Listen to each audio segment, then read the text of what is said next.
If you're stuck in silver and you're tired of feeling like you're not improving, you're not alone. Over the past 3 years, I've helped hundreds of players break free from silver, and in this video, I'm going to show you exactly how to climb out for good. We're going to cover everything that you need to build up your toolkit to climb out of silver, and we're going to start off with, generally, how do silver players climb? What does it take to get to gold? Climbing to gold is all about understanding your champion identity. If you execute and you play your champion well, you will have success and you will have the skill set necessary to get to gold. So you need to have a very clear understanding of what your champion does. That means your reference points, these are your basic things that your champion does best, need to be ingrained in your head. How do we get an understanding of these reference points? Well, it's a combination of a few things. Number one, we need to get a lot of repetitions in on the same champion. We need to build a lot of champion mastery so we can feel them. We can feel what our champion is strong in and weak at. Besides that, we need to map them out. And what's the best way to map them out? Well, you can watch a high quality champ guide. There's a ton on my YouTube channel. There's a ton somewhere else on YouTube.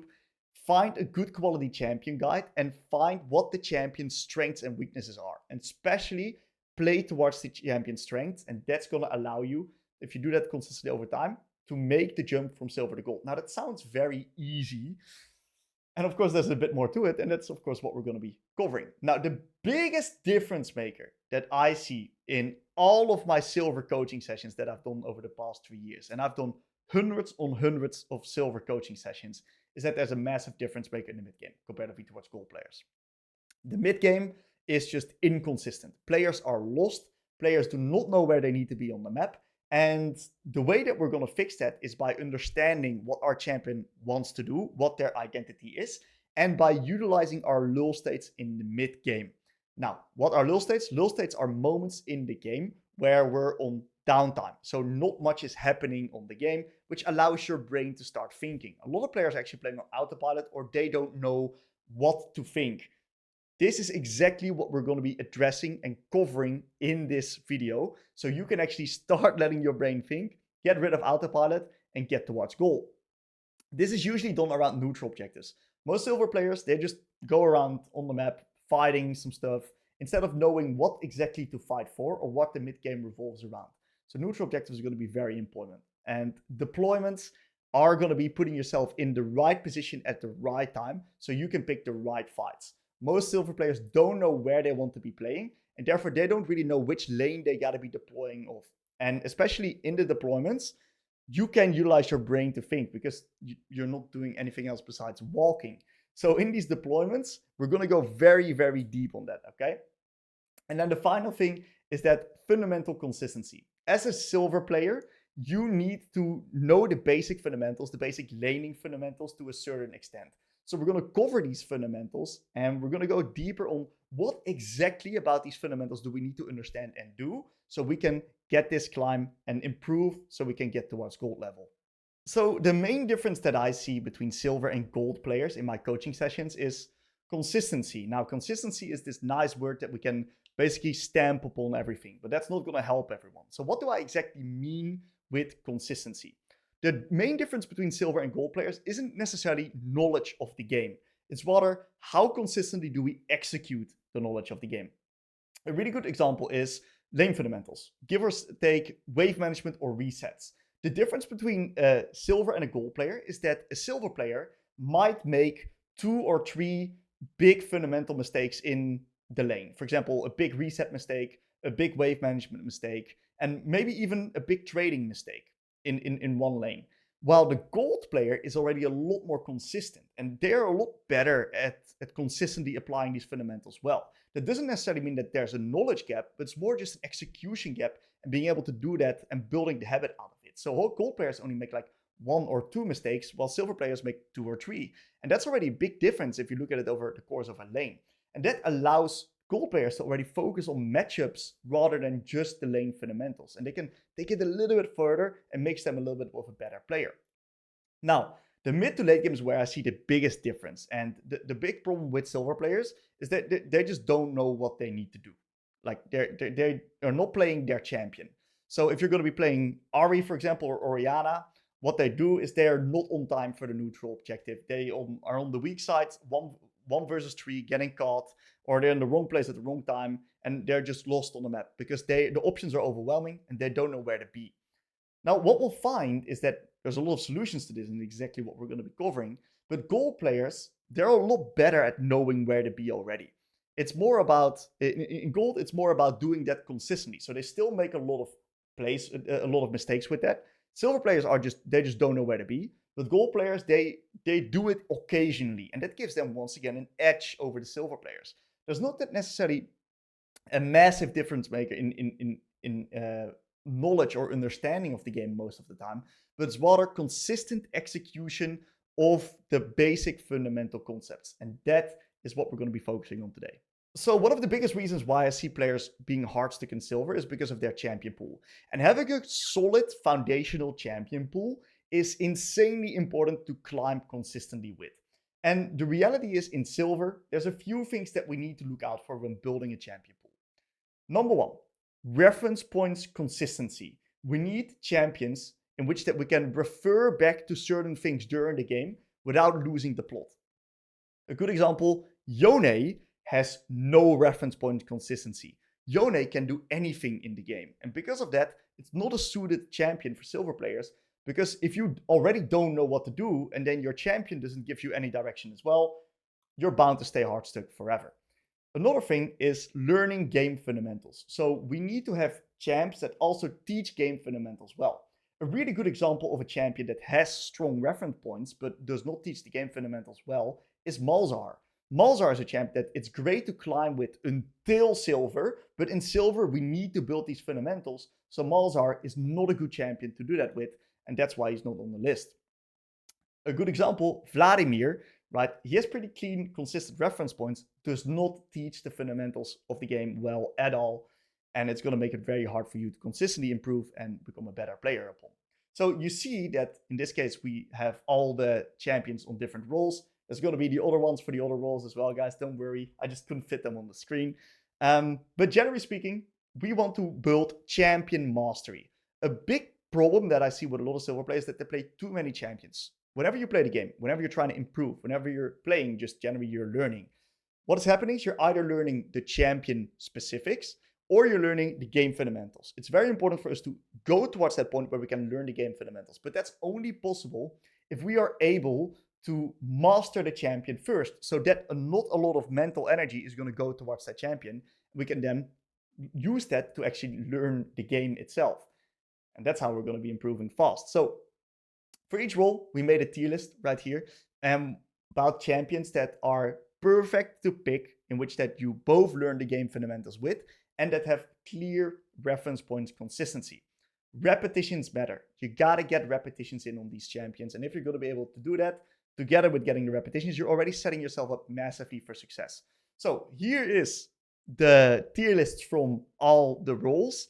We created these with professional coaches from our coaching academy, in which that we thought about these and how do they teach the game and what are their reference points consistency. And these are by far the best champions that are able to get you from silver to gold and even beyond in the little bit lower ranks. Now we're moving on to my favorite section of this guide, because we're going to talk about the lull state. And the lull state, this is my favorite learning objective, my favorite fundamental concept that I teach to most silver players. And I do not kid you here, guys. 90% of all my silver sessions have lull state issues. I always add this in my silver session because silver players don't use their lull states well. And once they start using them, most of the time they instantly climb to gold. That's why I want to really break this down for you guys, so you guys understand this. Now, in a game, there's a lot going on, right? There's a shit ton going on. League is a hard game. We can't go around it. We have to understand that. And that's okay, right? We just got to make it easy for ourselves to understand how to use our brain. And that's exactly what we're going to do in a lull state. Now, a lull state is, of course, a period in the game where it's downtime, so that we don't have to do anything besides, I don't know, thinking or watching TikTok or DMing our friend on Discord. But in these downtimes, usually that's when we're resetting or that is when we're walking from lane to lane, or that's when we're deploying from base, or that's when we're dead, or when we're shopping, or when we're in between waves. These are lull states. And we do not want to be watching TikTok. We do not want to be DMing our friends or changing songs. We need to utilize these lull states. We need to think about what is going on in the game. That's how we win. We can't be wasting these precious seconds. So the most important lull state in the game is going to be the deployments. And the resets into deployments are important because this is going to put you on the right place at the right time on the map. And then you're going to be present for the fights whenever they're going to be happening. So this is what we're really going to be highlighting a lot. Now, these lull states, we now know what they are. How can we utilize them, right? And how can we build the habit of using these lull states? Number one, we need to know what our champion wants to do.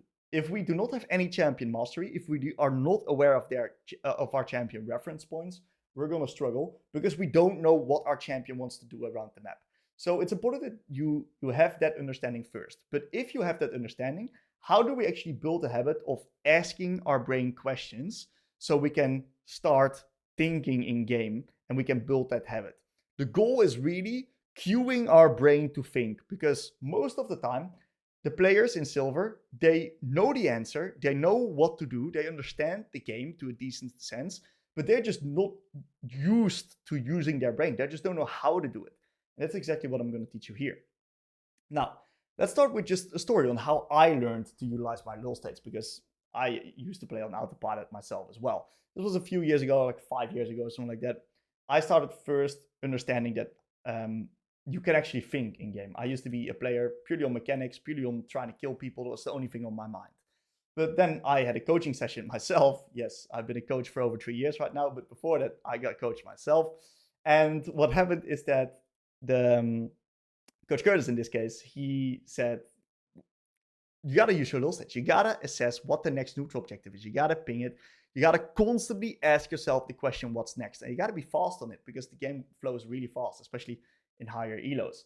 So what happened is that I was just going in with my mindset in game with my learning objective. What's next? What's next? What's next? What's next? And literally, I was fighting. What's next? What's next? I didn't care about anything else. I was just asking myself the question, what's next? What's next? And this forced me to think. This forced me to press tab and think of what's actually happening on the map. And what I do right now, and this is how I teach this concept towards all of my students, is to cue your brain into asking yourself this question, what's next? Because it's worked for me and it's worked for countless of players that I've coached. And my favorite way of teaching it right now is by creating a sticky note, buying a sticky note in real life and writing on that sticky note. So I'm literally going to draw it right here. We got the sticky note, writing on that sticky note, what's next? So what we're going to do with the sticky note is we're going to paste it under our minimap on our monitor. So a real life sticky note. So every time we look at that minimap, we're going to see that sticky note underneath it. And that's what's going to do. It's going to cue our brain into thinking and asking ourselves the question, what's next? And if we ask ourselves the question, what's next? Then the link into pressing tab and seeing what the next neutral objectives that we want to be playing for is quite easy to do. It's just about how do we consistently do this? And that's how we do it. That's my favorite way of going about it. Now, I am a big visual guy, right? The sticky note is my type of learning. But there's also players that are a sound-oriented learner, and that's also fine. You can also do it through metronoming. So maybe every 30 seconds, like in the background, have like a sound effect that your brain picks up that you can then utilize to cue your brain into thinking what's next. And if you're able to do that, that's when you're going to find success. And this is going to take, from the moment that you're going to start working on this, it's going to take about 2 to 3 weeks to consistently build a habit out of this. So if you focus on just this for 3 weeks, I can guarantee you that suddenly you're going to start seeing stuff in game. And instead of feeling lost and just running around the map doing random stuff, you're going to actually have direction. You're going to have intention and you're going to know what to do. Or at least do something with intention. And most of the time, that's already enough to break through to gold. So how do we actually make progress and improve as a silver player? Well, the number one most important thing that I recommend for silver players is to watch educational content. Why is it so important? Well, if we tie this back towards previous concepts that we talked about, we need to have hyper clarity over what our champion wants to do. So we need to watch champion guides. We need to watch educational commentaries on these champions. Get to understand what the champion's identity and reference points are. And if you have a very good idea and you can map out what these champions want to do, it's quite easy to eventually implement that in your game. And it just needs to be a North Star, a guideline. And that's already going to put you in a great position. We also want to watch educational content for understanding the basic lane fundamentals. We want to understand how we can get that more consistent. How can we get our wave states more consistent? How can we get our resets or our trading more consistent?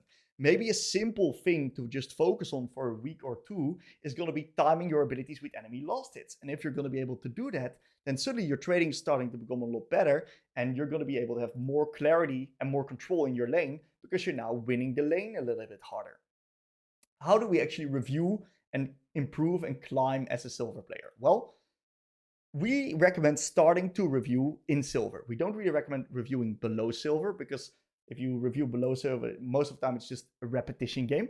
But in silver, we need to start getting a little bit deeper instead of wider, just slightly.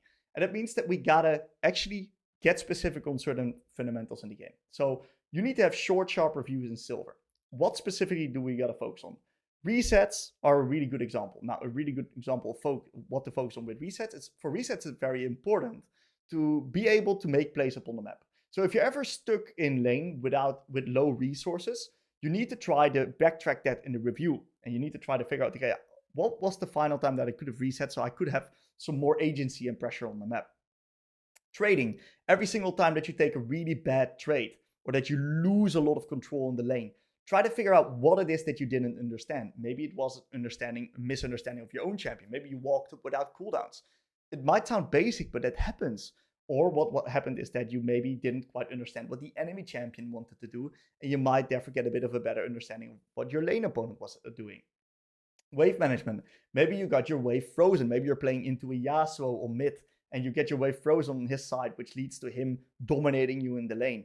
Great, let's figure out how did that wave set get into that position, and how can we fix it in the future. Short but sharp, effective reviews as a silver player are really, really important. Now, we also wanted to, especially in the mid game, because we're going to talk a lot more about mid game in the rest of this video. In the mid game, we want the overall, we don't want to overcomplicate mid game because mid game is hard as fuck. We just want to ask ourselves the question, going over some key moments in the mid game, was this played towards our champion identity? Was this played towards what my champion wanted to do?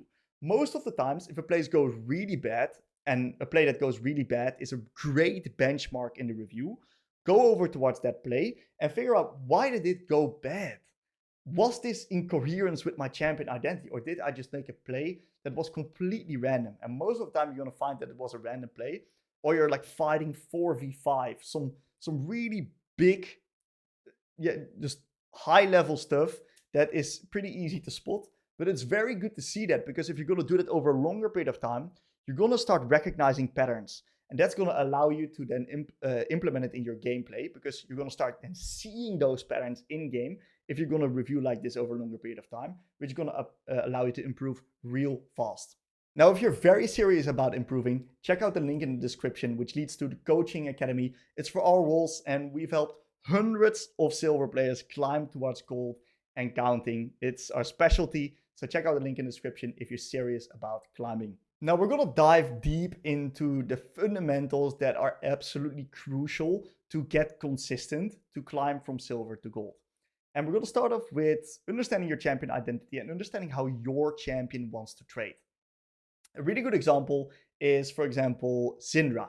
Syndra is a champion that mainly wants to be trading with her Q, and she likes to play in rotations of 2. So what we like to do as Syndra is we like to do a W into Q, or we like to do a Q into E. We can potentially even do E into Q. Those are the trading patterns on Syndra. And having a basic understanding of how we want to trade as our champion is going to go a long way. If you can consistently trade well towards how your champion wants to trade, you're going to put yourself in a good position in the lane. Besides that, we want to also focus on wave management. We need to know how waves works. So for the players that don't know, I'm going to give a quick rundown. This is going to be the Summoner's Rift right here.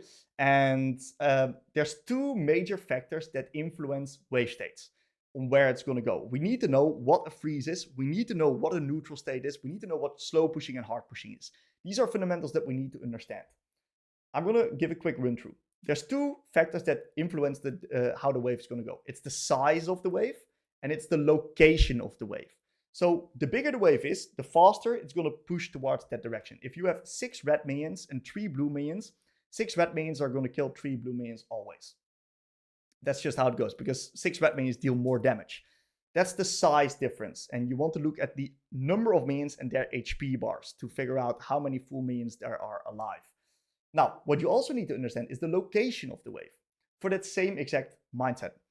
The minion wave that deals more damage to the other minion wave will push into that side. So what's going to happen if the wave is closer towards your turret? So this is one turret right here. This is one turret right here. If the wave set is closer towards this turret, the new minion wave that's joining in is going to be arriving quicker than the older minion wave joining in, which means that they're going to be hitting the enemy wave sooner. That means that they're going to be pushing faster into their side. So these are the key 2 core things that you have to understand that influence wave states on where they're going to go. Now, you also need to understand the properties of each wave state. Now, what does each wave state do? Let me break that down. Okay, we got a neutral wave state. A neutral wave state is like the middle ground of wave state. You can't really go wrong with a neutral wave state. A neutral wave state means that you're kind of safe. You can trade. You kind of can move towards place up on the map. You're not too vulnerable, you know. It's kind of just your average wave state. So a neutral wave state is kind of always a-okay. But it's a pretty trade-heavy wave state because both minions are going to be dying at the same time, which means that if you want to time your trades onto enemy last hits, which is quite advanced, but if you're going to be able to do that, you're going to get a really good edge over your opponent. A neutral wave state is great to do that. A slow pushing wave state is a fantastic wave state for you if you're in the offense, but it can also sometimes be used as the defense. A slow pushing wave state means that we're got slightly more minions than the enemies and we're slowly pushing into them. This is really good for most range versus range matchups because what happens in, and not only range for range, also range for melee. Just a slow pushing wave state is good if you want to take trades onto the enemies while being safe yourself. And the reason why that's the case is because you got extra minions that are backing you up. So if the enemies and you are trading out attacks, what happens is that this slow pushing wave state is going to then hit the enemies because the minions are going to target them. And that's going to make it favorable for you to trade. Besides that, your minions kill the enemy minions faster. So you're going to be in a position where the enemies need to then respond to the wave. And that's going to give you a trading opportunity when they're CSing. So a slow pushing wave is very OP. It's a really good wave state. Now a freeze is of course when you hold the wave onto your side. That way the enemies have a little bit more minions, but you have a little bit more space upon the lane to play upon. Because it's closer towards your turret, you're not that vulnerable. This is really good versus champions like Sylas, Yasuo, Irelia. You want to have the wave either frozen or held on your side. Now, nowadays with the new minions, since this season, the minions slightly changed, the freezing is pretty challenging to do. But what we can do is we can turn a hold on our side into a massive slow build. And there's also defensive properties from a slow build, because a slow build means that you have a lot of minions around you. If you're going to be playing versus Sylas or an Irelia, they're a melee champion that needs to jump onto your face and take an extended trade. If you have a big minion wave besides you, they can't really do that because all these minions are going to be out-attacking them. So slow building is usually going to be the best wave state to go for, but sometimes holding the wave on your side is going to be good as well. Now, wave states. There's a lot of wave state guides out there. If you have any other wave state questions, right, I really recommend searching up wave management guides. I made a few on my YouTube channel. Shock made a few on his YouTube channel. Curtis made a few on his YouTube channel. Right, just check them out. And we are now going to move on to resets. Resets are also pretty important. Now, the most important thing that you have to understand in Silver about resets is you need to be able to play the game. In Silver, there's always usually some action happening on the map. You know, your jungle's fighting, or bots fighting, or tops fighting. And we're going to talk about the concept of lane control quite often. Because lane control is a very powerful tool. And the way that you want to envision resets is you want to be able to play upon the map. You want to be able to be high resources so you can you can just address plays on the map. You can move potentially towards side lanes. You can complement your jungle. If this is something that you're going to be able to do, that's all you basically need for resets. So the best way to review them, because a lot of people don't see it until they review it. You got to review a few resets. The best way to review resets is, and this is the biggest problem that I see, is players are sitting on low resources, low mana, low HP, fight breaks out, big problem. So if you're ever stuck on low resources in the lane, then that might be a good benchmark to go back into the review and figure out, okay, how did it happen that I was stuck on low resources in the lane? Another great benchmark is sitting on too much gold. A lot of players forget to reset after a play happens. So you, for example, had a nice little skirmish around the dragon, you clear the wave, and they just decide to stay in lane on 1200 gold. Big problem. You need to be able to fight. If the enemy is coming back with an item advantage, you do not have the ability to play. So these are key reset fundamentals that you need to keep in mind. And if you're able to master these, that's the most important thing to understand. Warding and leaning. Warding and leaning is a very important concept to either stay alive, because if you can ward and lean, then it's going to be pretty hard for the enemy jungle to gank you. And it's also very important for your ability to translate leads. Now, what I find is that a lot of silver players are actually, all of this stuff that I just mentioned, they're okay at doing that in the lane. They're not bad at doing that. But then translating their lead into a different part of the map is just completely something alien to them. They've got no clue how to do that. And the way that we do that is through proper warding and leaning.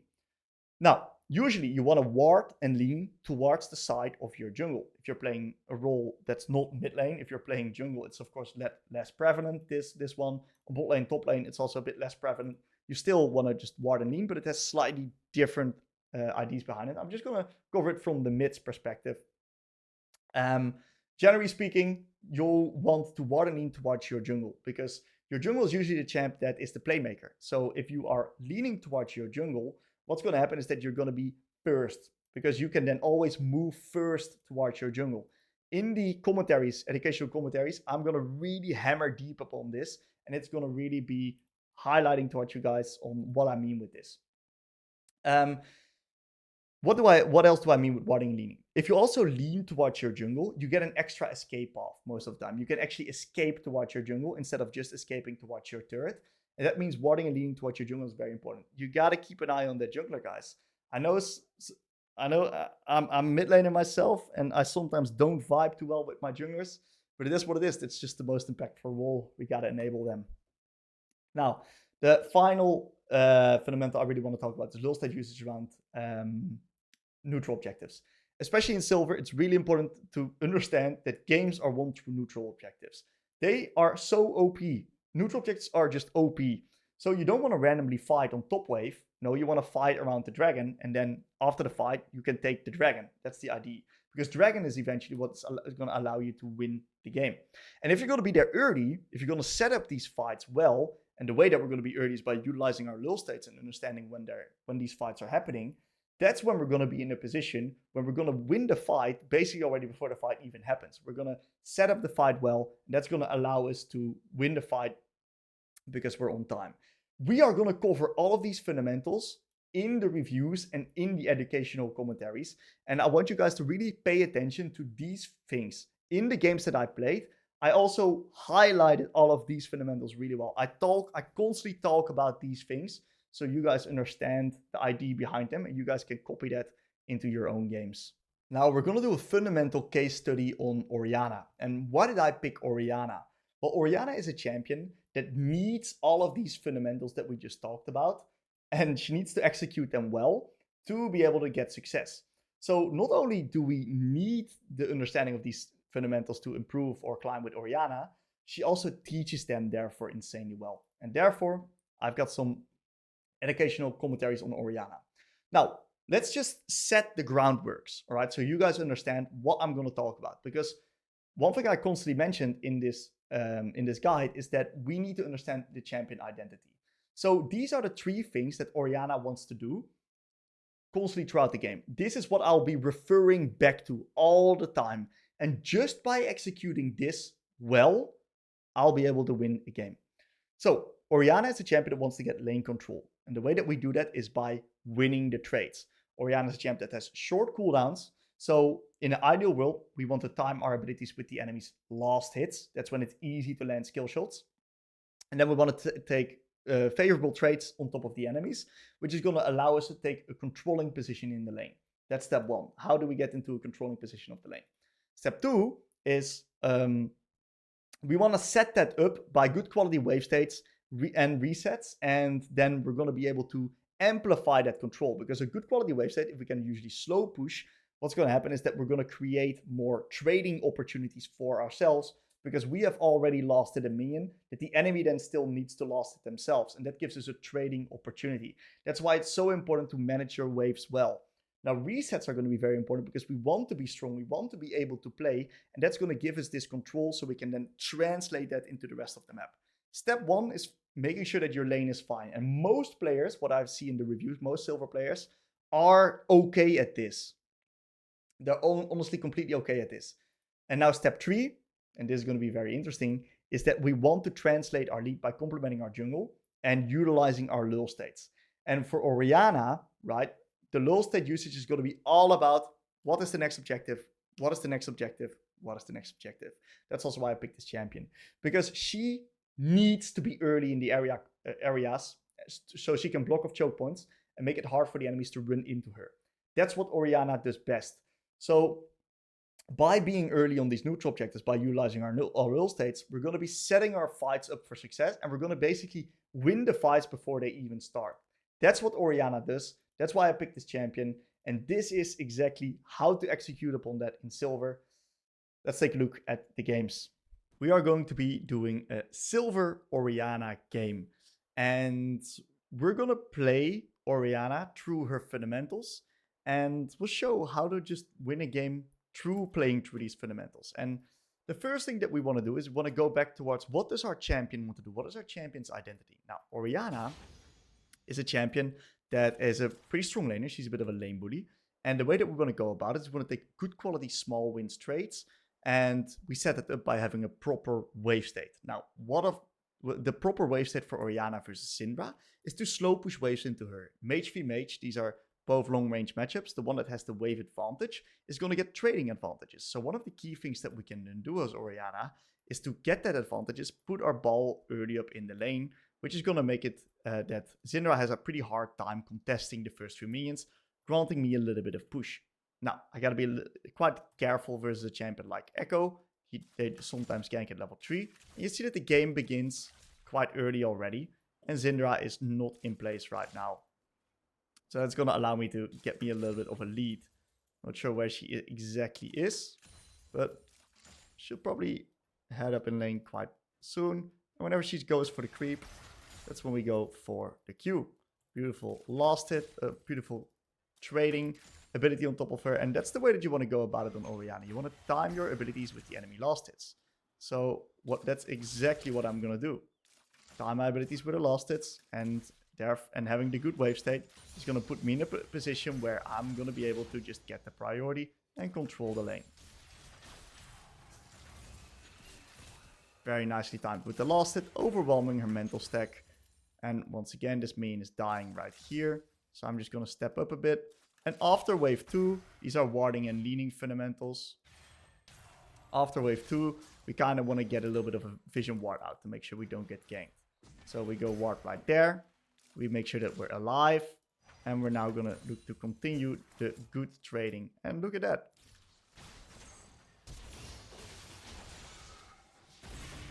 So I was a bit greedy there. That's fine, because we have Trundle from backup, and that's why we Wardenine, guys. I was hoping to snatch up level 3, so I could proc my phase rush and be greedy without flashing. But it wasn't meant to be. It is what it is. It's alright, we're in a fine position. We're just going to TP back. We get ourselves the Tear of the Goddess and the refill, and we're in a really happy position. Now we gotta be careful, and we gotta value our HP. So I'm just gonna let the wave crash, that's fine. She can take a reset, that's all completely fine. We're gonna turn this into another slow push, guys. Because a slow push, that's when we are happy as Orianna. So we're gonna hit these minions not too slow, but not too fast. Look what's happening right here, because of how I managed the wave under the turret. The wave is now very slowly pushing into Syndra. And I'm standing very close right here, because when these minions are about to die, I don't want them to suicide into tower and therefore make the wave push too fast. Gotta be a little bit careful. She can potentially trade on top me here. Yep, very nice, because I was forced to last hit. This was my turn in the lane. And now she needs to last hit again. So I'm gonna just harass her a little bit. And since she's got no potions, I'm in this position where I can slowly chip away their health bar. And I see the echo, so I'm not doing anything crazy right now. I'm just taking it nice and slow. I'm going to be leaning bot side, and I'm also going to be placing some extra vision up on bot side, because that's where I'm going to feel safe. I'm quite vulnerable right now without flash. Ooh, my Q was really bad. I should have just traded up on her there. Should have been a big chunk.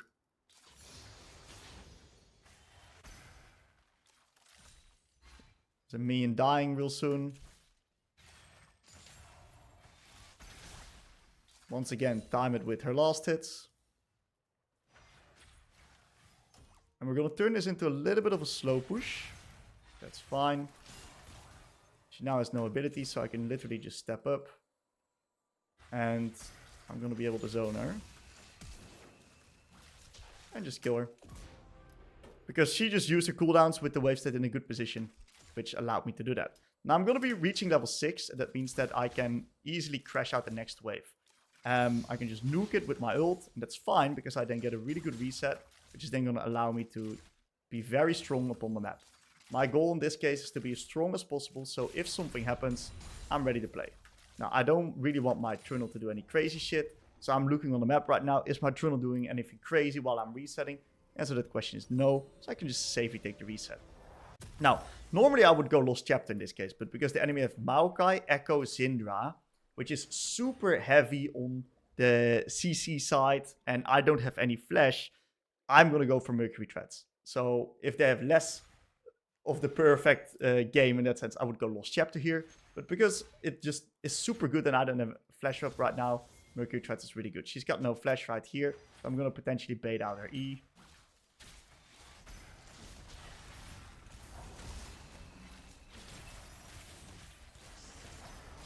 And we have a beautiful kill together with the Trundle. And it's going to go hard right now. She's going to go down real fast. Beautiful. So we're going to hard push this wave because of the fact that we want her to lose as many minions as possible. And hard pushing is the solution in that case.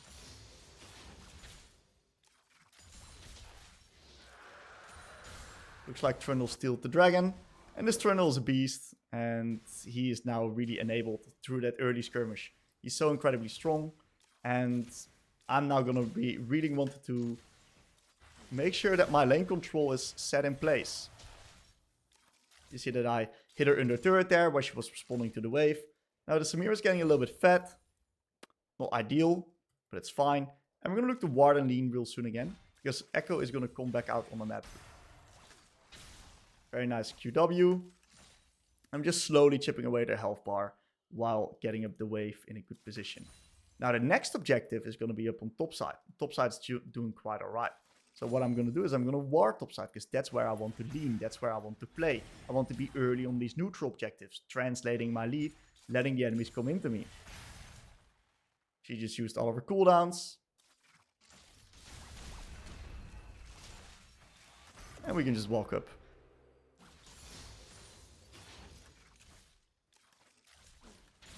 And what we're going to do right now is we're going to look to reset. Because we want to be as strong as possible for the next play. A lot of people would go for another wave or for this turret. The problem if you do that is that you're then going to desync yourself from the tempo of the game. Now, tempo is not the biggest concept to talk about in Silver, but it's definitely good to keep in mind what everyone's doing. My goal, what I want to do is I just want to be ready to fight. That's my idea. There's always random shit happening in these games. So you need to be ready to participate. You can't be sitting around with low resources in the lane when shit's happening. That's just not something you can do.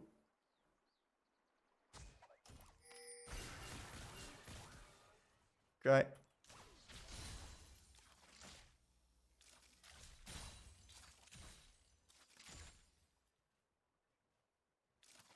Beautiful. Now, I don't have any wards, any extra wards at least. So I gotta be a little bit careful. But we've guaranteed ourselves the grubbies. I'm gonna take this. I'm gonna complement my jungle in this case. Something's happening top side. This is really free for me.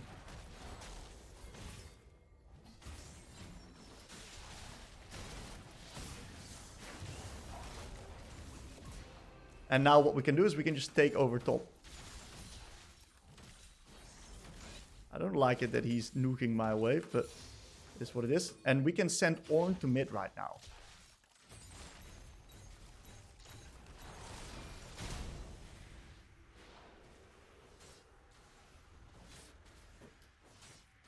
Whatever. I'm just gonna go to mid them. It's okay, we just have to adapt. There's always suboptimal plays happening, and that's okay. We just adapt towards it the best that we can. We're in a really good position right now, and my goal right now is to be ready for the next play, which is on the dragon, while being as strong as humanly possible. So what's the next big spike that I'm going to be able to get potentially before this next Drake? It's my item. So I'm going to try to get my item right now. I don't want to do anything crazy in the game because I'm not in a position to play offensive. Look at the map state. I don't know where the Maokai is. I don't know where the Echo is, right? So I got to be a little bit careful here. That's okay. I want to get towards my item spike anyway. So I'm going to preemptively ward and lean towards the side of which that I want to be playing on. Which is going to be bot side right here. And we see some action happening. I'm going to be the first one to move.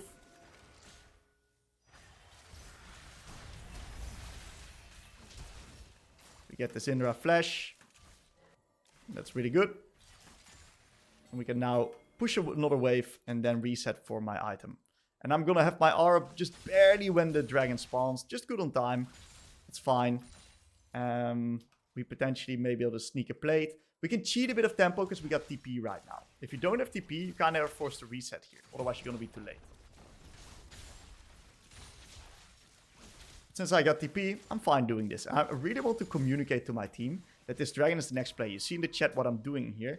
I'm making sure that everyone's aware that we're playing for Drake. Otherwise, Turnal's going to be clearing the top and he's going to be on the wrong side of the map. We don't want that to happen. We need him to play with us. So I'm going to get a control ward because I want to ward and lean. And for me to do that confidently, the way I go about it is that I want to ward in a control ward towards the side that I want to play upon. So there, Syndra used her cooldowns again. And then we just run at her. Echo plays top. Great, no problem. I'm just going to play bot. I don't care about top. I'm just going to make sure that whatever happens there is fine. And that we can now secure ourselves the dragon.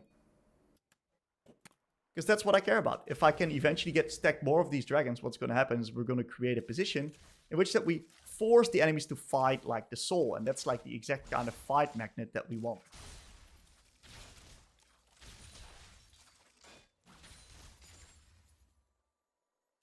Because then we can force them to run into us through chokes. Yo, we can play this, by the way.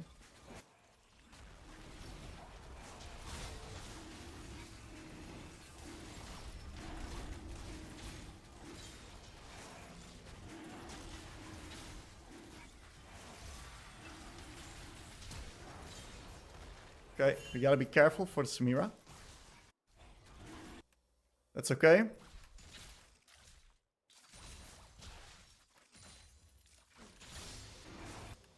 And I got to reset, unfortunately.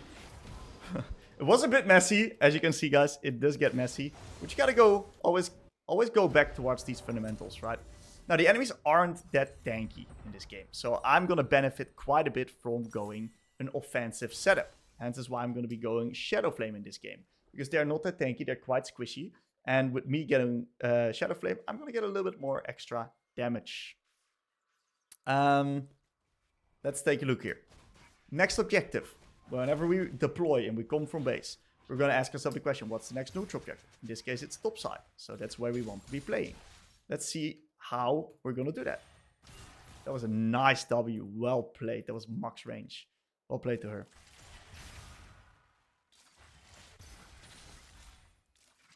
Now we got to be a little bit careful. As you can see on the map right now, I'm not contesting the wave that hard. Why? Because my team is so far back. So I'm going to chill a bit. And I'm going to keep this minion right here.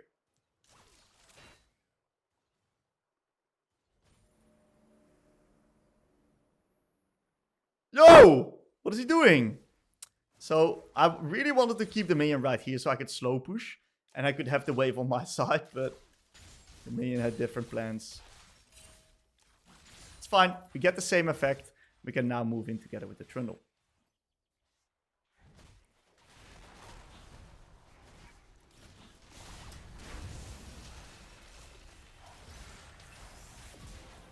Very nice. That's the power of being first. Some people will just run into you. And I don't need to ward right now because I spot the echo on bot. It's gonna be a... It's not gonna be an easy game. Everyone's dying like flies. That's good. I like challenges. Let's see if the fundamentals can prevail here. But you're gonna nicely take a turret.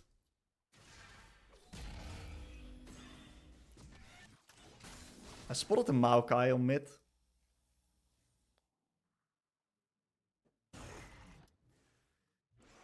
I have TP in 28 seconds. That's what I'm going to use.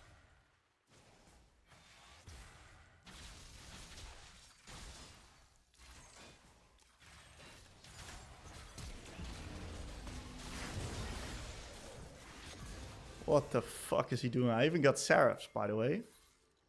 That would never work. Don't they understand how the Seraphs item works? I'm saving my abilities for kills, by the way. I'm gonna carry this game. You snook the wave into a reset. So, we are one wave off our key spike. That's a bit of a problem. Now, I'm gonna assess. Can I play another wave? I shouldn't have ulted the previous wave, because I wanted to play for another spike. Okay.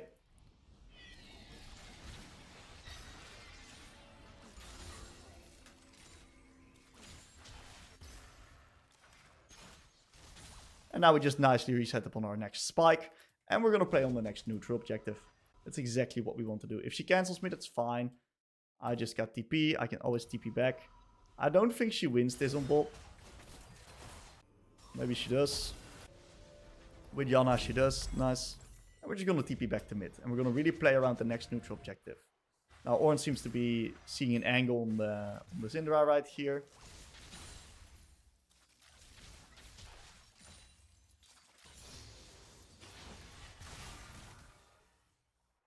I'm going to ward bot side and lean bot side. See a bit of a play happening from this Maokai. What the hell? Okay.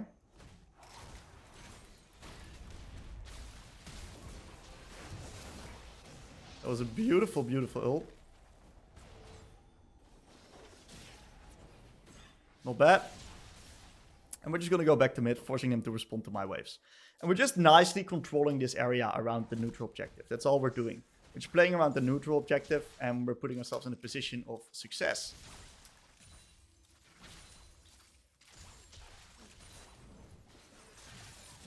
And we're now nicely getting the turret here.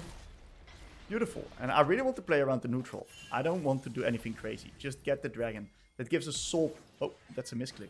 What the fuck? I look like an Inter now. I don't know how my finger ended up on my D key, by the way. That's kind of crazy. Now, I kind of want to prevent the enemies from surprising us. So I'm just going to put the ball in there. And I'm going to ask Tristana to commit. Because I want to swap up the lane assignments right now. Ideally, right, I go bot lane. Why do I ideally go bot lane? Some people may be wondering, then why not going top? Why not defending top here? No, Oran's going to nicely defend this top lane wave. I don't want to put myself on weak side. Well, this fucker just ruined my wave state. It is what it is. Anyways, I'm going to still just send Ornn to defend tier 2 there. And I'm just going to go bot. Now, usually I go through mid into bot. This was a very ugly sequence because my wave state got nuked by him. But I didn't expect that. Now, in this position, I want to try to set up area control for the next neutral objective, which is the Atacam.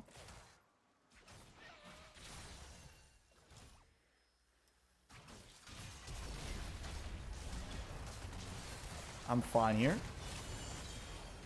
I still got Seraphs, and I knew my Trundle was hovering. So that's why I was able to do it. Gotta be a little bit careful of the echo here. This guy's taking all my life savings. What the hell's going on with this guy? Whatever. We're just gonna take a reset and we're gonna play around the next neutral objective. That's what I care about. I'm gonna go Zhonya's third because the enemies have quite a bit of hard engage. Echo, Maokai, Samira, these guys are out to kill me. So if I can just stay alive, that's gonna allow me to deal more damage. Now, you can either go open up through mid or you can open up through bot here. But the most important thing is that we get control for the next neutral objective. That's what matters right there. And right now, that should be a pretty easy outcome start with Syndra dead.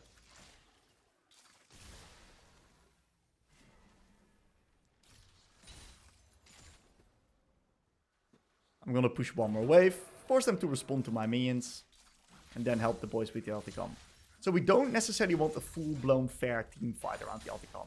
You don't want to view Alticon as, oh, we're just gonna team fight around it. No, you're gonna automatically lose, because Alticon is one of these things that just shreds your armor and MR. So what I'm doing is I'm not forcing a team fight, I'm just making sure that the enemies can't enter. This is my job. I'm a goalkeeper as Orianna. I'm gonna keep the ball onto the trundle. And we get the perfect fight like that. Amazing stuff. Now this guy's gonna yoink my wave again, so I'm just gonna run towards mid. I see what he's doing here. So you see how I'm playing like a goalkeeper, preventing them from walking in? That's my strength as Orianna. Keep them out.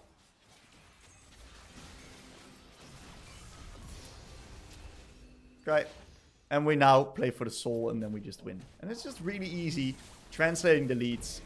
Purely true fundamental, proper fundamental gameplay.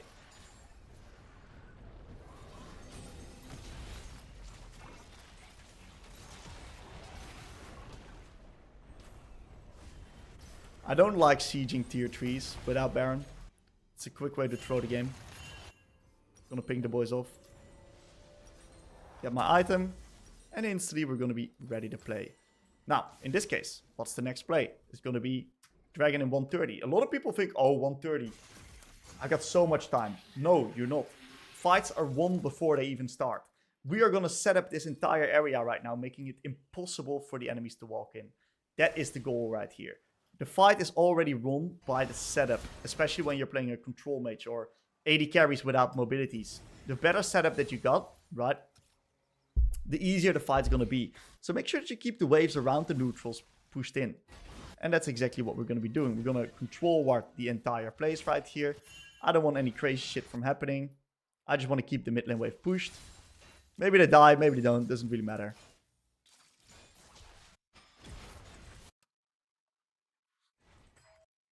And we're just going to keep the waves pushed, forcing them to respond. And this gives them no counterplay. If they don't have a single pushing wave, they can't get a single bit of vision.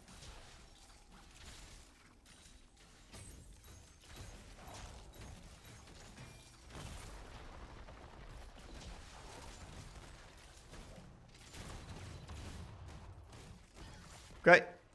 And we just play around the neutral. Trundle. Look where you want to go. They always do this, man. They always want to go. He wants to do this, by the way.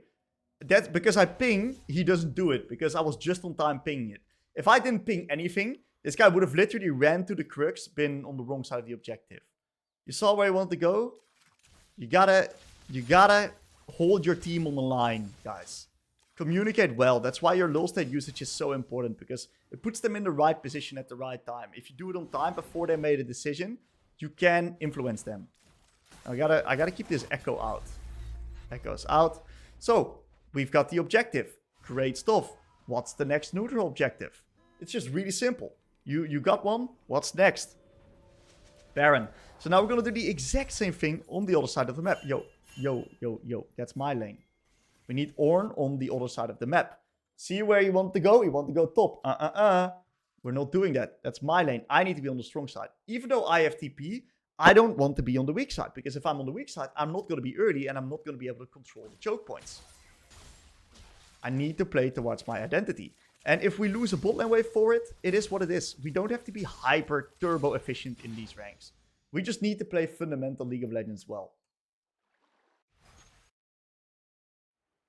So we're going to set up some vision control, make sure we don't die. There's a juicy blue buff over there, but you know, I'll get that one later.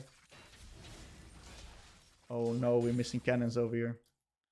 So I want to have vision right there and right there. That's where I'll want vision. I'm gonna nicely grab myself up the blue buff. Use this one to block off enemy vision. And we're just gonna be setting up the neutral objective. Making sure we don't waste the mid lane wave. No one's here to catch it. Pinging the Baron again.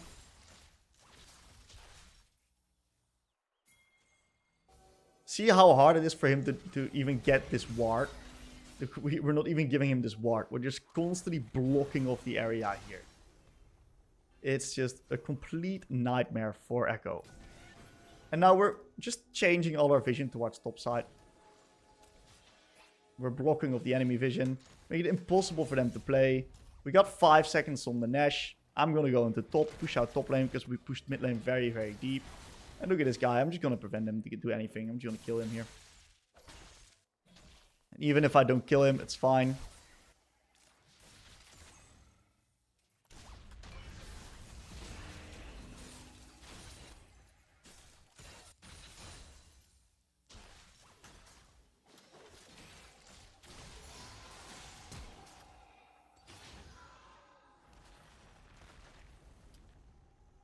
It's not so much about the kill. It's more about just preventing him from getting the Baron. Now what we're going to do is we're just go... How did he die? So I don't really want to port there. That's a quick way to throw the game. If I die because of me porting into a Samira ult, I want to be early on these fights. I'm just purely playing towards my identity here. I can't die. It's not allowed for me to die with 10 kills. You give a massive shutdown towards the enemies. It cannot happen.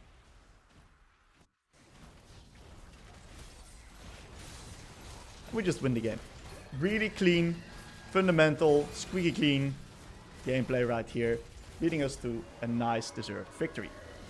Now, Irelia is a pretty tricky matchup, but before we're going to go into the matchup itself, I want to talk about what does Orianna want to do in the lane, what do we want to achieve, and how do we want to play out the game in general. We're going to mute all, remove all the random noise, and really lock in. So Orianna is a champion that wants to play for the concept of lane control. We're really strong in the isolated 1v1, and we want to utilize that by slowly chipping away with our strong trading power and short cooldowns, using the Floyd Mayweather mindset, slowly chipping away at the enemy's HP bar, making them lower, and therefore generating lane control. Now, we're then going to look to ward and lean and complement our team, complement our jungle, and we're going to look to translate that lead towards different parts of the map. Now, in this case, I'm going to be playing versus Irelia.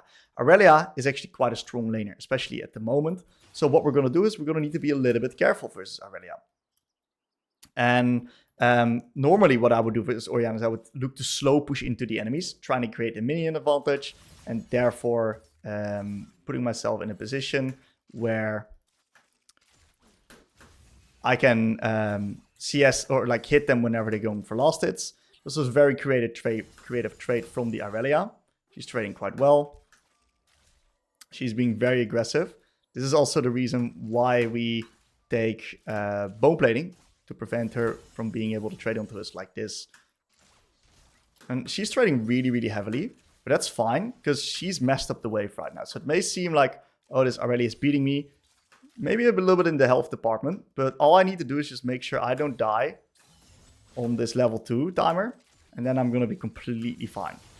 So normally I don't take the E level 2, but because she might just try to all-in me here, I'm going to be a little bit careful. So what Irelia wants to do is usually she wants to jump onto minions and then jump onto your face afterwards, getting her passive stacks. She just used her E. Great Floyd Mayweather oriented trading. What you see right here.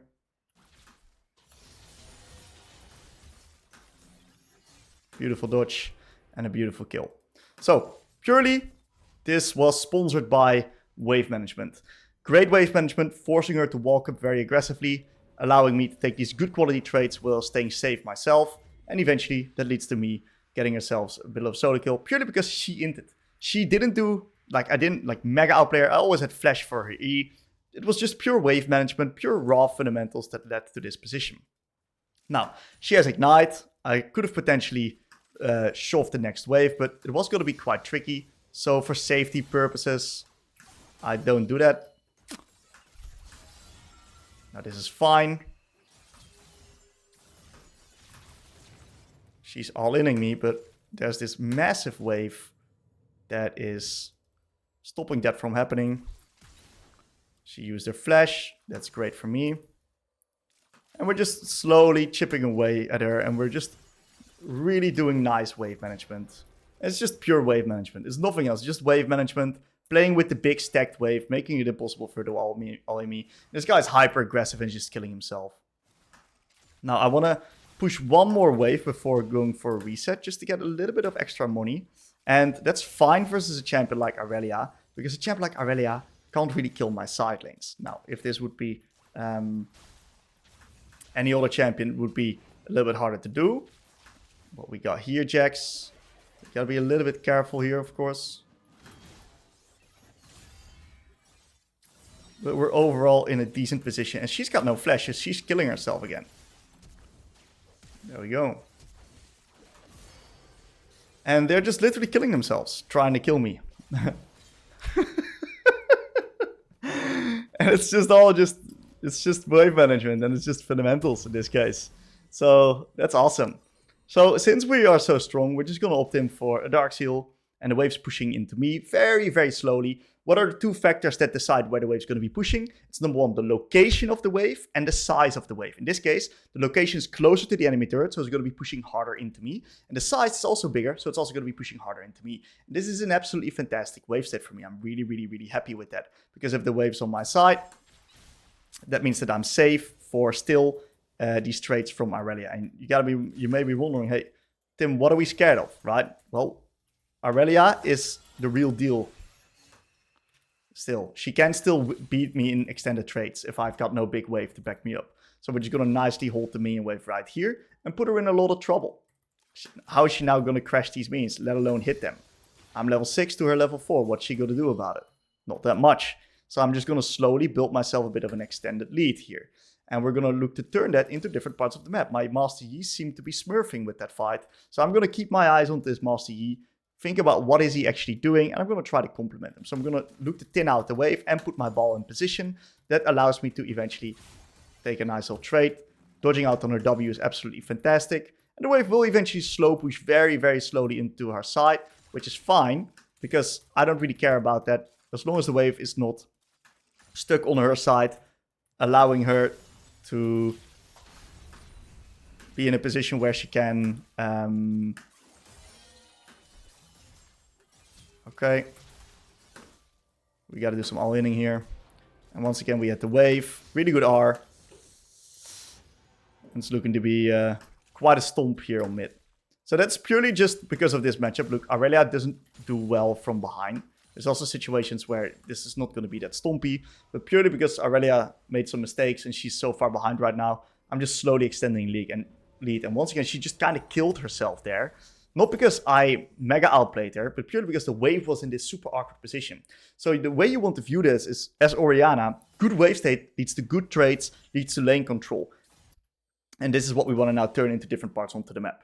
So, as Orianna, we always want to be thinking, okay, what's the next neutral objective? Because we want to be early at the neutral objectives and let the enemies run into us. So what we're going to do right now is we're going to very eagerly play around these grubbies. Top lane is doing not that well, but it's fine, because I can make up for it. What I'm going to do is I'm going to preemptively place my ball in the area where her minions are going to drop low. If she's going to go for the minions, I'm just going to kill her.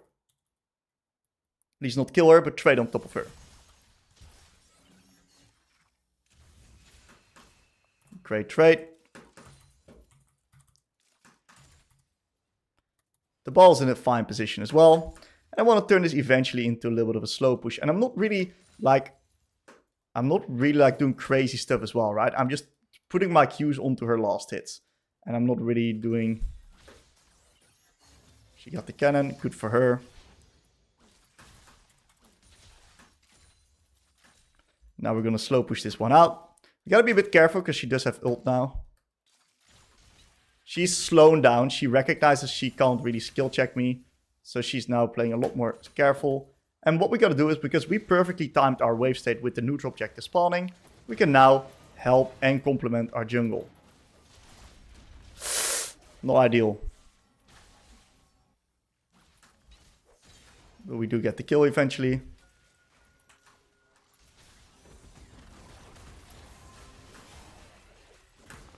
And this is just pure lane control here. And we're now gonna, with this deep ward, just gonna go back to mid. The chances of Jax impacting this play right here is quite low because we got nice vision. We can still always move. I'm still gonna lean quite heavily towards top side. If something happens, I can always move. But I'm already now gonna be recognizing, okay, what's the next neutral objective afterwards? And we wanna be setting that up and being early. Why is it so important to do that? Because as Orianna, you want to be early on the plays. Because you are really good at controlling choke points. And you're really good at letting the enemies run into you. She's so she can't contest me. Oh my god.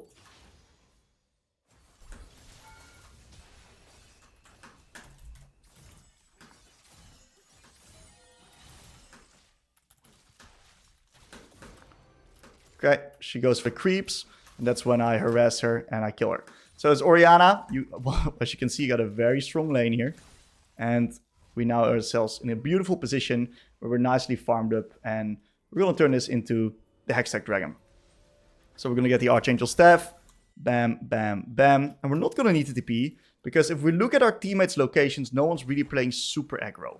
Right? We don't necessarily need to be on tempo right now on the map. So we're going to keep our TP for a different period of time. And I just really want to set up this dragon. Go bot. Now it looks like he's going to get himself a nice little kill on top side. He's doing quite alright.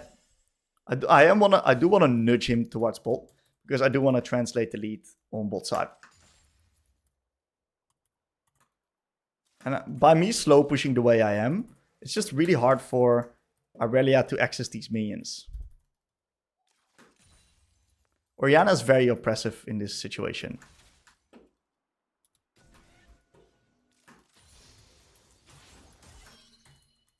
I'm also not gonna overplay and ruin the wave state.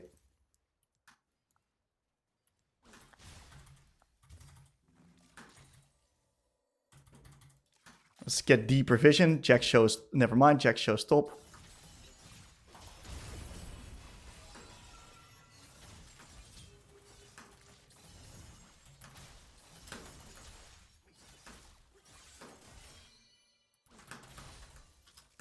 Okay, so you see that she tries to do something, you know, and it's not terrible what she's trying, but she's just not strong enough. If she would be a lot stronger, I would never put myself in the position that I am right now. And it's good that we kept TP, because what we can do right now, hard push the next wave, reset, TP back, play for Drake, and then we're going to be up tempo upon this guy. Especially if we're going to canceling his reset. Really good stuff.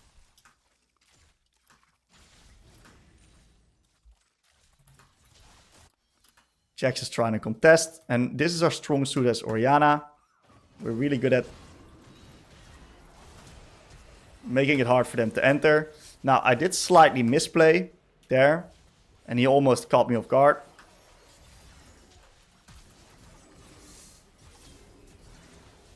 A little bit too greedy. I should have just let Yi clean up. So this is me being a little bit too cocky and not playing super well. But in the end, it was fine. It did work out. We do get ourselves a dragon. So it's okay.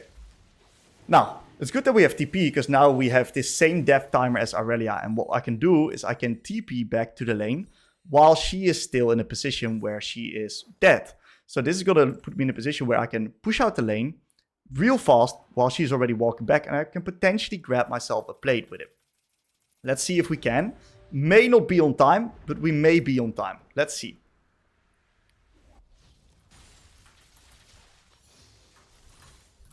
Looks like we are nicely on time. We're going to put the ball in position.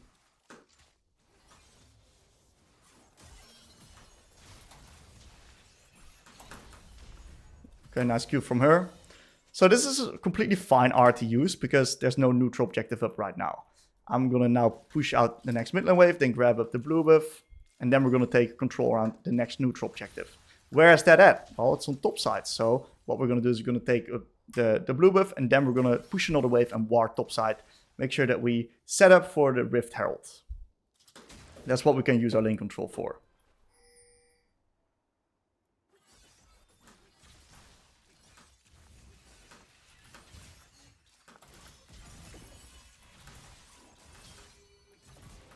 And she is just losing it. She's losing the plot. And we use the move speed to dodge out on her E. As long as we dodge out on her E, she's got no Borg yet. It's just a really free kill. She's just not strong enough. So we just nicely take ourselves a reset. So why do we take ourselves a reset here? Because if we take ourselves a reset, we're then in a position where we are going to be really strong and on tempo for this Rift. Of course, you can also take the plate. The plate is nothing wrong with that. The plate's really good to get some money. But I don't need the money right now because I wasn't close towards my big item spike. I already had all the money I wanted to. And now what I can do is I can turn this easily into the Rift Herald because I got full tempo, full priority. And I'm fully ready for the play to happen. So I'm going to quickly take up this red buff in the meantime. Would be a waste not getting it. Should have pathed a little bit more efficiently. But that's fine. And we now have the beautiful push at Rift spawn. Walking in here. I'm going to be doing some checking. I know where the...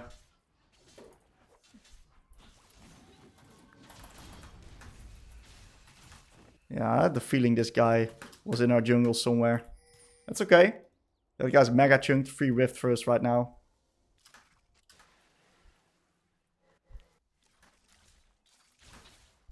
Especially when that plant was gone. That was really, really fishy to me. Beautiful wave clear, and this guy's just dead now. Muchas gracias. Gonna make sure we don't face check. Q in there. Gives vision. I really want to start it up. He has some plans to gank top. That's fine. She still got no Borg, so she still cannot beat me. Wait, top died. That kind of sucks. In that case, we're just gonna set up bot side. Maybe we can gank bot.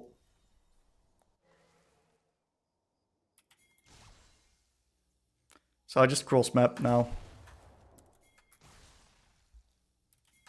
Should be really free.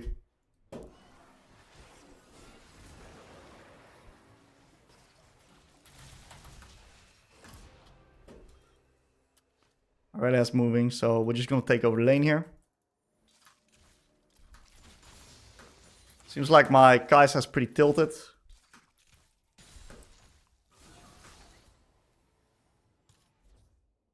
I'm gonna sit in the fog of war here. She might just run through here.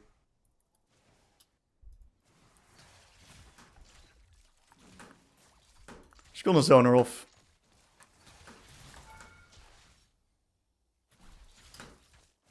Take the turret. I got phase rush, so even if I get ganked, that's fine. And now we just nicely take ourselves a reset. I really want to play around the next neutral objective on Drake. So that's what we're going to be aiming towards. Since we're so fat, we can just go Ludens. And with Ludens, I want to go Zonias. Because they have really easily Zoniasable damage. Sounds fucking stupid. Kinda is. But it's just really easy to Zonias their damage. Also the AP Varus.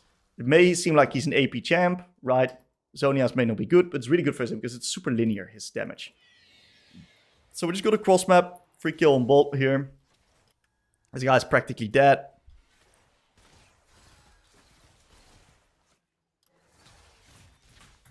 She does have flash probably. So I'm gonna wait with ulting. Yep, we don't have the R.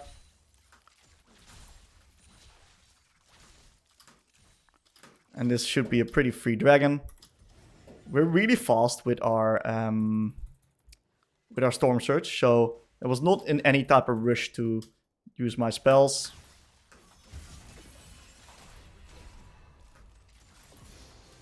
Beautiful Fog of War usage.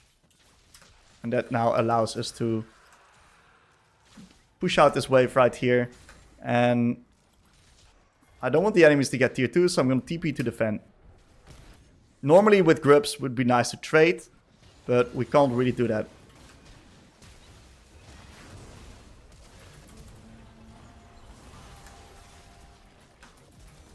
Okay, very nice fighting.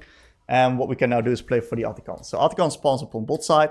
So that's the side that I want to be on. I want to play on strong side and let the enemies basically...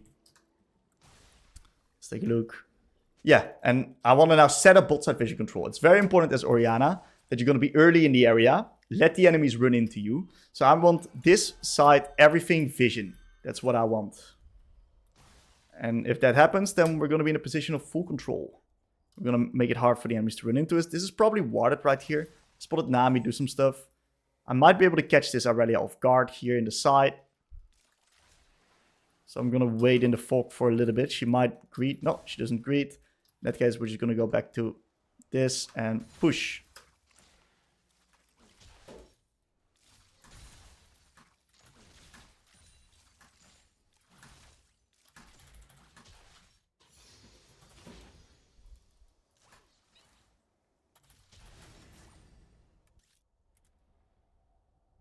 Okay, looks like we can push one more.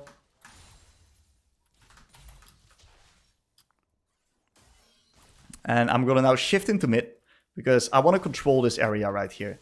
I don't want to give the enemies a single bit of opportunity to get back into this area. So that's exactly what we're going to be doing. Now this Jax might just run into here.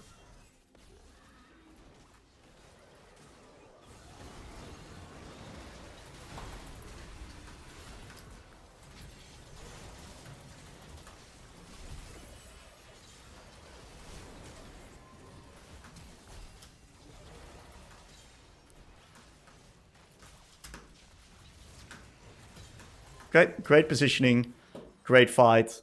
Really nicely played over the wall right there. I suspected they had no vision because Karma was playing around with the sweeper. So I was pretty certain I'd be fine there. So I'm not going to help Yi because he's going to be just fine here. He can just solo it.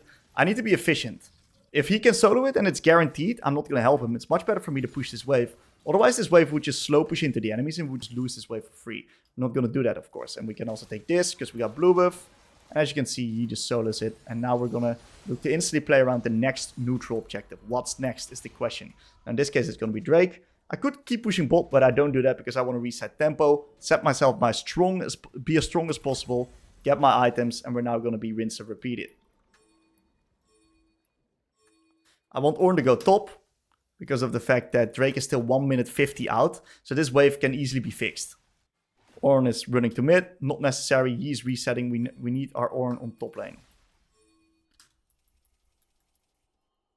And I want vision bot side, not top side Karma. So Karma's completely lost. We can't blame her, right? I should have pinged better. Now, this should be quite free. It's actually quite close. Interesting.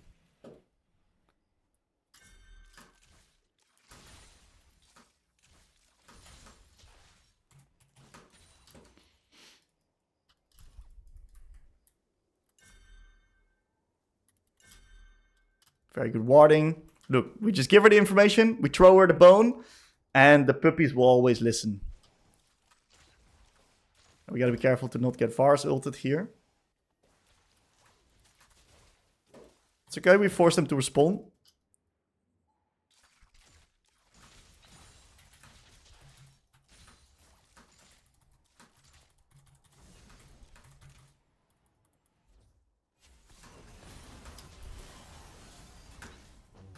We're not gonna use R.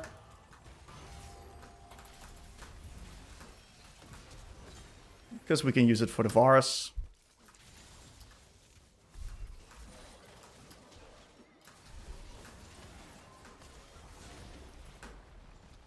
Let's not overchase. Let's play mid tier 2 and then Drake.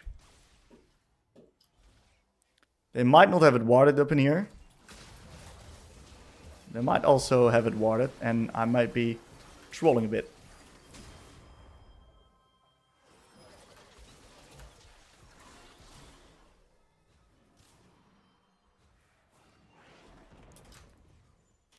Okay, it was a bit too aggressive, and now I kind of bait my Yi in. So we should have just played Drake and do our thing, but I kind of overplayed it there.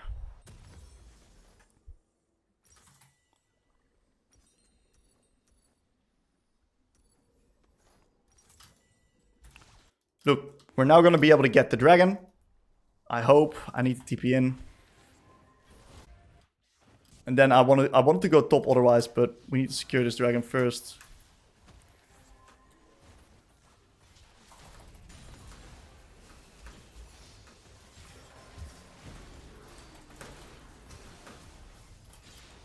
Okay. Looks like the dragon's pretty free. We're just making it impossible for them to enter. That's my mindset. And now we send the Ornn bot. Ornn is not going bot. That's really unfortunate. Because I want to go top. Because I want to be on the strong side of the map. And strong side is going to be top side because that's where Baron's going to be spawning.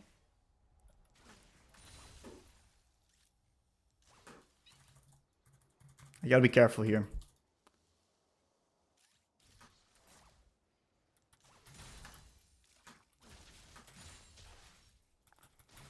Okay, we can now take the reset. And then, because bot lane wave's pushed out, I can open up mid into top side onto the Baron timer.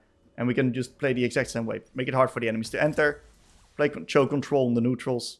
And yeah, play like that, basically. So I really want this Ornn to go bot. Oh, wait, he has just Ignite in general. Why the fuck does he run Ignite? Where's his TP? Anyway, I don't want to be on the weak side, especially without TP, so I'm just going to send it here.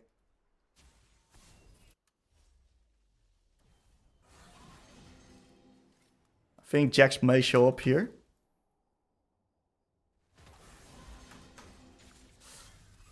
My ball was in a pretty awkward spot. It's fine, we can literally start Baron right now. Now, what's my job in this engagement? I'm going to control the choke points. So this guy is coming in. I'm going to kill them. And this is all we need to win the fight.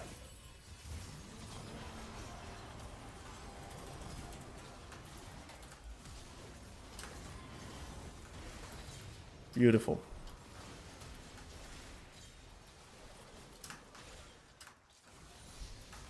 So when the enemies are face checking, that's where we stand there. We nuke them. We did walk into the Irelia, which means we were forced to use our flash. But honestly, it was good enough.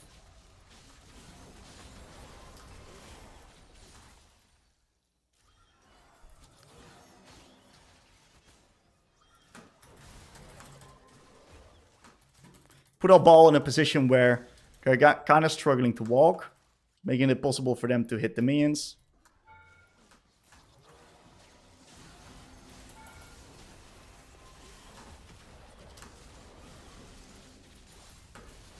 I kind of want to back off right now, because this is a really easy place to just throw the game. And I want to prevent that from happening. I'm going to stand here, because the enemies might just run into us, like that. Now with Shadow Flame I would have killed. So once again I use Fog of War.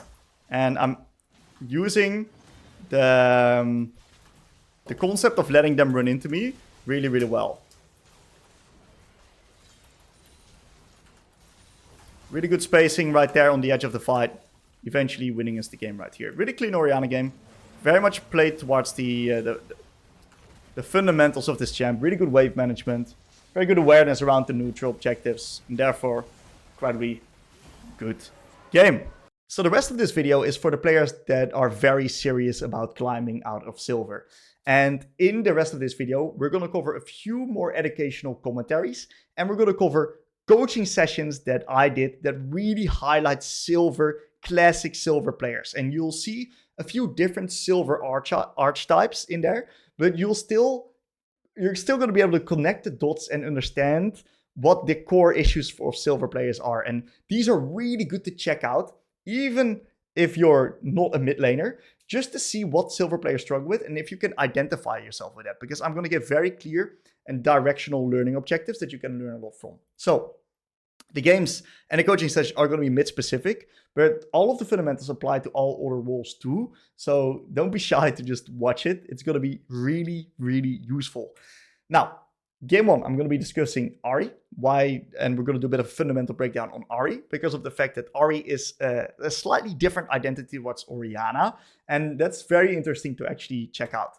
We're also going to cover LeBlanc because there's a lot of players that are still in silver. They're going to be rigid and they're going to be like, I want to climb with Yone, or I want to climb with LeBlanc, and I just love this champ. And I understand, you know, it's going to be really hard, and I can't guarantee success, guys. And I still include a commentary for one of these champs that is out of the scope of what we recommend, because it also is going to highlight some of the pain points. Even though that I am one of the best LeBlancs in Europe, you'll find that a game like that is just really hard to navigate. And I'm also going to explain why that's the case. So check it out. It's a very interesting one. It's a really different perspective than all of the other games.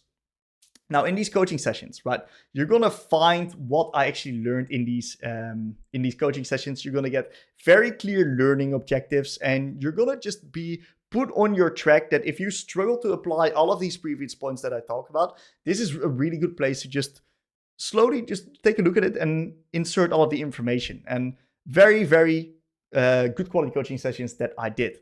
Now, once again, if you're very serious about climbing out of silver, I also recommend to check out the link in the description. It's for the coaching academy for all roles. But without further ado, let's take a look at the educational commentaries and at the coaching sessions. All right, we're also going to be doing a game on Ahri. Ahri has slightly different fundamentals.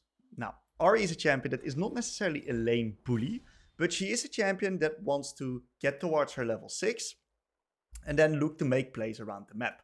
So how do we do that as Ahri? Well, it's a skill in itself to be in a position where you're not able to be pressured in the lane and rather are going to be able to make plays upon the map. Now, Ahri likes to use a bit of offense on the wave to put her in a position where she doesn't get pushed in all the time. She needs to have control to be able to play in a game like this. So what I'm going to try to do is I'm going to try to push Malzahar in, force him to respond to my waves, get towards my lost chapter, get towards my level 6, and then I'm going to look to make plays, usually with my jungle or on the side lanes with my R, because we're a bit of a skirmishing demon as Ahri. So that's exactly what we're going to try to do. We're going to nicely get up the push, and once again, the lane starts as early as possible, and this guy is really, really low. So very nice Q, proccing the electrocute. I waited until he was past the wall, so that he was basically forced to tank that entire Q to the face. Now, I can look for high value Qs like that. Whenever he's walking up, I'm going to try to hit both him and the minions. I'm going to stand away from that low health thing, because I want to prevent him from being able to spread that thing to me. That's not nice. So, since Malzahar had a really weak early game setup, right, I'm very happy, just push him in, pressure him whenever I can.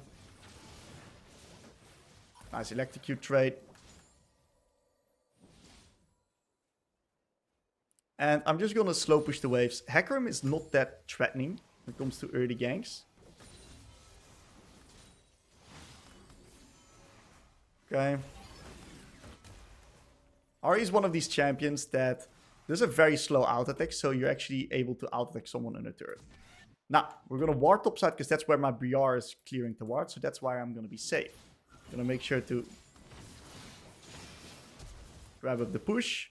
I wasn't necessarily planning to kill him there, but Malzahar is Ahri is not that strong of a laner, but Malzahar is not that strong of a laner as well. So we are completely fine trading on top of him. But we're not like recklessly trading, we're just trading smart. That's what we're doing. Which is on timings that he needs to last hit while I've already hit my minions. And it's just really easy to just time your aggression with that. Overwhelm someone's mental stack. You see how overwhelmed this Malzahar actually got? Very overwhelmed. So we're going to stay a little bit longer because we still got full resources. And we can milk our reset a little bit more. And we're super safe because of our vision setup right now. Make sure to clear those little fuckers, because they allow him to push his wave. And in this case, this guy is a pretty strong laner, not a strong laner at all. So we're able to just pressure him quite hard. Making sure that he can't really get the push going. Having the push is my offense. And this is something that you'll see a lot, is that especially in silver, players don't know what to do if they get pushed in. And the main way why I got pushed is because of me being earlier in the lane than he was. And I just start out-attacking the minions a lot earlier.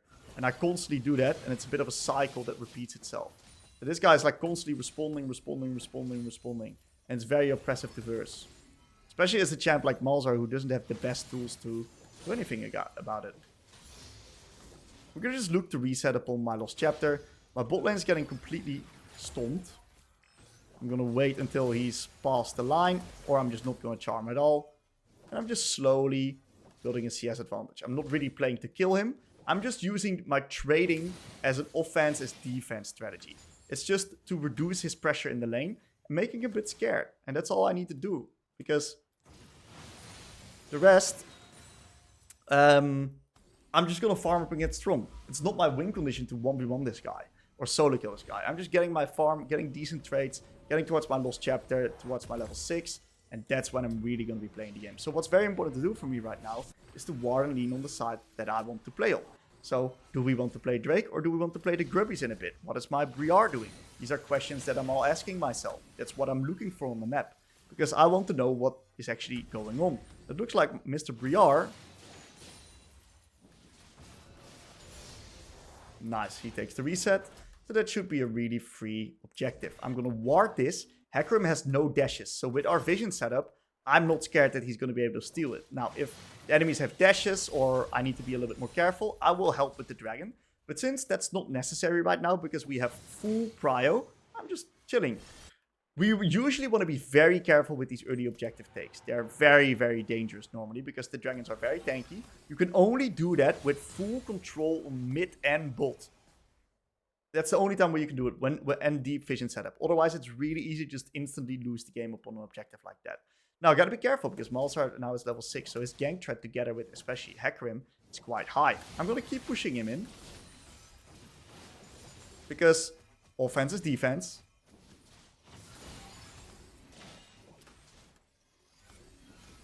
You see that he can hit quite hard back with the Voidlings right now. I want to make sure that my Qs definitely hit some of these Voidlings from him.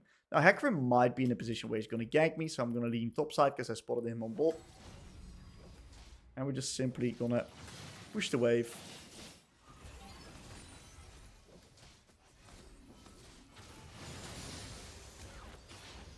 And we're going to reset. Now, why do we reset right here? Well, we reset because we can get boots plus Dark Seal. It's a very strong base. We can get a control ward, which I can use to translate my lead for and ward and lean better. And therefore, I really like this base. It's a very decent base that I take here. Besides that, there wasn't any immediate aggression going on the map just now. Of course, Briar wants to evade right now. It's a little bit unfortunate. I'm not ready to play. That's okay. Because I'm going to be able to turn this control that I have now into different parts of the map.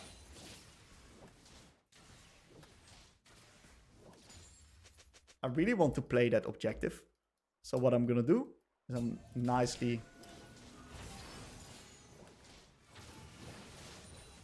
going to ward towards top side.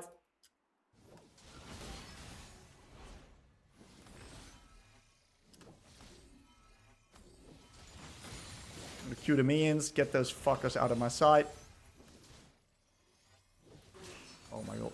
And the reason why Malzahar is usually such an oppressive champion for players to deal with is because they don't know how important it is to actually push Malzahar in. Right? If you see that how I'm pushing him in, how I'm kind of pinning him in the lane, this guy's just chilling at the grubbies. That's awesome. So I'm gonna wait with my Q until he's used these things. Looks like there's a bit of a contest happening. But since my Ambassador's already in place, I'm going to be quite confident of me just being able to come a little bit later. Now I'm going to move, create a temporary man advantage. This is easy to play. Very easy to play. Okay.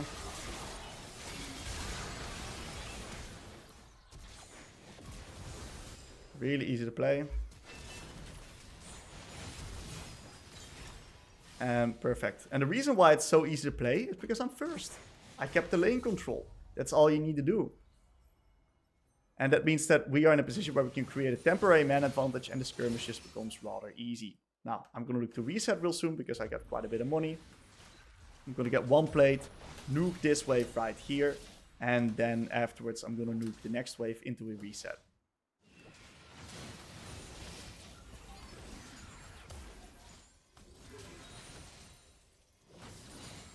Perfect. So, as we can see, this is a very nice reset because it's also perfectly timed on our big key item spike. Now, of course, we're a little bit down on gold, but we can just sell the pots. That is no problem at all. I don't really think we're going to be needing it anymore with our passive anyway. So this is completely fine for us. Now, we're going to open up from the base. Ask ourselves the question, what's the next neutral objective? We're going to time our ult with this next neutral objective. And we're just going to fight around it. That's it. That's all I'm going to do.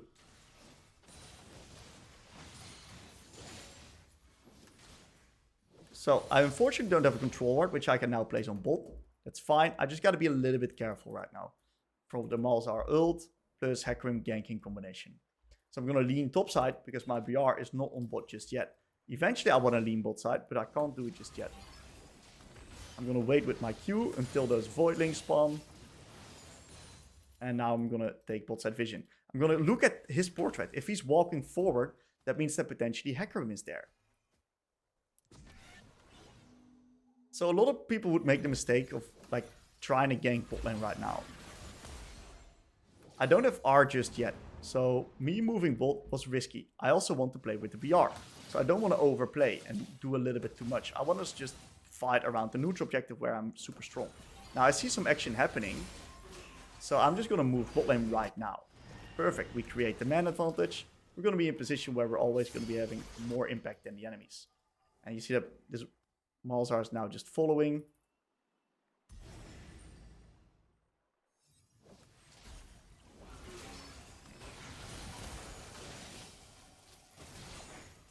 Okay, it's fine. We trade ult for ult. We nuke the wave, and we're in a great position. Now, unfortunately, my bot lane is getting their ass completely handed towards them, but it kind of makes sense. They're in a really tough matchup. I can't blame them for it. I want to swap with the Vayne, so I'm going to ask her to swap. I'm going to get this, this, this. On Ahri, I kind of want to get myself the sweeper. Why do I want the sweeper? Because I want to shove and move. I don't want to be sitting and chilling in the lane anymore. So I'm going to go bot. So I usually would love to take this wave, but in silver, people don't understand that I need to take that wave and then go bot. So I'm just going to drop the wave, give it to Vayne, because people just don't understand it, unfortunately. And otherwise he's going to go bot and it's going to ruin the entire flow of the game. Now, what you have to understand is that in this position, I do not have ult, so I gotta be a little bit careful. So I'm gonna very slowly kill this minion, very slowly kill this minion, so the wave now slightly stacks up closer to my side. Which means that I have an easier access to the next wave right here without putting myself in a vulnerable position. What I recommend is, if you're below master, put max W second on Ahri instead of maxing E second on Ahri. Because of the fact that it helps you massively with your wave clear.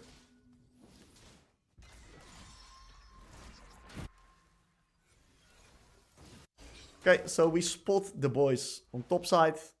That means that we have free access towards these minions right here.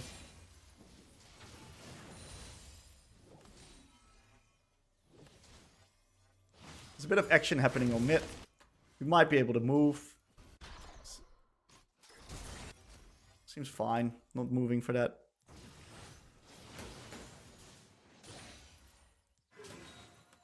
Hecarim is top, so I can be a little bit more liberal with my ability usage here without being under any kind of threat. I'm so far ahead that I just kind of do what I want anyway.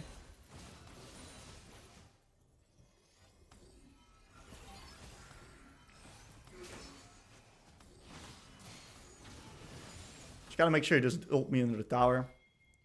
And we're now gonna play around the next neutral objective. That's the goal.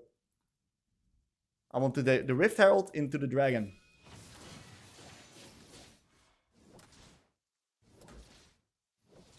And this is where I see most silver players mess up. They're able to get ahead in lane, but they really struggle to translate that into different parts of the map. They really struggle to win just the lane.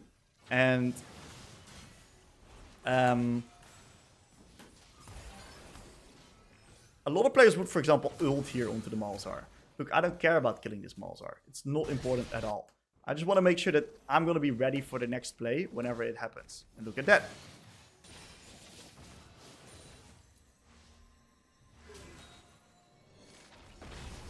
Okay, great. You can't do much versus me. Beautiful. We keep the ult, by the way. We're not ulting. We're not scared. Because this next play is coming up real soon, and I want to have my R for that. So, I'm not ulting if it's not necessary.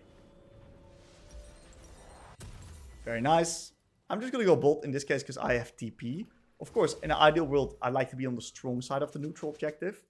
And I like to be on top side. But in this case, it's just not efficient with the movements on the map. So I'm just going to go bolt. Clear the waves right there. And if I'm necessary, I'm going to TP in. So I'm going to clear this wave. And make sure that I also I'm also not vulnerable getting collapsed upon. Because I'm on the turbo weak side here. That means that we can't do much crazy stuff. So I'm just going to scan for some vision. Hecarim shows top, so now I'm safe. Check how it's going with the objective. Might be necessary for me to port. Ideally, I won't port. Because that's going to make it more efficient for me to be on the map. Looks like porting is not necessary. Looks like Ambessa has complete raid boss. This guy is cracking the enemy skulls. And it looks like we're just getting the neutral objective for free. Now, we can then turn it into dragon afterwards. I'm already going to pre-ping. You see how nice this Briar listens to me, by the way? This guy has been doing God's bidding. This guy is on the right place. Now, I can't really ult there. Because he would just ult me on the tower. In this case, it's fine, because my team is not going to be able to play this dragon at 13 seconds anyway. I spotted them going top, so that's why I felt confident using R on bolt. Now, if they would be insta-running to Drake, I would not use my R here, because in that case, I'm going to need it for the fight. So what we're going to do is we're going to nicely reset. It's not necessary, actually. We spot 3 people on top, so we can just stay. Now, Malzahar still has ult, so we got to be a little bit careful to not get ulted under third.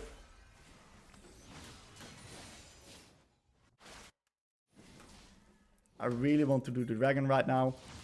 So I'm going to just set the right example here. A lot of randomness going on. So I'm just going to ping the Drake and nudge this Briar into the right direction.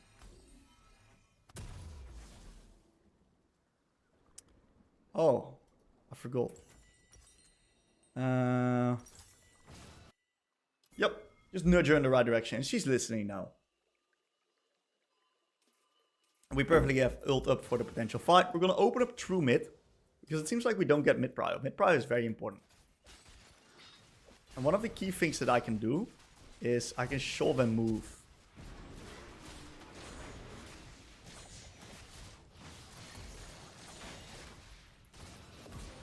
Okay, really nice and slow ability usage right there. Instantly turning back to bolt. It's the power of opening up true mid if you don't have mid prio. If you do already have mid prio, it's not necessary. Looks like the enemy team shut down the Ambessa. Great play by them. And the next objective is now going to be the Atacam, which spawns on top side. So what I want to do eventually is I want to eventually go towards top lane. Now, it's not going to be efficient right now because look at the top lane. This makes no sense for me to go top lane. So I'm going to chill a little bit, stay on bot, and see if I can potentially break a bit through here. Because 2 people mid, 1 player top, and 1 player was dead. So that means that currently no one is defending. Now it looks like Hecarim is taking the defending part upon himself. I don't really want to contest him. I'm not sure if he has ult. So I'm just going to get out here. I've got my Shadow Flame Power Spike real soon. Really thinking about my Power Spike when I'm going to be strong.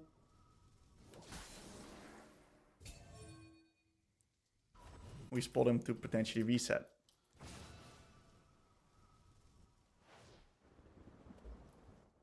So I want to get 1 more wave. And then I'm going to probably 2 more waves, and then I'm gonna go open up in the top. Maybe I can shove a move right now.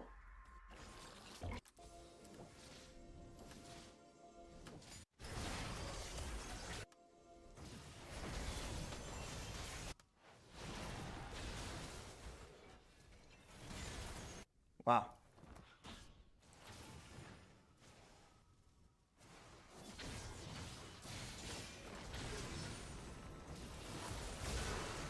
Holy shit, that guy is fucking strong actually. What the hell? I need to reset. I'm on a lot of money.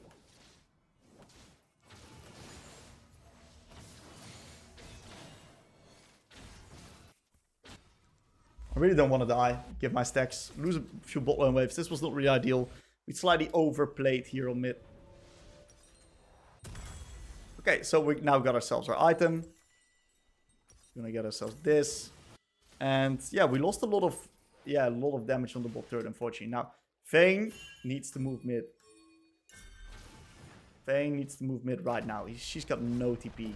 So she's got no business being on bot here.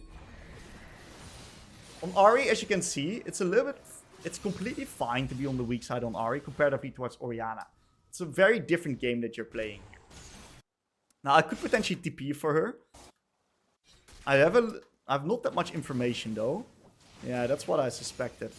That might be that the enemies are just going to do the Atakan of this. And if they do, I can loop the TP in if it looks good. If it doesn't look good, I'll just keep hitting bot and get tier 2 for it. So, just going to take a look at what happens here. Going to be nice and flexible.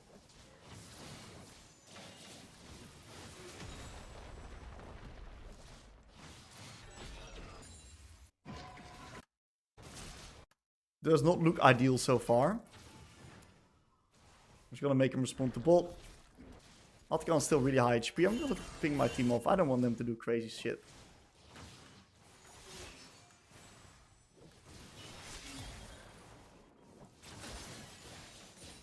I did make Yone respond to bot now.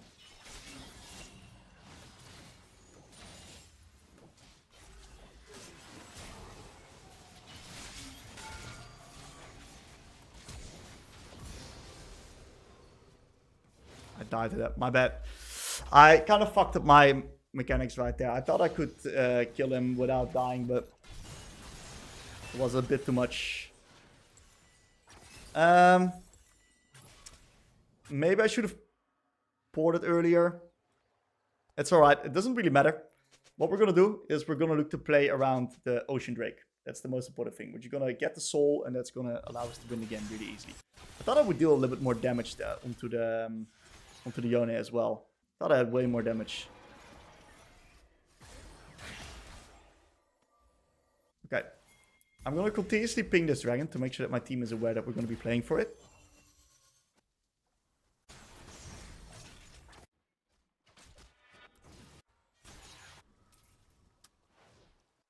And we're going to open up through mid into bot side. That's the goal.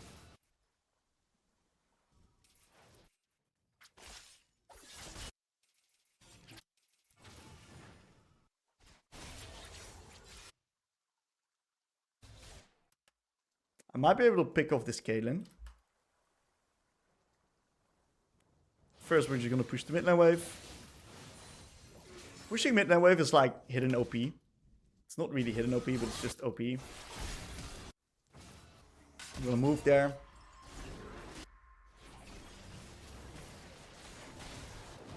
Oh my god, there's a fucking dragon there. Beautiful pickup.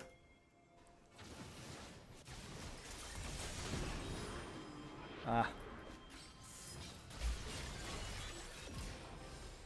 Not the best Zonias, but we did eventually get the kill. It was a good charm. I waited until her E was gone. And we should be able to get the soul now.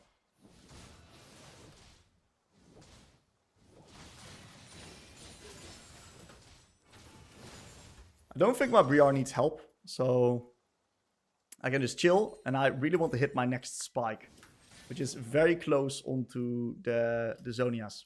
Really big item for me.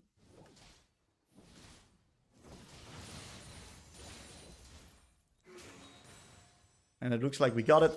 Plus we got the dragon. And instantly we're up next. What's the next neutral objective? It's going to be the Baron. We're going to play for that.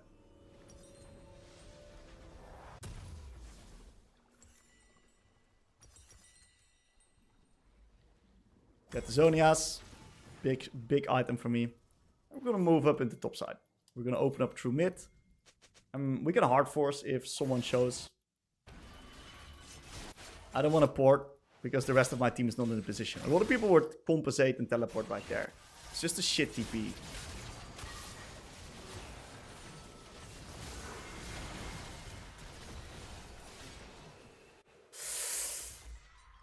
Wow. What the fuck? That Caitlyn just annihilated me. I think she like crit me like 2 times. Even through Zonias, I got just murdered there. I did not expect that. That's my bet. And the reason why that's my bet is because I should play as Ahri. I'm not like a 1v9 carry, right? I should play with my strong members. Who are my strong members? Briar and Ambessa. Where were they? Not in the fight, at least not at the beginning. So I slightly overplayed. And that is sometimes a mistake that I see happen quite often, where players overplay instead of making the right plays. And it happens to everyone, including me. That's fine. Now, my Ambessa is playing right now, so I'm gonna TP in right here. I'm gonna make sure to push the mid lane wave, and then we can start a Baron.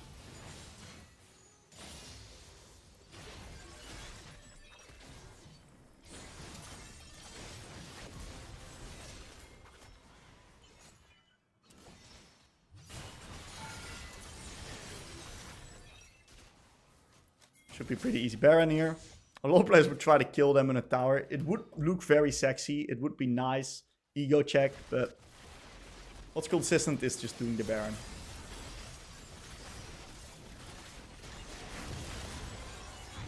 Why me? Okay, so what we're going to do right now is we're going to siege. And this is where a lot of players struggle. Sieging is hard. Sieging is really hard because to siege, it's really easy to just make mistakes and get caught off guard. So the goal with sieging is just to link up your pressure. Now, in Silver, I don't want to talk about tempo syncing too much. Syncing up tempo, it's not a concept that is super important in Silver. It's definitely important to cover here and there and know what the idea behind it is. But you don't want to hyper-focus on it. So what I'm going to do right here is I'm not going to be able to pressure too much more because look at my teammates' locations. None of them are pressuring. You want to draw an invisible line here. What is your team doing? You want to all be on the same pressure position. So I'm kind of chilling here on top, waiting for my team to pressure before I do anything crazy or before I go any crazy plays. I'm just going to clear the wave. Leave this minion slightly alive. And we just need to start pushing. And this is where, look where everyone's getting lost. No one knows what to do anymore. We just need to start pushing these waves. That's all we need to do. And ideally we only play on 2 waves because playing on 2 waves is throw prevention oriented. And whenever you're this far ahead, you kind of want to prevent throws. I might get ganked by the Hecarim. So I gotta be a little bit careful. Oh, they're not sieging. Looks like we're playing on the bot. Look how lost everyone is. This is okay. Hecarim is for sure here on top. He's stepping up really aggressively.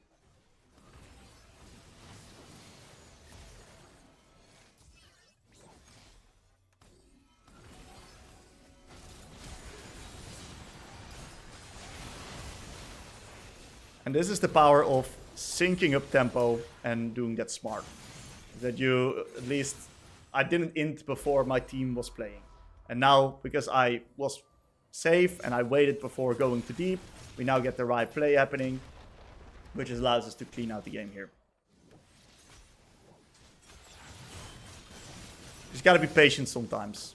Sometimes you gotta just wait for your team to be on the right time. Sometimes you gotta just do nothing. Doing nothing is better than doing something. Who would have guessed? Now, it looks like we have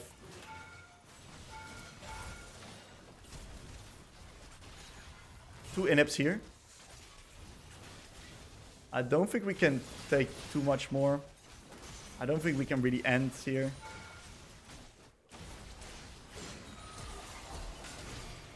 Taking Nexus turrets nowadays is also like kinda...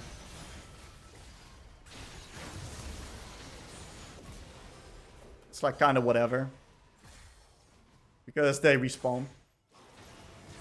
We're just gonna take mid.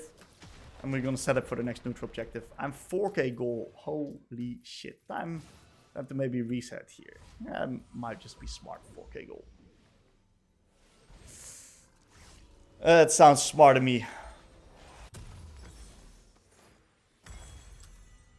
Right. So let's just play the dragon.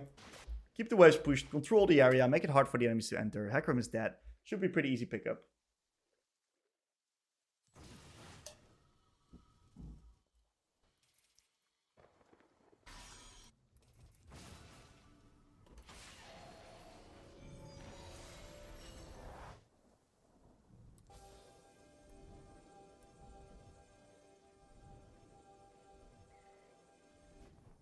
If someone walks in or tries to get vision.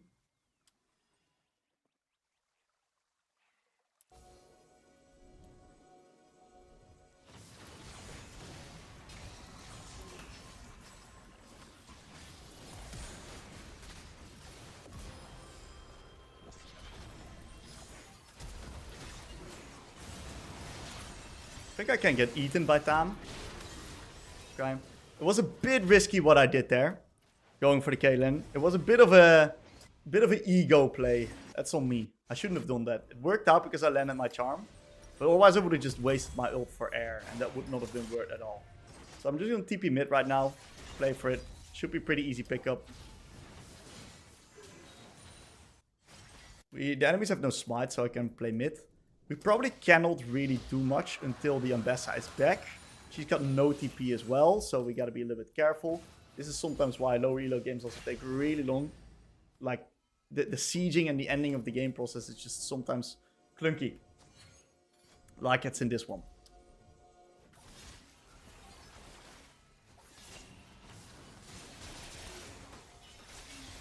Just gonna need to wait. Like, a real fast way to just stall out this game for 5 more minutes is just get Malzahar ulted and then our siege just dies because it's 4v5. And even though we have Elder, we can't do anything with it. So I'm just chilling. You know, I'm waiting. We're eventually going to need to do Baron. Maybe the enemies will make a mistake here. I'd love to ult over here, but Malzahar has his passive, of course. I can't do it here as well.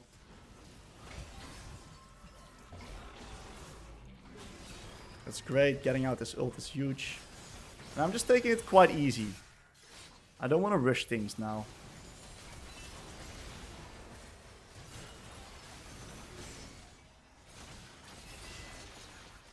I don't want to rush my ult.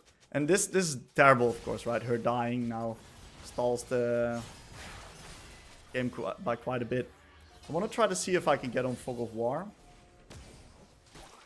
Talon is really strong, actually. Okay, very nice.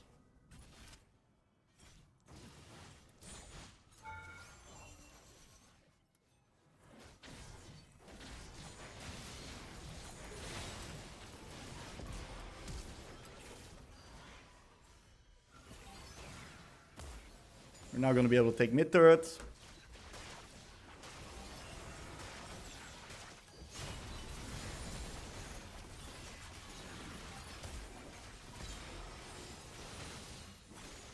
And this is going to win us the game.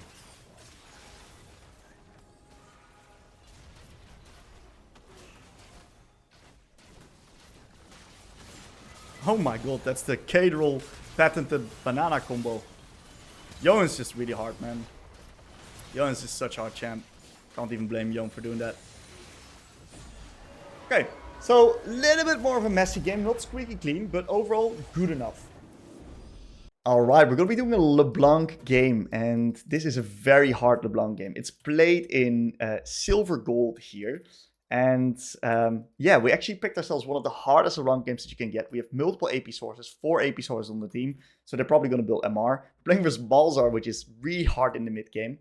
Another thing to note is that they have Sivir, which is hard to kill, Naafiri, which is hard to kill, and I'm just going to show my face and make them scared so Mumu can get out. And I'm just going to be trading a bit with the Malzahar. I'm perfectly happy trading a bit in the early game because my champ has a lot more kill threat than him. So yeah, it's a really hard game. But let's see if I am good enough to carry this one from a draft perspective. So, in the game versus Malzahar, I am happy to grab up the early push. I'm always keeping my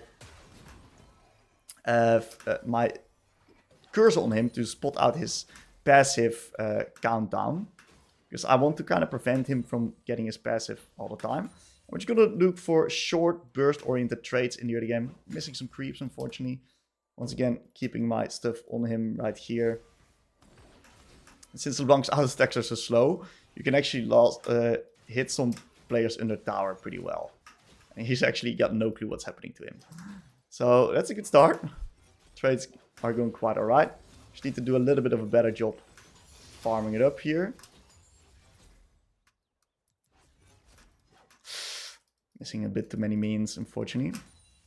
The Fury is not that threatening in the early game. So we are chilling. Nice electrocute proc. 9 seconds, he's dead. And what we're going to do is we're going to slow play. Okay, he's doing a very nice respectful recall. And we're just going to be building a bit of a CS advantage like that. Just going to take it nice and easy. And what we'll do is we'll ward top side just to cover our Amumu. I know the Fury is probably bot side, but you never know. You never know what shenanigans they'll do. So we're just going to keep up the slow push. And once again, if he comes back into the lane, we're just going to instantly look to... Oh man, this new auto attack animation on this champ, dude. I swear I don't like it. Weaving in these auto attacks in the combo.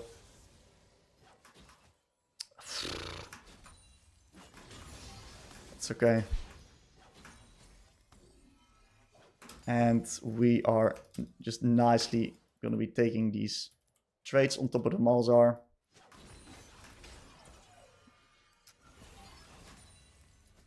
Kill these voidlings here. Man, I'm missing all these creeps. That's crazy to me.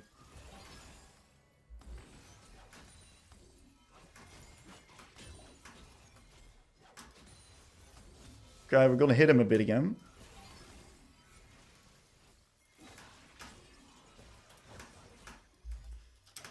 We're dropping a bit low, but he's got 9 farms, so we're doing a pretty alright job. I can probably just take a reset after this wave. So I'm gonna combine.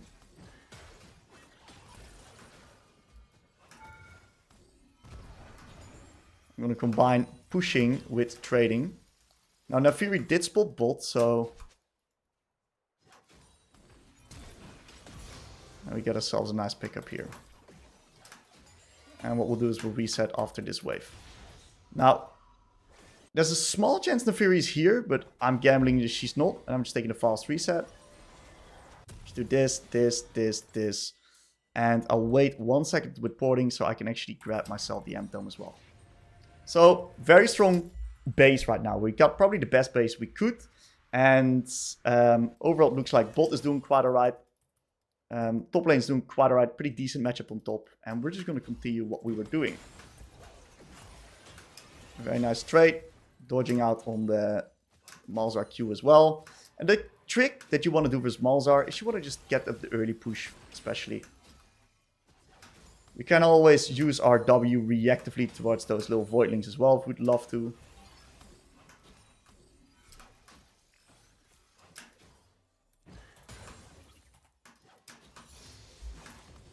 And we just nicely use the Q to poke. And we're going to keep this minion right here, because we can build a slow push with this particular minion. And one that is very hard for him to actually reach. So I want to kind of lean up a bit more into bot side and get some vision there. He might just reset right now. Did not.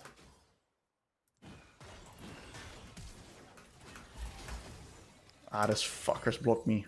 That's okay. We got his flash. We got his HP. He's really struggling to farm. There's a play happening on bot. I'm pissed off at how many minions I'm missing. Oh my god! Oh, it's a disaster, man.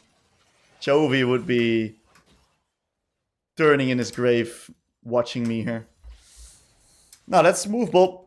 we use our W right here, even though we're on low mana, because we then get our RW available. And getting RW available is really powerful for your skirmishing, specifically because RW allows you to do a quick combo. Now, I did spot Nefiri use her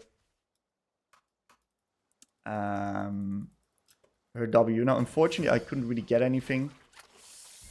But I'll just take these and go back. It was too risky sending it there. So not the ideal roam. Malzahar, no flash. Yeah, he's dead as fuck.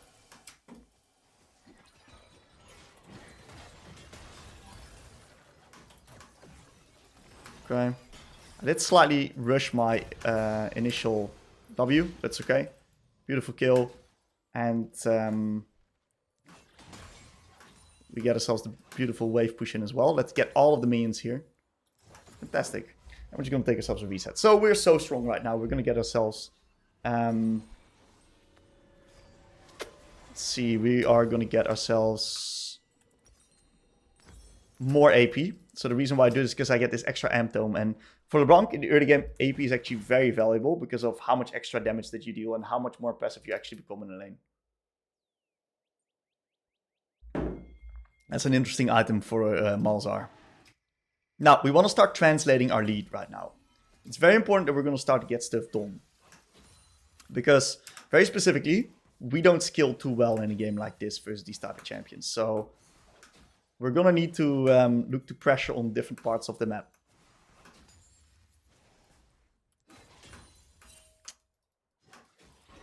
So, let's get these grubbies. Oh my god, Amumu is a beast. We're going to push this wave here. We're just going to sync up with Yamumu, get the grubbies. I need this plate. Okay, we just get the plate. Get the W available, so that the skirmishing becomes a lot easier. Spot the Nefiri up on top. Not sure why we're not doing the grubbies, but...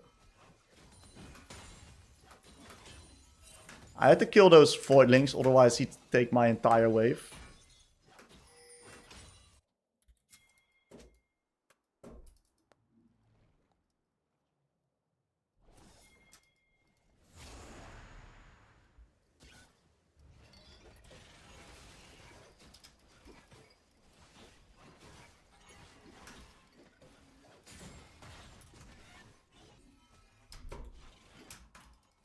I was debating going over there, but chance of me killing her. Didn't really see it. Malphite's got no R. So Malphite's not that threatening. I am keeping my eyes on the Amumu right here, because I don't want him to get collapsed upon by the Malzahar nor the Nefiri. So yeah, getting these grubs is great. Now we're going to try to translate it to the dragon. And I'm going to look to hard push this wave. And then reset. The more minions I can land with my R and my W, the better it is. Maybe I can TP bot. Nah, it's not a fast TP. It's not smart. So I just reset upon Lost Chapter. Not bad. And what we're going to do is we're going to open up through mid. We need to play very meticulous this game. I could pour bot, but it's not necessary. Nah, we're just going to go mid.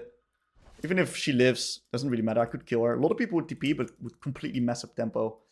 Now, in higher elo, I would have potentially done this, because then the Kaden would potentially be able to take over mid. But they don't really understand that too much here.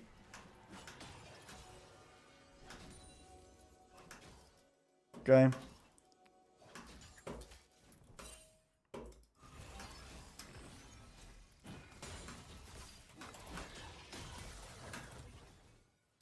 Okay, nice fadeaway E, big chunk.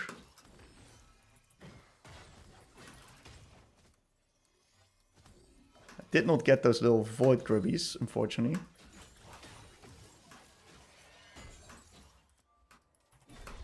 We're close to our Ludens.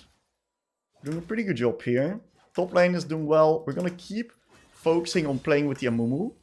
I see a play on bots happening, so I'm pushing out my wave as soon as possible.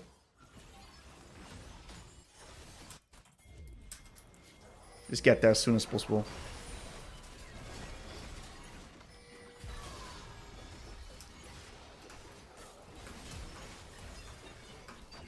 I got W still available. Nice. And we'll run straight back to mid here. Really good TP. I'm still a bit... the animations feel so clunky on this champ. Now since the rework. Man, I'm gonna be honest, I fucking hate the rework. Sorry for the language, guys, but... it's just not my cup of tea. You gotta ping to make sure that they don't get collapsed, but they're very dangerous. I don't want them to die. Once again, the margin for error in this game is really low. We make 1 or 2 mistakes, and there might just be no solution anymore. That's the thing with LeBlanc, guys. Even me, right, with my LeBlanc experience, may not be able to carry this game if it goes south in the mid game. Purely because of how our champion interacts. Now, we're going to get this and this. We have a perfect base, and I'm going to go catch ball.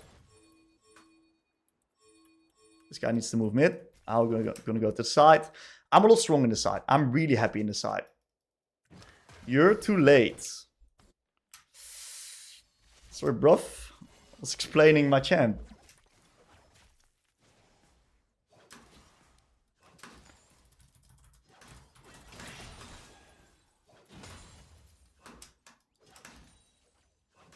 Okay, just gonna nicely catch the wave here. Server's moving mid. Just gonna keep prio and push. I think he's alone. Fucking minion. So they're playing their Malzahar use flash. That's a really big cooldown I gotta be aware of. The Malzahar flash. Because that's... oh. Sag. Let's see if they got any vision. So this one I can get anyway, so I'm just gonna do this. My Amumu's playing top, and I'm on weak side, but that's fine, since I'm LeBlanc and I'm really mobile. They don't really have hard CC. I think Malzahar probably ulted upon after flash, but if he didn't, I might be in a bit of trouble. Malphite's getting a bit mad over here.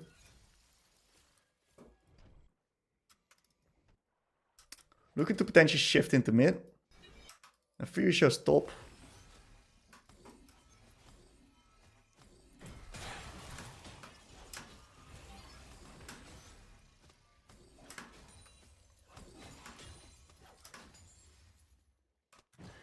I'm just trying to wait for the correct move window here. I'm going to be pinging the Rift because I want my team to play around it. Interesting. Just going to turn straight back to bot. We also want the dragon though. We need both objectives. Oh man, this guy needs to be insta-muted. I don't know why I have everyone unmuted. Anyway, it's fine. Need to play around both. I want to contest both of these objectives, by the way. I don't want to lose anything. So I'm just going to keep pressuring bot. And this is the problem of this matchup a little bit, is that it's just really hard to break through the side. Oh my god. In tower range? Man, that's fucked, dude. Did my champ just get this large with the rework? What happened here? Oh, what a disgusting timer, by the way. On the dragon, and I just wanted to clear the wave and just back off. Whatever. Man, Amumu is fucking OP in these ranks. What the hell? Okay, so let's just get the Drake. I'm gonna pour bot. There's a reason why do I port bot? Well, I port bot for tempo here. Specifically because I don't want to lose the minions and be on the same timer as my team. So afterwards, I kind of want to play Rift. So I'm going to now push out bot, and then I have a move timer into Rift after my bot lane and my jungle potentially resets. With bot lane being in a good wave state. So since I'm level 12, I can use my R here. Very quick move into top side. Need to check it, but I gotta make sure that Nefiri is not on it. Beautiful. We can potentially overload on mid here. I don't want to fight until I have R yet.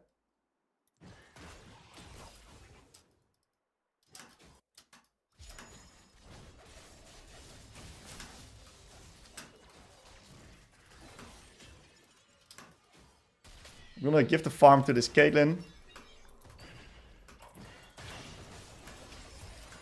Really good usage of the double dash. We got a nice pickup. Monk's really good at sieging through mid. So we gotta ask ourselves the question where the next neutral objective is, and we're gonna try.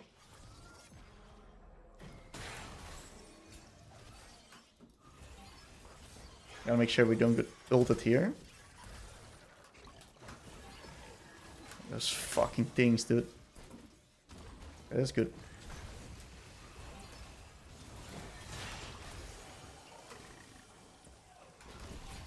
He's so tanky. He's so tanky.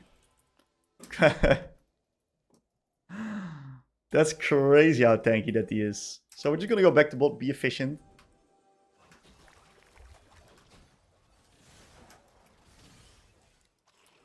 This guy is also like, holy moly, my champ's fucking useless if they're gonna be building MR. This is one of the reasons why LeBlanc's like such a rough champ to play in lower elos as well. Like you make one mistake, which you will make when you're in lower elo, and versus these champs, you just can't do much. Now I actually think I trolled the build a bit. I should have instantly wet Void.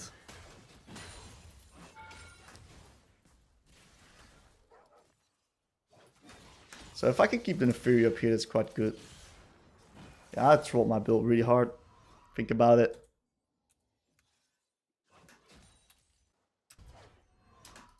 I need to keep syncing up tempo with the boys. So it looks like they're making a play on mid. I can't really go there, but we're getting a mid turret. That's fine. Because we are getting...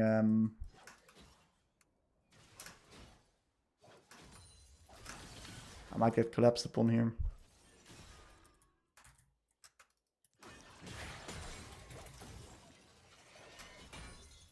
Okay, let's reset. Keep tempo synced. Yeah, I'm just gonna go Shadow Flame into Void. Shadow Flame is a bit better than Storm Surge right here. Specifically because of the fact that they're running more MR. So the fact that we have bonus increased damage is always nice. We're just gonna go towards the strong side of the map right now because that's where I want to be playing. I'm strong. I want to be playing where the action is. So we're gonna go bot because the next objective is gonna be on bot side. I should have maybe opened up mid to try to get control with the team, because it looks like we kind of lose third there.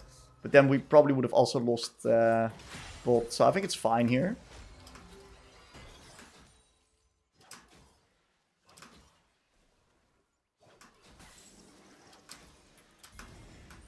So I really want to do the Atacom. I'm going to push one bot lane wave and do a roam into mid, or at least a move. Oh.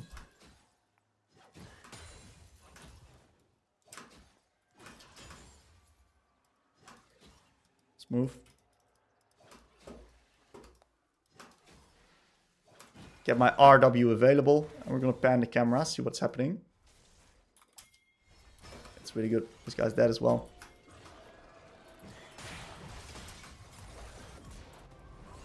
Very easy to execute combo like that. If they're low, use the RW into QW because it's pretty unmissable. What a fucking Herald, dude!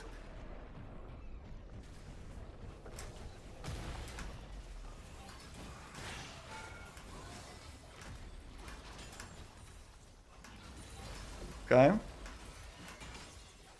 We can literally start it if we want. I'm gonna grab this. Let's just take the objective. Oh, they might troll here. So this is like LeBlanc's specialty. Barely not strong enough.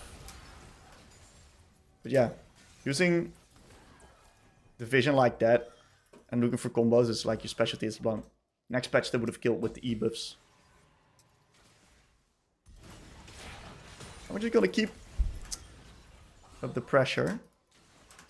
Gotta be a little bit careful. We're losing mid lane wave prio. We can't do anything versus him because of his MR. He's actually really strong for some reason. But we're getting the dragon. We can get the Atacon afterwards. Start it. Definitely for you stop.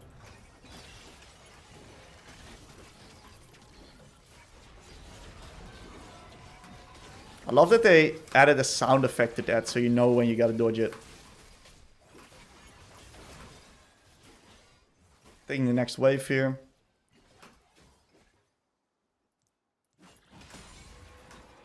And then afterwards, we'll probably have to reset play up into top. Next objective is going to be Baron. So I'm going to use this tempo that we got on bot. Potentially we can even TP top, even though we're desync from the rest of the team. Gragas doing really well there. So we're just going to grab up some free kills. Is that the Baus FFS on Gragas? Maybe. Walk together. AoE. Lock him up. I overkilled the Malphite there. Dodge.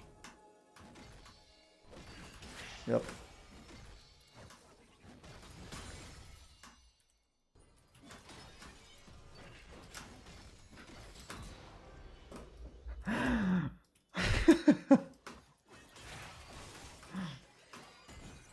Alright. That was nice. Okay. So, since there's 3 people bot, and I'm on the side with 3 grubbies, I'm just gonna hit. Probably get T2 for free. Next objective is Baron. In the meantime, I want to push waves, force them to respond to me.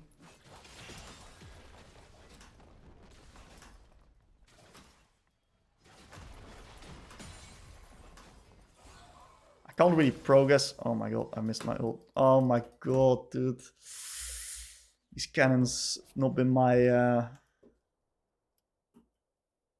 my best thing. Hit with bubble. Okay.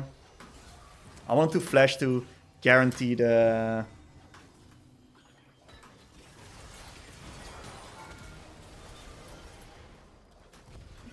Guarantee the E.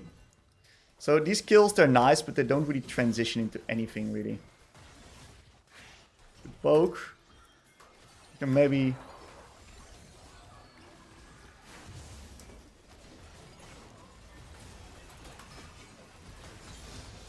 Nice play by the Gragas. Nah, we can't siege for shit, boys. We're wasting our time. We're getting some nice kills. Emotional damage, but... Let's play into bot. They can push mid. Man, this part of the game after Atakan is so, like, generally so slow.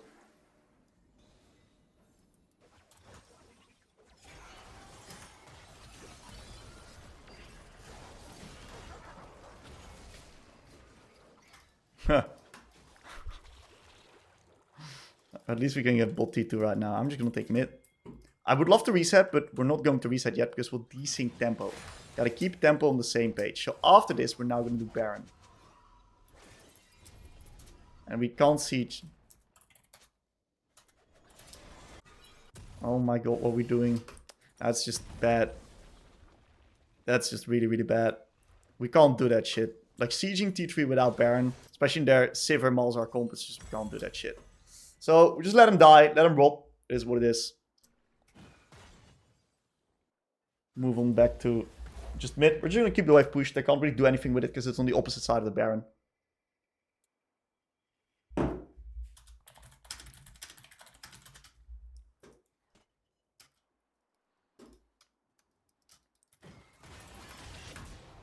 Okay, didn't expect that one. So AP Malphite's a bit easy to deal with than tank Malphite, of course. As LeBlanc.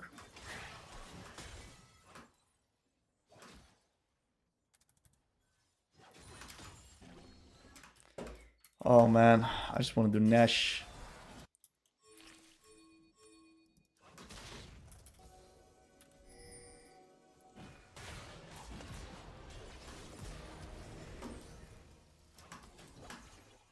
Damn.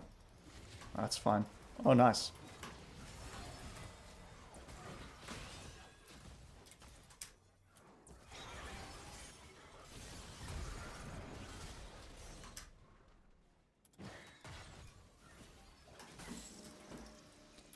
Let's take the dragon. No one knows how to end games here. I'll probably have to stay. Just grab up this.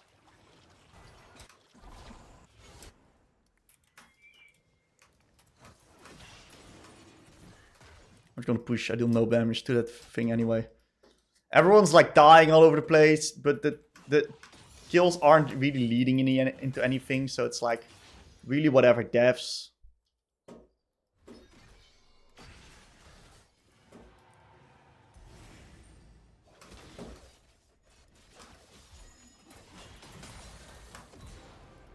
Okay. Killed her through the spell shield. I gotta run. Because Nefiri might chase me.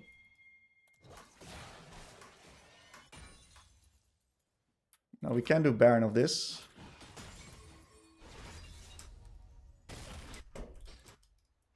And after Baron, we can win.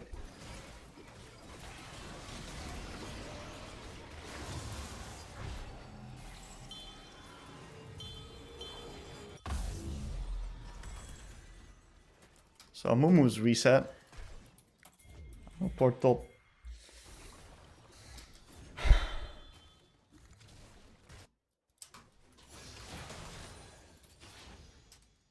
Okay.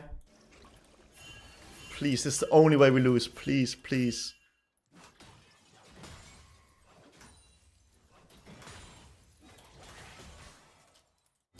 Oh my god, he's farming. It's fine. I'm just gonna be pushing top. Alright. No one's defending, so that's good. We're pressuring at the same time. Syncing up tempo. Very important at this point in the game. It means that even if they fight, I get something for it in return.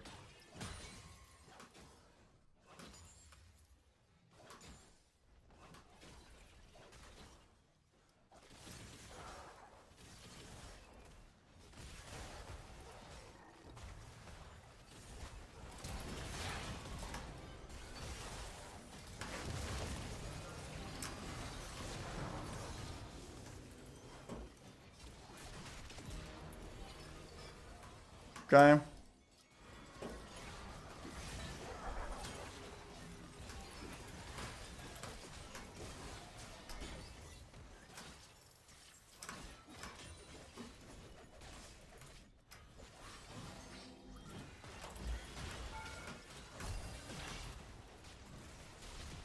She can't really clear the wave right now.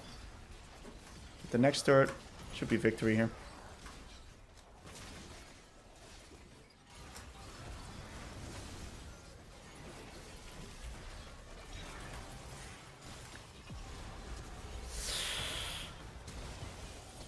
Oh, we didn't win.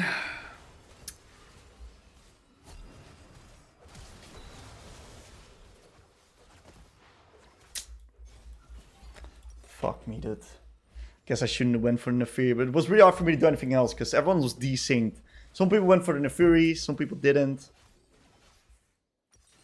Oh man, stuff like this eats you. We just get the... I think this is just better because the game should end on the next push and otherwise we're going to be fucked anyway. So let's just do this and we're going to get Banshees after. It's good enough. We're going to get a control ward because we can control of areas, chokes, make it hard for the enemies to enter.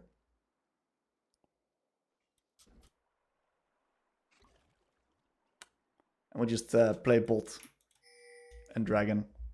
This game just gets stalled by a few minutes now. Gives them opportunities to come back. Like, look at that. Silver ain't too weak. They're strong. They're getting strong. Just run back. So we just run up to bot. Start pushing up bot. We have mid and top auto pushing. Dragon should be pretty guaranteed. But yeah, they're getting a lot stronger with these waves. Definitely not a good side to see. We have decent scaling as well, though. Can definitely not be underestimated. My champ just becomes useless. I'd like to keep control. I'm fine. I want her on mid.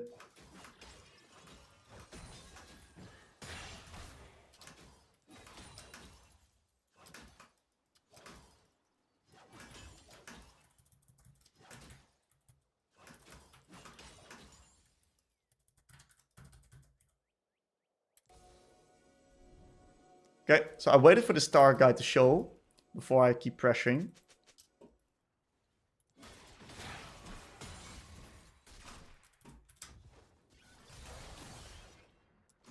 Be careful of flank here. I would love to proc off the the passive from Malzahar and the thing from Fury, Edge of Night. Especially Edge of Night's pretty big for me. 4 items, she's so strong.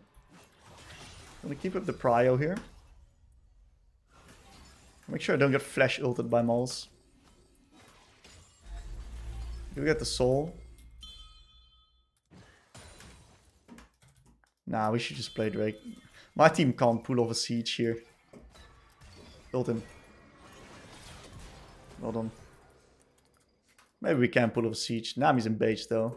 That was a pretty big kill. Oh, we're resetting on a Mumu. I'm gonna have these. I'm gonna need to sync these waves. Mid and bot. Don't push, don't push, don't push, don't push. If the waves aren't synced, I'm not gonna be able to do much. Oh, my wave's just gone. My bad. The wave's just gone. I'll just play Baron. They just one-shot the wave.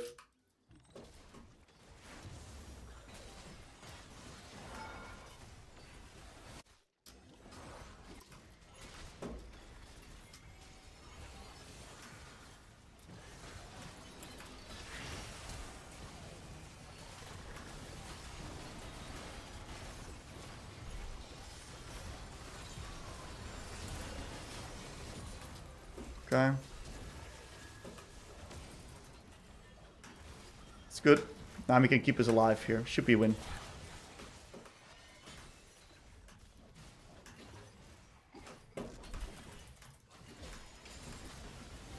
Holy moly, Caitlyn damage.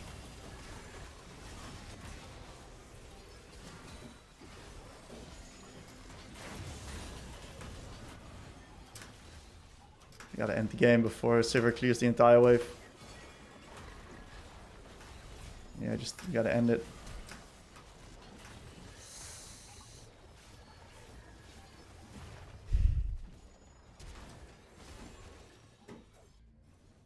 We dove the fountain. Oh my god, dude!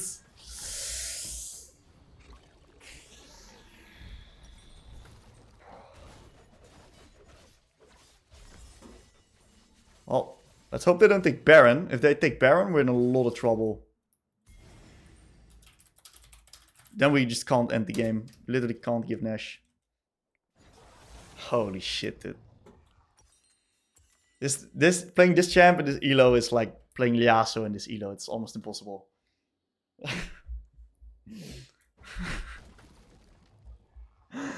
Unbelievable. That's also like I personally don't recommend LeBlanc to lower elo players because there's a reason. Like you make a mistake or too many, just game is just out of your control.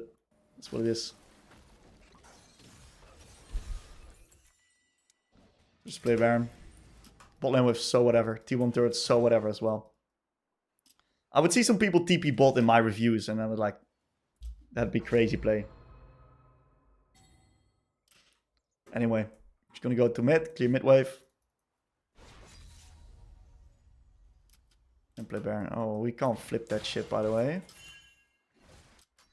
If we lose it, we lose the game. Holy moly, it was way too close in my opinion.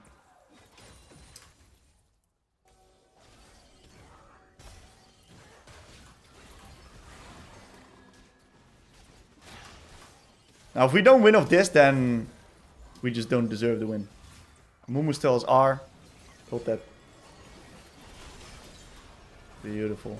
Now we must win of this.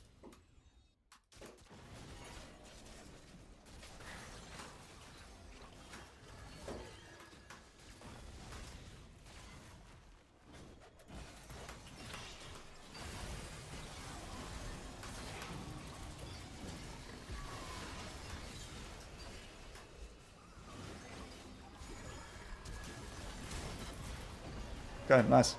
Decent game. It was a bit longer than I wanted to, but it was good. Analyze the situation. What are your goals, bro? What can I help you with? Just like general improvement. Yep. I see like you got to bear in mind I play lots of games with friends. Okay. So all these normals, you can just like not look at them. Yep. Yeah, there you go. Yeah, just like generally improving at the game. Okay. I'm not changing my champ. I'm just gonna stick with it, you know. Okay. And yeah, just see what I can do. You're dedicated, huh? Improve. That's good. So you're from England, I suppose? That's the one. Yep. Yeah, you got the accent. The accent is giving it away. Yeah, well. That's good. Better than my accent.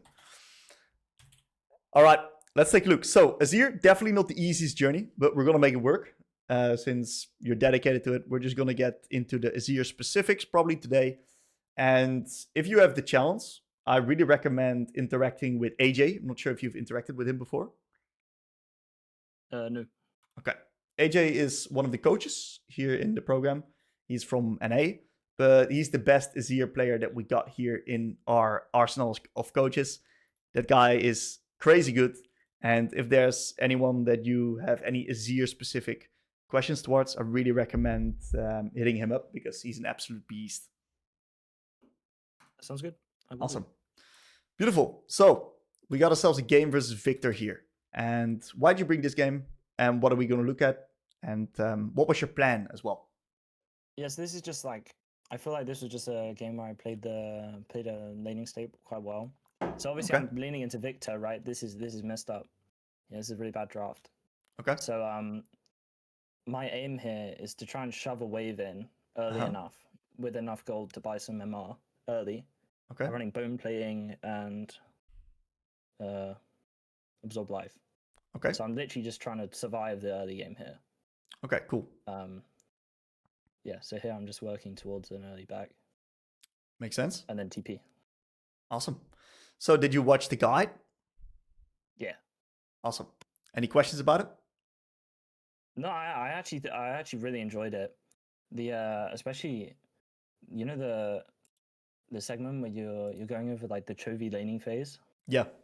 And you talk about the zoning, the way you zoned off under turret. Yep. I found that like really useful in my games. That was crazy, huh? Yeah, It was really good. pixel perfect. Beautiful. So let's see how we actually do that. I think so far our wave management is quite good. If Viktor would be contesting more, we can also counter contest a bit more. I think our position on the lane is quite decent. In a lane state like this, feel free to just chuck your W in here and keep out-attacking. We got to get rid of this wave state. We got to get more of these out-attacks in. We're basically permanently out-attacking in lanes like these. So definitely feel free to do that. Okay. Also make sure to pop the pop. Love that. The ward is one that level 1. That's one I'm not too happy with because of the fact that that ward puts us in a position where we now are going to be in a position where we're going to struggle a little bit with the push. And if we're going to keep the push while having no vision, we're going to be a little bit more vulnerable. So I'd much rather have to use that ward after wave 2, between wave 2 and 3, because then we can potentially keep the push up a bit longer. Okay. Yeah, I was just going for 400 gold back, essentially. That was my plan. Okay. Is this something you always do? No, only until like really hard matchups. I see. And does it usually work, or how do you feel about this? Yeah, they will never, like, I know it's just because of the opponents I play against, but they won't take it back, and then I'll be stronger than them. Okay, that's good. So let's talk about this reset, because it's not a bad reset. That's something I want to note. It's not a bad reset, but there's a better alternative right here. Let me explain you why. So whenever you are in control of the lane, like this, you agree that we're in control right here, right? Yeah. Exactly. So whenever you're in control, most of the time it doesn't really make sense resetting before your lane opponent. Because we're already in control. So if we reset right now, we're actually going to give him an opportunity to reset as well. And then he is gone from the pressure position that he's currently in. So the best thing to actually do in this case, because you're winning, is to stay, because then you can keep up the pressure. And if he decides to reset, we can then push the wave in and reset on more gold than him, therefore giving us a small advantage in lane. Yeah. Make sense? I can harass him under tower as well. Exactly. You can make this guy sweat for his money. Spot on. Mm. Awesome. Great one to keep in the toolkit. I love what you're doing. I like your aggression. See, because here I have MR, I'm not taking any damage really from this guy's E. Because I on Azir you just get poked out so easily, and that Viktor E is undodgeable pretty much. So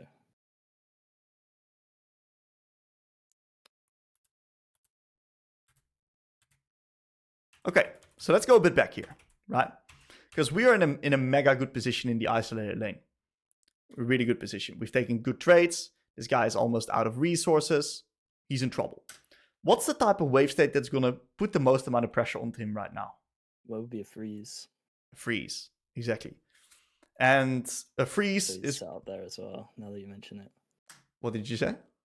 it's so now that you mention it, I can just it's so easy to set up here. I don't even think I did. Okay, so how do we set it up?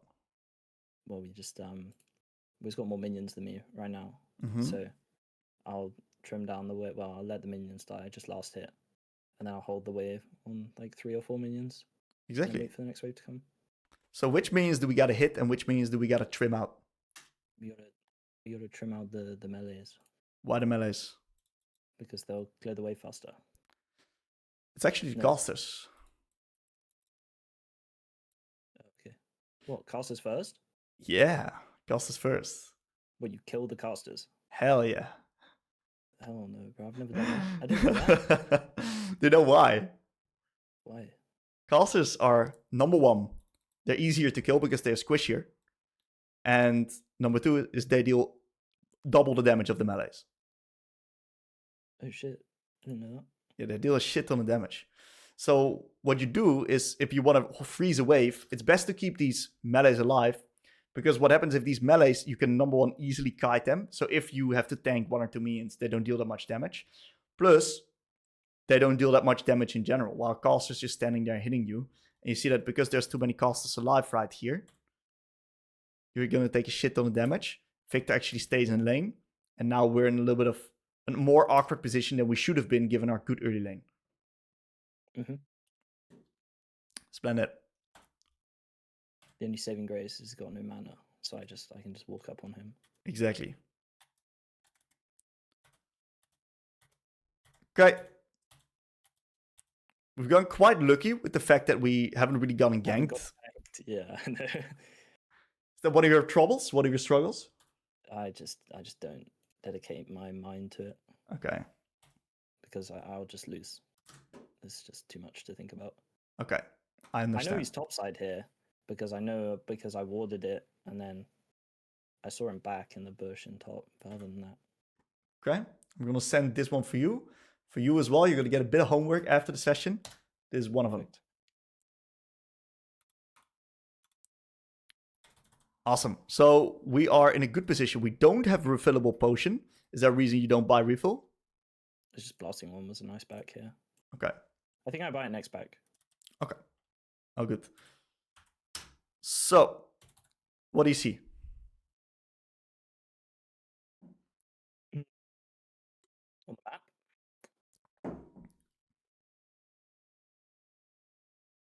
Wait, what are you asking? What do I see on the map? Anything. Well, I know Drake's up. Okay, Drake's up. That's good. And here my Yi's about to ping it. I'm about to tell him to not go. Why? Because I'm Azir, level 5. Okay. And then we go anyway. All right, let's have a crack at it. So, yeah. I think we're actually fine playing, by the way, Dragon, if it just looks at us, because we're actually quite strong right now. We're stronger than this guy. Level 6 is decent spike. Level 5. If we can get lane control, we can get prior, we can create a man advantage. It's completely fine to play. There's only one problem. This guy is strong as fuck, but he is not reset yet. So he's theoretically strong, not practically strong. So we gotta wait for him to reset, and then we'll take over the map.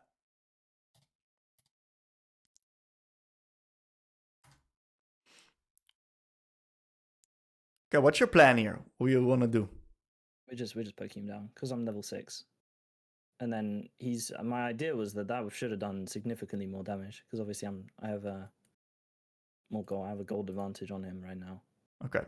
I thought that would do a little bit more, but anyway, that's just like knowledge of spikes and stuff. And then the idea was I would get him to leave lane, and then I could have gone for Drake, which was essentially my thought process. Oh, he did actually take it back. Oh no, this is rewind. My bad. Yeah, it's a rewind. That's right. So let's figure out why it didn't work out the way we wanted to, okay? There's a few factors to consider. Number one, this guy has bone plating. So your ult did 0 damage. Neither did this auto attack. Yeah. Good start. Another thing to note, this guy's got double ruby crystal. You're not killing this guy for shit. This is a full tank right now, man. The only problem that he has is he has now no AP, which means that he's got very little wave control. That's the problem he's having. So if we would play this, right, what I would do is I would just play it a lot slower. Look, I think I see your intention here with the R, but there's just no need to regarding number one, his bone plating, number two, the fact that he's a full tank. We can just once again play to control the lane, and by controlling the lane through the wave, what's going to happen is that was going to put us in a position of control. And that's what we want. We don't really care about giving this guy to base. We don't care about killing this guy. We care about taking control of the lane so we can move if something happens on the map, always before the Viktor. That's our job as a mid laner.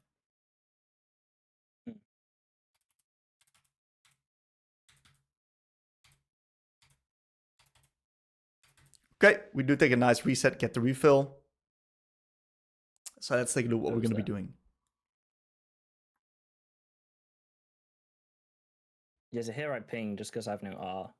I don't want you to take a fight on Drake with no R when I have no R up.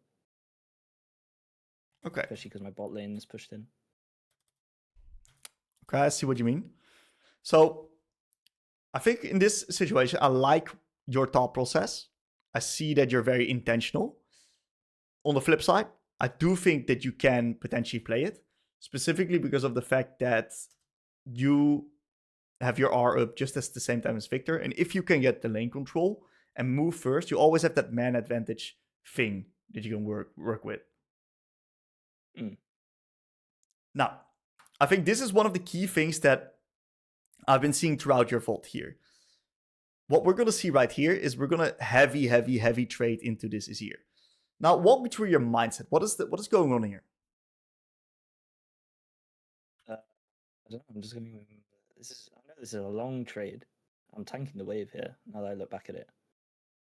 But here I'm thinking I'm just stronger than him, so I can just take these fights.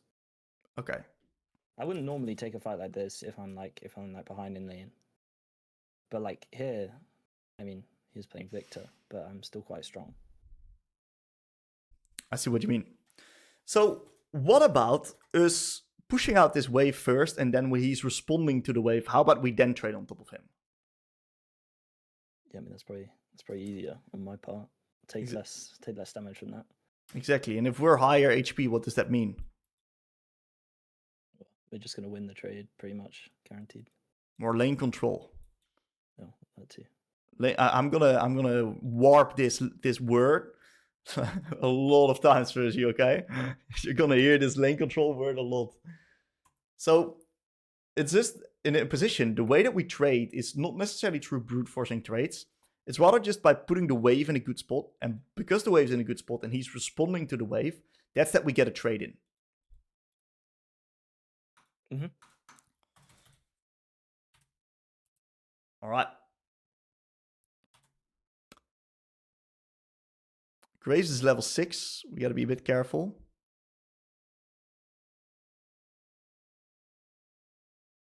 Okay. I misclick. Needs me dying, but it's okay. It's not bad. It's all right. We do see what would happen if you didn't take the trade. You would have just had the prio, and then you would have been in this position where you would be full health taking this play with the man advantage. You just trade it 1 for 0. Yeah. Okay, he's a beast. We TP back.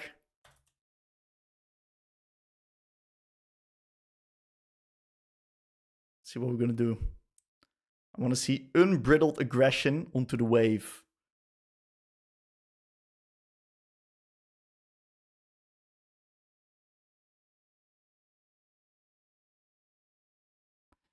So I see how aggressive you are focused on this guy. If I'm playing Azir at this point, I'm not even looking at this guy before I clear the wave. Yep. Do I have an example?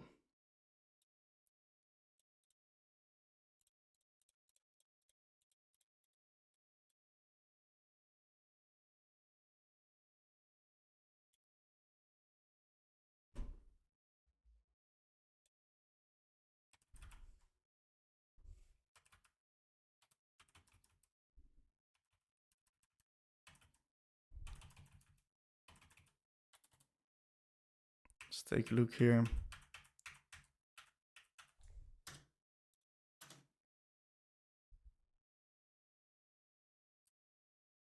This is a good example.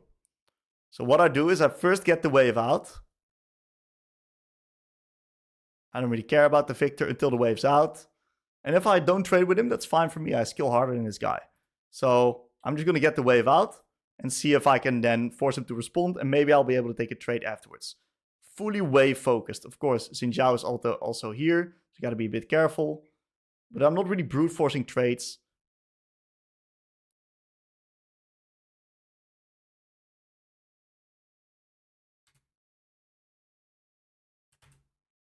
Anyway, you get the ID. You get the memo. Yeah. Good. So Yi's beast, and he's taking the dragon. So we got ourselves a very strong win condition. So I faked a back here, and then he didn't back like I thought he would. So he counter faked you, huh? Yeah, it's Faker versus Chovy. Yeah, it's crazy actually. You don't even see that shit in Master Tier actually. That's awesome. I really liked your ID, by the way. That's crazy smart, but he outsmarted you completely. He's either like, I don't know, it's so dumb. He's like trying to catch that wave, or he's just doing exactly the same thing as me. Yeah. And then we had a really nice play here with the echo support. Right, I just feed it to him, and then almost died, but we. Oh my god. Okay, well done. We got ourselves the Nashers. Let's take a look if we press a tab. Awesome. How do we win this game from this point? Just, I mean, the fucking Yi is absolutely dominating. I didn't even notice. Even when I watched this back, I didn't even notice. I'm not even joking. Beautiful. I don't know, man. Yeah, Yi's beast. Twitch is a beast. We got multiple win conditions. I'd say Yi is probably the most consistent one right now. So what I would do, very simply, is chill, keep this bloody wave pushed, ward bot side around the next neutral objective, and just play fights with Yi around neutrals, and we'll automatically win the game. Yeah. Let's take a look here, man. So one of the key things I would do, right, is after he would use his abilities, I would place my soldier as deep as possible and then take a step back because we can extend our range. And then I would hit and also get potentially access to the casters, which would be amazing because if you kill these casters first, they deal the most amount of damage on your wave, so you're going to slow down. They dealt more damage. They deal a lot more damage.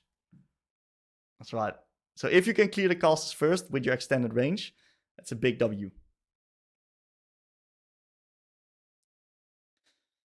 So that's great, man. Look, you're already doing a lot of good stuff. Yeah.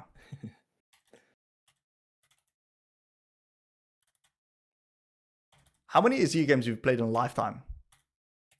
I've only been playing the champ for like not long. But I'm like mastery 20 something. Okay. Which is probably I think it is my most played champ. Obviously, we still make mistakes. We always do, don't we? That's good. Okay, so what do we make of this one? When you look at this, what do you see? An opportunity. What It doesn't arise, but what kind of opportunity? just like an all-in play. What do we gain with that? Some 300 gold. That's what I would say. Okay. But obviously, there's more to the story. Probably. There probably is, huh? Otherwise, I wouldn't ask. Yeah, exactly. So how about we just don't do this, and we just play on the next neutral? Yeah, it's probably better. Okay, You're so right about that. the way I go about it is I ask myself the question, does this play get me one step closer to killing the enemy nexus? In this particular situation, Probably not. exactly, because we already win lane. So this 300 gold is not going to matter in us winning lane even harder, because we're already winning lane. So what's going to be important to do is how we now translate the fact that we are already winning lane into different parts of the map. Called this translation of leads. And the best way to do that is to either getting older lanes ahead, or my favorite way, the simplest way, just using your lead to fight on the neutral objective and be there earlier than your laner.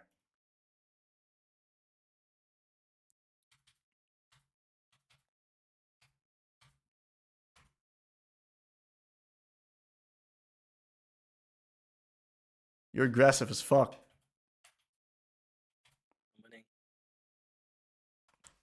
Okay, so have you ever heard of the term lull state usage? What? Sorry? Lull state usage. No. Okay, that's no problem. That's normal. So lull states are moments in the game where you're on downtime, basically. So there's not that much happening. Oh, lull, as in like downtime. Yeah, exactly. Yeah. I see. Yeah. Awesome. I haven't heard it in League, no, but I understand what you mean. You're making fun of my accent now, huh? Yeah.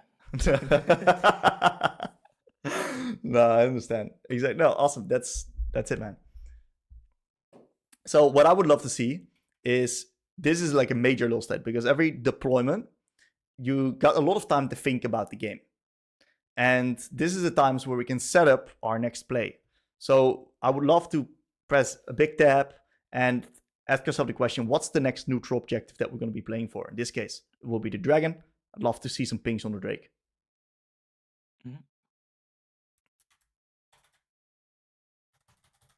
I ping bot. I TP bot. This is a really bad TP. I don't like it, but because my bot lane both roamed, I didn't want them to take first turret. But then they just didn't play aggressive like I thought they would. So not a terrible TP, man. It's okay. It's not that bad. Now, ideally we don't use it like that, but since our bot lane's on mid and we're losing a bot wave, look, kind of force TP, otherwise we lose a bot wave.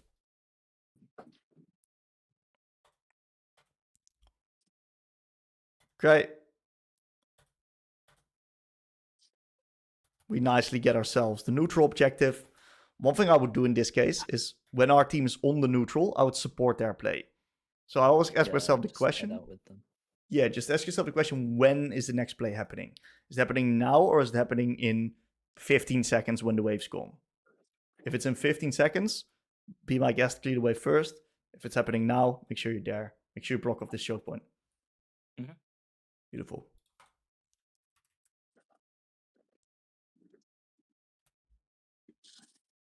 Okay, we got a kill. We also push the turret. Take a nice little reset.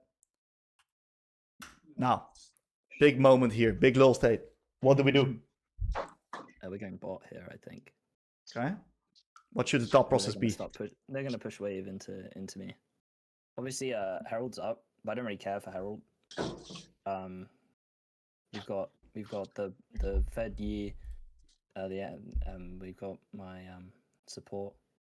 Oh no, I did go bot. Okay, I was gonna say, yeah, a bit indecisive there. All right, I'll help you out here. Tim Puke, you here? You able to mute?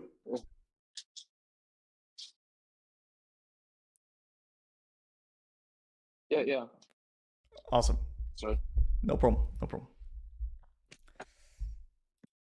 Okay.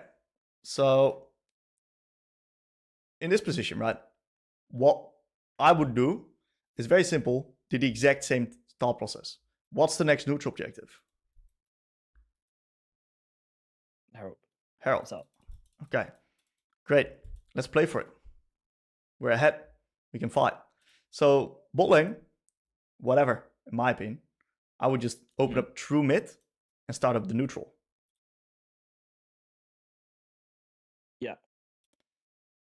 Let's take a look. I think I don't even know what happened. So in this case, I'm playing with Aurora. What happens? Hell lane. You actually win lane. It's insane. It's great. And we're in this very similar position, okay? So I push bot lane right now. I reset, and we're literally in the same spot, right?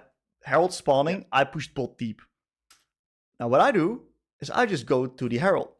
Because even if he takes the bot turret, that's fine. I'll just brute force a fight right here in a man advantage and get myself the neutral objective for it. And the reality is... This video. You watched it, right? Yeah, this is in the guide. Exactly. Because even if we lose bot T1 for it, I can just either reset or I can TP. Both is completely fine. And what we're going to then happen is we're going to be in a position where we trade the Herald plus a few kills for bot lane turret. And this Herald is going to give us a turret or two anyway. So this is mega worth. Yeah. Beautiful. And if someone's about to go bot, right, then I would say, of course, ideally we send the Fiora bot. Because we want to play on the strong side of the map most of the time. Man, you're aggressive as fuck. Holy moly. Taking this is crazy. Winning it is crazy, you know? Yeah, just the fact that you're taking this 1v2 while the team is on the other side of the map. It's not something I would do. I respect your aggression, though.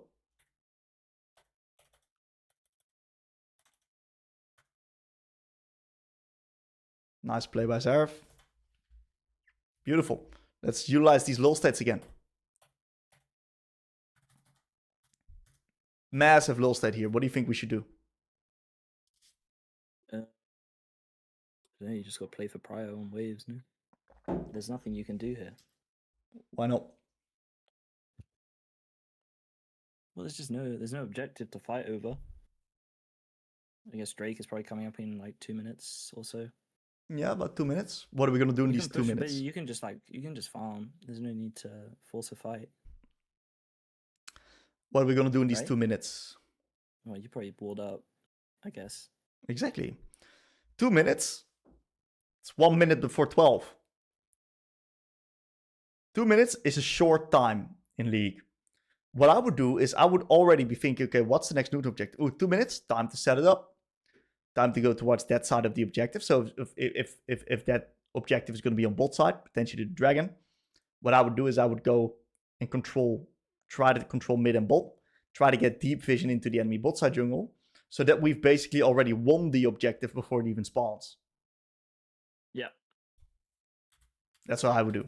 So press tab, ping the next neutral objective, make sure that you and your team are both aware that it's going to be played for. So I love this. Look at that in the chat. Ooh. You're a beast. Let's get it. I forgot I said that. I love that, dude. That's awesome. Okay. So we're taking a T2. We love tier 2s. Cash injection. Beautiful. Great pings. Make sure that you open up true mid. Whenever you want to contest a neutral objective, it's very important to get the mid priority before the final objective, because that way you force the enemies to respond to that wave, which is then going to allow you to take control of the area.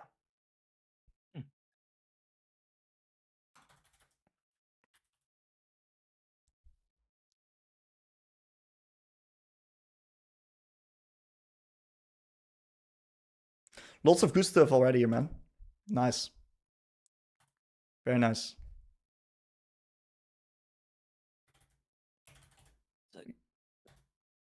Any questions? Sorry, I was just closing my door. They're chucking it down with rain, just randomly, even though it's bright sunshine, rich England weather. Right. No questions at the moment. No questions? It's just think. Okay, we got Faker. It's wrapped up, huh? Yeah. So, a lot of good stuff, man. I think with a few sessions and a few tunings here and there, we can make a nice bit of progress here. So, it's good to see. Yeah, I mean, I only just hit 50% win rate on my champ, so we're getting somewhere. That's nice, man. That's impressive, by the way, on Azir. You should be very proud of that. We're above average. Yeah, way above average. I think the average win is like 46 or something like that. Nah, went up. This patch, though, it's fucking nuts. So you just Azir abusing now. 2% increase in win rate in one patch is too nuts. You're just abusing a broken champ now, huh? I'm gonna lose my 5 movement speed next patch again. I'll move that. Awesome. So for you, right, there's one really big focus point that I want you to do in the lane. Is I want you to focus less energy upon beating the enemy champion. That's one where you put a lot of your mental stack right now. And a lot of your trading and shit that goes risky is because you trade on the enemies at bad times. Instead of doing that, I want you to do more focusing on the wave and getting just that wave out and using your offense as defense on the wave. And if the enemies then potentially respond and you're in a safe position, that's where you can trade. But trading is actually a bit of a bonus as this year. And do you not just get poked out of lane? If you're not poking back, they can just like, I mean, you are poking back, but like less. The truth is they will be forced to respond to the wave. Yeah. So they can't really poke you. It's quite strong. Exactly. That's the thing. You also took a lot of damage in this game because of these minions, right? Yeah, lots. It's kind of what will happen to them if you push the wave in. So post level 7, start pushing the wave. That's your priority number 1. Then, what we're going to find is that we're going to have a little bit more leftover time. And this is going to tie back directly towards these lull states. And these lull states is what I want you to start using a bit more frequently, a bit more consistently. And the key thing that we're going to do is whenever we get some time to think, especially in the deployments, ask yourself the question, what's next? I want you to be more consistent on pinging. You already did a great job towards the end of this VOD. If we now do it a little bit earlier, especially starting level 7, we're going to go quite hard. Yep. Beautiful. Any questions for me? No, I think this is good. What would you like give as like one overarching thing to focus on? I think these two things are very important for you. If you want to take them one by one, I recommend starting with playing for the push first and playing with the mindset to play upon the wave before taking crazy trades. I think that should be number 1 thing. And once you get that fixed, then do the what's next. That would be my recommendation. Okay. Wow. Thank you very much. Very good, man. Thank you for coming by. Good first session. Enough, it was the game after this one where I was 26-9 and I lost. Okay. Now this game is maybe really, really good for review because lane goes well and my team plays well. Okay. And at one point I'm like 9-0. Okay. And then it just gets to a point in the game where I feel like I am completely useless. And I don't know if it's because of like decision making and not side laning enough and abusing my lead and, you know, dragging people to me. Or if I'm just bad. I originally, so I climbed to gold on a different account playing Rise and Swain. Yeah. And then if my team needed, like if they were full AP, I would play Talon, and my Talon win rate was like 35%. But I love the champ. Like it is so much fun. And after I hit gold, I was like, okay, I'm gonna go back onto the other account and I'm just gonna play Talon until I'm good enough to climb to gold with Talon. And it's not good, brother. Okay, so we're struggling in high bronze, low silver? Yeah. Okay, clear. Okay. I think my biggest issue is that, like, sure, there's games where I get stomped in lane, and that's kind of whatever, right? That's my bad. I'm limit testing. I'm trying to fight all the time. But the games where I do get really, really ahead, should just be, you know, I should be able to be, oh, I'm 10-0. This game is over. Yeah. And it's not usually the case. Okay. Yeah, good that you mentioned that. So grateful that you brought in that. So you had a session quite a bit ago, 2.5 months. And I can't remember it was with me. Was it with me? No. So it was with Alados because I was playing Kassadin. Okay. And then I tried to get in with sessions with him since I started playing Talon, but it just hasn't worked out. I got stuck at work for one, and then for another, he had to go early. So I know that you coach. Oh god, I can't remember his name, but I was speaking to him in the Talon channel. The guy, is he playing on SEA? The challenger guy. Yeah. Yeah, that's right. Yeah, so I Serpent. figured, yes, Serpent, thank you. Yeah. So I figured you were the next best option because at least you have some experience coaching the champ.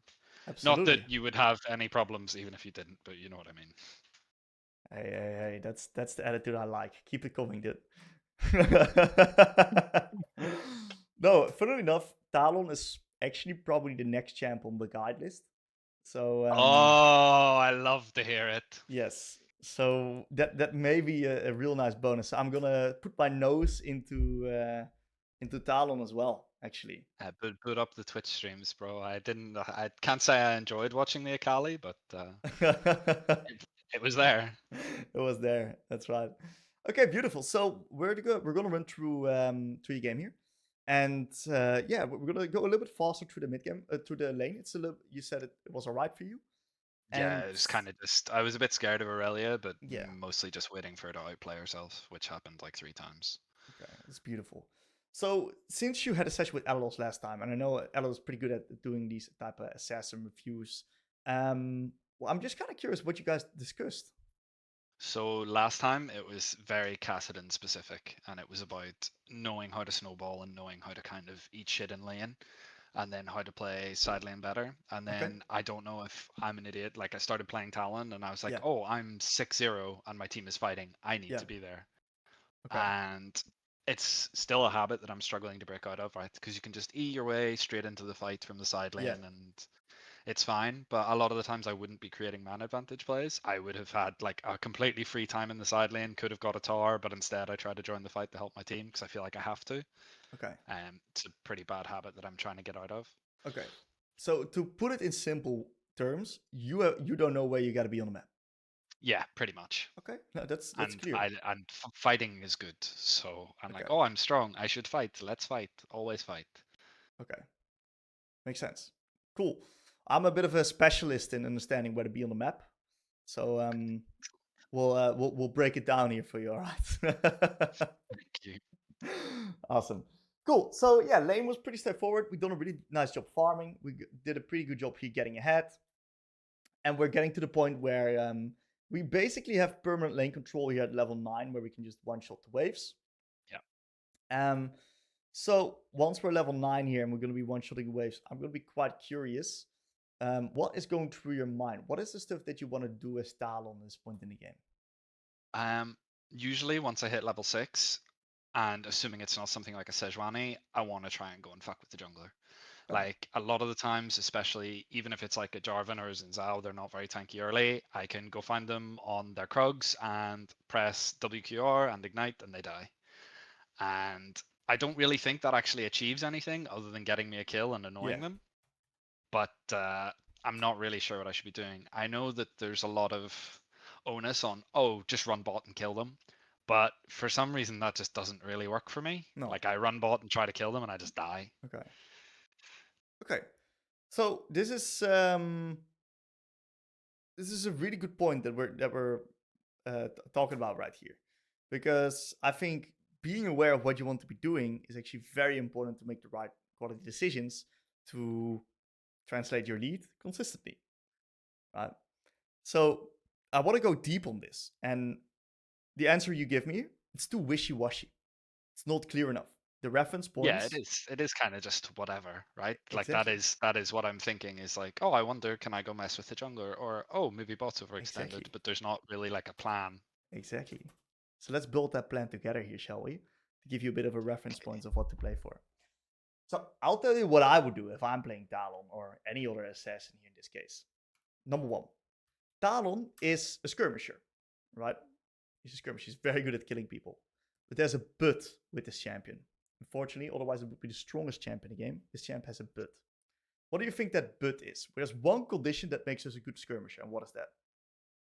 Ultimate? Ultimate, exactly. We're a very ult-bound champ. Our ultimate is the difference between us being able to repositions, AoE damage, and just getting the guaranteed passive proc plus a lot of damage nuke. This is our ability that dictates how strong we are in fights. So I'm going to do 2 things, okay? I'm going to make sure that I fight with my ult, and I don't do random shit when my ult's down. And the second thing I'm doing is I'm looking to try to complement my jungler on his place, so we can get stuff done on the map together. ideally around neutral objectives. Mhm. That's it. That's it. Sounds pretty simple, huh? Yeah, a little bit. Okay, good. You have to understand, we got to make it as simple as possible because the game is hard enough in itself. So if we're gonna do all type of complex, I don't fucking know, LS, AZAP, macro stuff, we'll never climb because we just can't understand what they're talking about. Matter of fact, they barely know what they're talking about. All right, we gotta simplify it. So get to your 6, play with your R, and then get stuff done around the map. So we recognize right now that the dragon's spawning, but there's a but. We have no mana, we have no ult, no ignite, and we got a lot of money. So I don't want to fight. I think I base here and I say I'm gonna be fast. Now I'm not 100% sure if it's this sequence, but I don't know. I don't know is the correct option to just not fight the Irelia there, right? Because it's another one of the cases if they're gonna like run it down themselves. Like she tries to fight me and takes a tower shot, and I'm like, well, I mean, you can just die then. That's fine. Like here, do you know what I mean? So Yeah. I'm like, oh well, it's a free kill, and I get her flash, and I get her R, so that's good. But I don't know if it actually is good. I don't know if me having, you know, no ignite, no mana, no R is actually going to translate us into us getting the dragon because Irelia is dead or not. So it really depends on the stage of the game, right? I think in this case, there's arguments that you don't want to do this, but I don't think this is the biggest problem, what you just did. Okay. So for the next R, I don't want to use it on the Irelia anymore because this guy's out of the game. Yeah. So the next R is going to go on the map. But for this one, fine.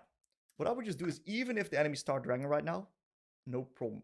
We'll just take a reset. Nocturne's got no R, we got no R. Just play it slow, just farm it up. We can get our next item real soon. What we can potentially do as well is we can potentially push one more wave and then reset. Just make sure that you don't play right now. You're on complete downtime. Yeah, I think I'm like super determined to reset because I have Ghostblade in base. And then team starts fighting. Okay. This is a problem. I must admit I am really bad at saying like, oh, I have to play for myself here. Okay. Like if my team starts fighting and I'm like there was a game I played yesterday where I was, I don't know, 20 health or something, and they started playing the dragon, and I was like, I'll just walk there from mid just so that, you know, I'm showing my presence, and I walk into a shackle box and die. And I got that was so annoyed because I knew I should have based. I knew that I couldn't be there, but I still was like, oh, I need to help my friends. Okay. Interesting. You're prone to compensation then, right? Yeah, I would say so. Yeah, just that's completely fine, right? I am prone to compensation as well. I'm a nice guy. I try to help people. There's a reason I'm coaching. It's because I like to help people. So in game, I'm running in this exact same issue. I'm prone to compensating. Running it down, trying to run to help your team. Yeah, it's just stupid. Right? And I know. I understand. I've got a solution because I'm aware of it from myself. So I have very strict rules. If I recognize I'm prone to compensating, for the next 10 games, if I compensate in a game, for the next 10 games, I'm full muting start of the game. Because if there's no one else pinging, I can make my own decisions, and it frees me up. Yeah. So I would look into that if I were you, man. Just full mute start of the game. A lot of games I do mute all. Sometimes then I'll unmute jungler pings. This is a rare exception, and it was because my support was nice to me in Champ Select. Okay. So I kept chat on. Nice people aren't smart people. Keep it in mind. I know. I like it worked out fine, but I would never usually do it. Yeah. Great. So this is your sweet spot, right? You got your 6. Yeah. You got your dragon coming up right now. And I love that you move. Great stuff. Beautiful. This is Talon 101. This is literally how you do it. Beautiful stuff. Now we get the dragon and the Kai'Sa pick, and we just turn back to mid. Okay. So what should we do on this wave right here? Shove and reset. Why? Because if I get, low health, not full health, low mana, no R, no ignite. And if I get the wave, I have enough for another Dirk. Ooh, this shit gets me excited. That was good, dude. Well done. Fuck yes. But it's very, very easy to see, like, looking at it. I don't know if that's what I do, but I know what I should do. That's completely fine. The very easy thing that is in my mind is I want to reset when my R is on cooldown. So that means that I'm resetting as soon as possible, because if I reset when my R is on cooldown, my R is recharging while I'm resetting, and then when I have my R up, I can instantly play again. You see that mindset? Yeah. Beautiful. I like that a lot. So let's see if we do that. This is just perfect. This is just A+ league here. Beautiful. Now,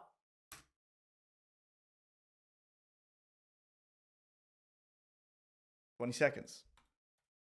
Right here.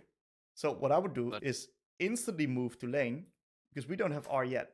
We have time to push out, clear this wave right here, and then move with your ult. Yeah, I think he thinks Jarvan's invading, and I'm like, oh, there's gonna be 3 of us. I can show up and help, and then I end up. I think I'm pretty bad. My roam timers are probably not great, just from like not really enough assassin experience. Okay. I'm not usually first on the wave, and I think that's something I really need to work on.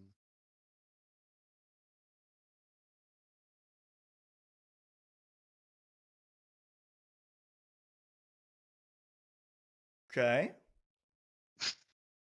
Yeah, so I can see that you're kind of banking upon your mechanics here in this game, right? Your mechanics are a lot better than the players you're versing on this champ, and you are winning some games because of it. I can see that. Yeah, but I mean, I guess that's why this is a good game, right? Because Really I good. end up like I dropped like 25 kills, but I'm still. If I was in the game or if I wasn't, does not affect the outcome. Cool. By the time we get late. Important little step right here. What's next? Trying to figure out where I should be deploying on the map. Okay. What's the next play? I want to go back mid because I can see my ADC and my support. They're still running bot. All the towers are still up. I'm hopefully absolutely shitting on Irelia at this point. My jungler seems really, really proactive, is ganking lanes even without R, is trying to contest J form, whatever he's doing. So I'm like mid tower. It has to be mid tower. Okay. What's the next play? Simplify it. Run mid, get wave, hit tower. What about Herald? Probably should be Herald. Okay. Especially because like Irelia is still dead. I'm gonna be first on the wave. Exactly. Now it would be great if we can do Herald right here. Just push the wave, right? Start the Herald up, because you can then translate your lead. It's a skirmish magnet, these neutrals. It's exactly what you want if you have your R up. Do you have any advice for, because I'm maybe not so much with Herald, but with dragons and grubs, I'm pretty good at like communicating. You know, I'm pinging caution on myself. I'm pinging the recall button. I'm pinging the grubs timer. I'm pinging I'm on my way. Yeah. And then my jungler's just like, I'm gonna do Grump. Okay. Is it just no point in forcing, no point in trying to kill the jungler while they're doing it? Should I just say, okay, the person in charge of the neutrals doesn't want to go there, so I shouldn't go there? That's a really good question. And you know how often I actually get this question? Because a lot of players think that their teammates are actively griefing them in this regard. I'm not saying I'm not saying that's what you're thinking. Of thinking that. I'm not saying that's exactly what you're thinking, but there's a lot of people that actually think I'm getting ran the fuck down here. Mm-hmm. Okay, so then I'm looking at the gameplay, and I occasionally do a silver game for my unranked masters, right? Mm-hmm. And what I see is when I play in silver, they'll follow me like puppies, right? So why are they not inting me? And it's not like I'm gapping lane, because I intentionally don't gap lane, because I can't explain the game if the game ends at minute 16. Yeah. So I'm wondering, okay, how comes that I am? And then I compare the communication. What I do is I communicate every objective 2.5 minutes in advance, sometimes even 3 minutes. And I do it again at 2 minutes 10, and I do it again at 1:40, and I do it again at 1:10. So my jungler that's a bit of a difference. Exactly. So I'm going to show you literally, because this shit's fucking exciting, this level of communication, okay? So this is a game, but this Vex guide, I made this Vex guide in Emerald, because at the start of the season, I was leveling a new account. And this Vex guide shows perfect what good quality communication does. And I want you to just look at the chat already instantly. We see that I'm layering this chat with these pings here. That's what I do. That's why my team is listening to me because I influenced them before they made their own decision. And if you only do it 30 or 40 seconds in advance, they have already made the decision, especially the junglers. They usually think about. He's going to his bot side camps when Herald is up. Yeah, I get what you mean. Exactly. Because that's what he thought about when he opened up from base.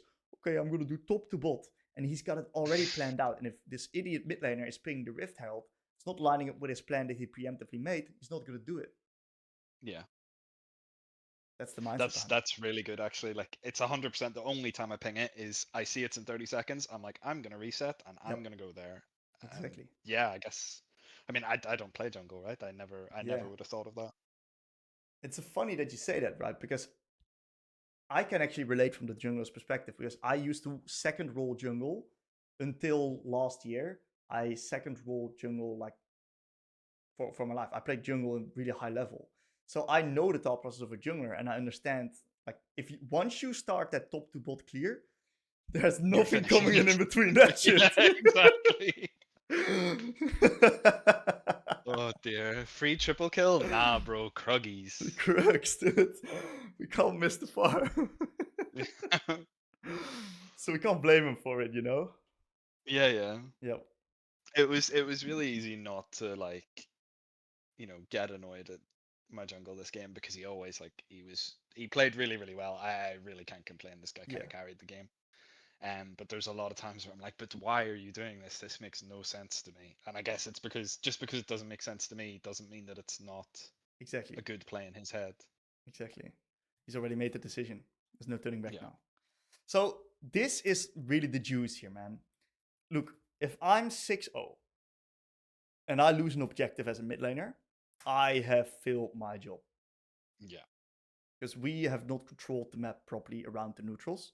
Specifically because we were too late at recognizing they were spawning.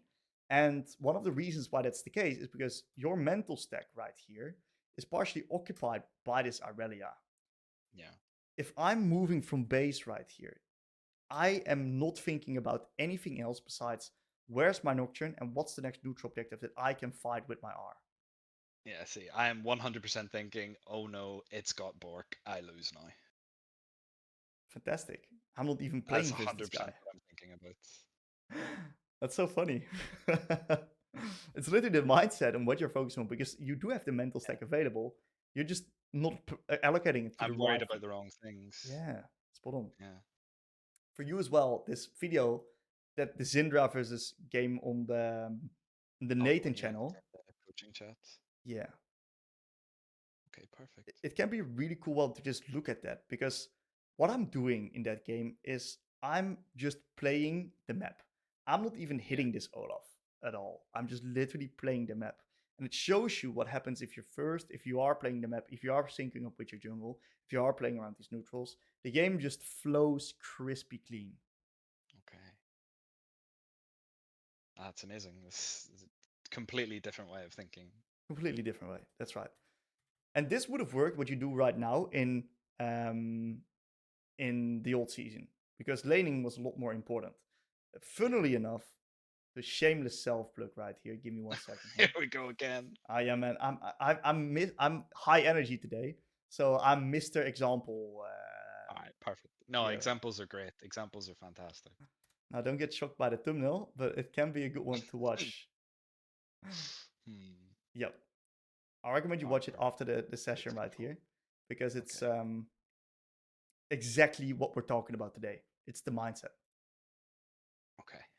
Yep. If you have any questions after the video, let me know. Also, for anyone in chat that hasn't checked it out yet, check it out. It's literally how you win games right now in the season. And I really recommend you to check it out. If you have any questions, let me know. Happy to follow back at anyone here. Perfect. Okay, so awesome. So you get a lot of kills, but that's it.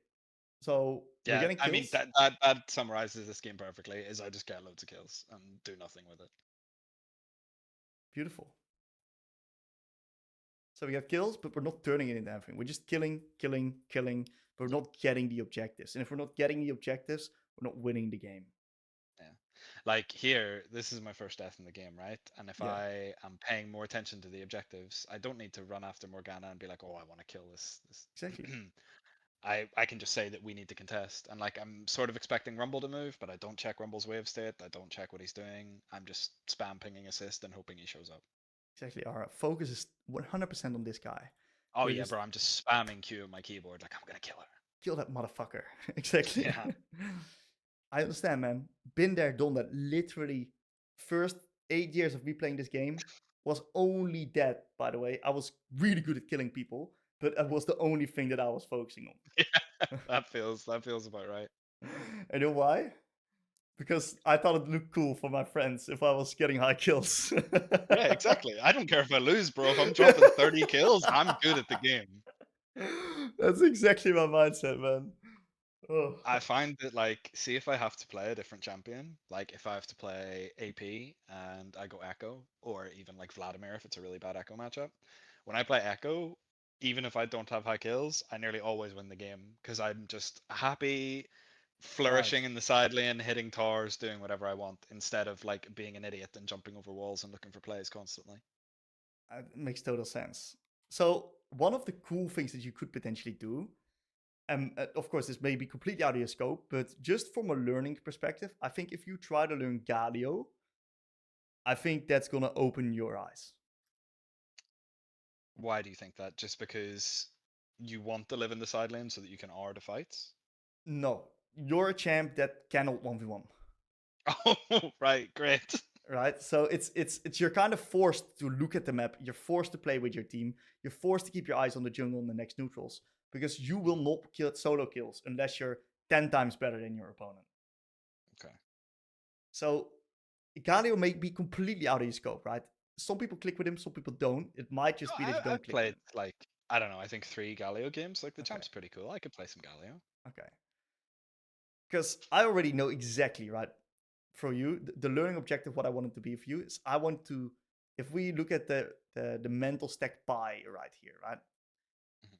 If this is your mental stack allocated upon killing people, I want you to allocate only 1/3 of it from that point. So only 1/3 of it is going to be towards killing people. And all the rest, I want you to focus on extra stuff and look more at the map, look more at your jungle, and most specifically, every single time you come from base, for you as well, utilize the lull states. Ask yourself the question, what's the next neutral objective? Ping it and try to play around it. Okay. Do you think you can do that? Yeah, absolutely. Okay. Sorry, I'm just writing it down as well. It's completely fine. Yeah, I think so. Yeah. It's not hard to look at timers, right? For you as well, get yourself one of those sticky notes. Right? Yeah. Right on it. What's next? Paste it under the With a minimap. big fucking minimap. Big fucking minimap right here. And you got yourself a really big screen, right? You got one of those wide ones, right? Yeah. Awesome. Get yourself an extra large sticky note then. And make sure to write it down. Alright, okay, perfect.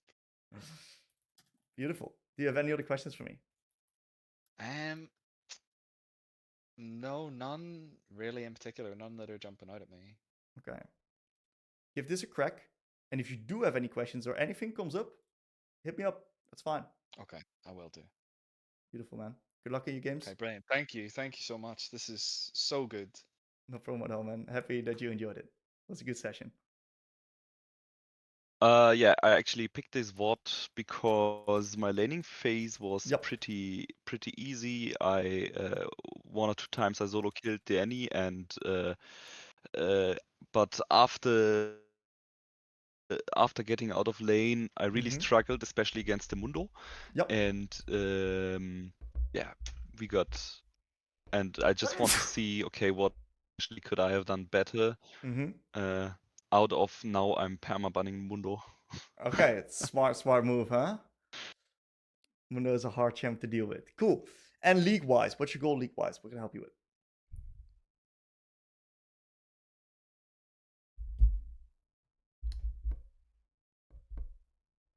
Okay, yeah, sometimes my mic league-wise. Yeah. So put it in, move it better. So I joined the team recently. Okay, Loki. Your And internet. like on every season. Yeah. Oh, rip. Too much time into it. Your internet's cutting out every once in a while.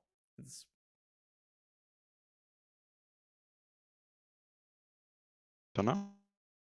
Is it me or is this Loki, guys? Also not team very good. Okay, so Loki is struggling here with the net.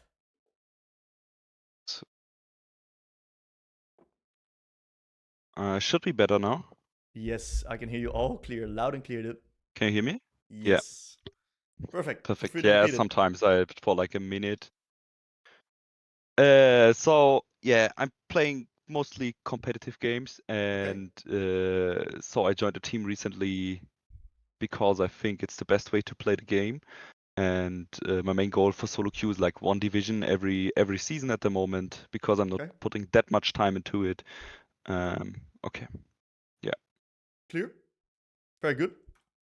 What we're going to do today, we're going to walk through again. I'm going to ask you a set of questions, see what your level's at. My goal is to give you a learning objective at the end of the session. And yeah, make it easy for you to understand what to work on. Great. So, in the lane. Perfect. What was your goal in the lane? What did you want to do?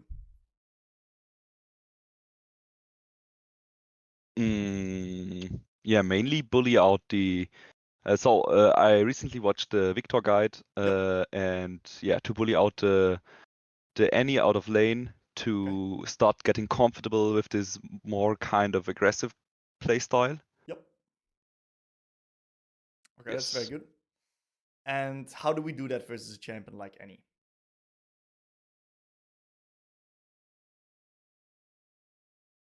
Should be pretty easy. I was a bit scared about her level 1 stun, because was not sure about the damage output against me. But I thought, okay, let's give it a try, and she also wasted it. And yeah, I'm outranging her. When she's getting too close, I can Q her, and yeah, mainly if she gets up. For minions, especially the casters or the cannon, her. Very nice. Yeah, your E's have so far been actually pretty good. You landed everyone besides that last one, but that last one wasn't too bad because you missed a minion. So I like what I'm seeing so far. If you would categorize your own Viktor gameplay, right? What would you say you're strong at, and what do you say you're not that good at?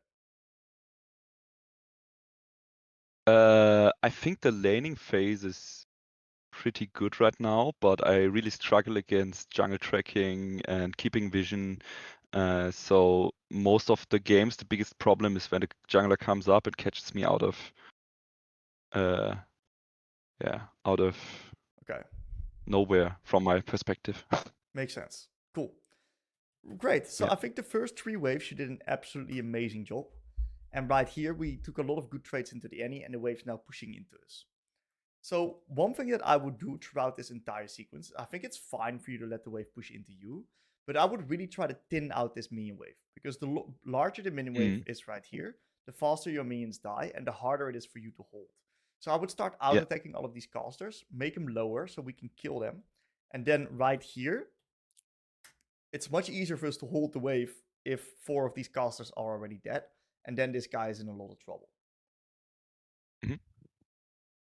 Besides that, I really like what you do. I think it's also smart that you held the wave. So really good job here. Overall, your lane looks pretty solid so far, dude. Very nice stuff. Beautiful. You got a really big advantage. Holy moly, our advantage is large. She lost like 1.5 waves there. That's crazy. Beautiful E. Nice. We better hit that cannon. Great stuff. Yep, we just let it crash right here. Wow, I think it's actually, we're doing a really good job here, because what we can do with this is we can find ourselves a fantastic reset wheel soon on Lost Chapter. Beautiful ease.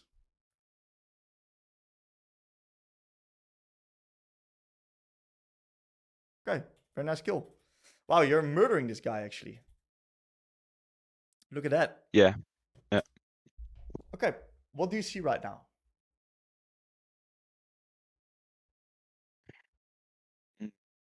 We are pretty ahead in jungle. 2. Mm-hmm.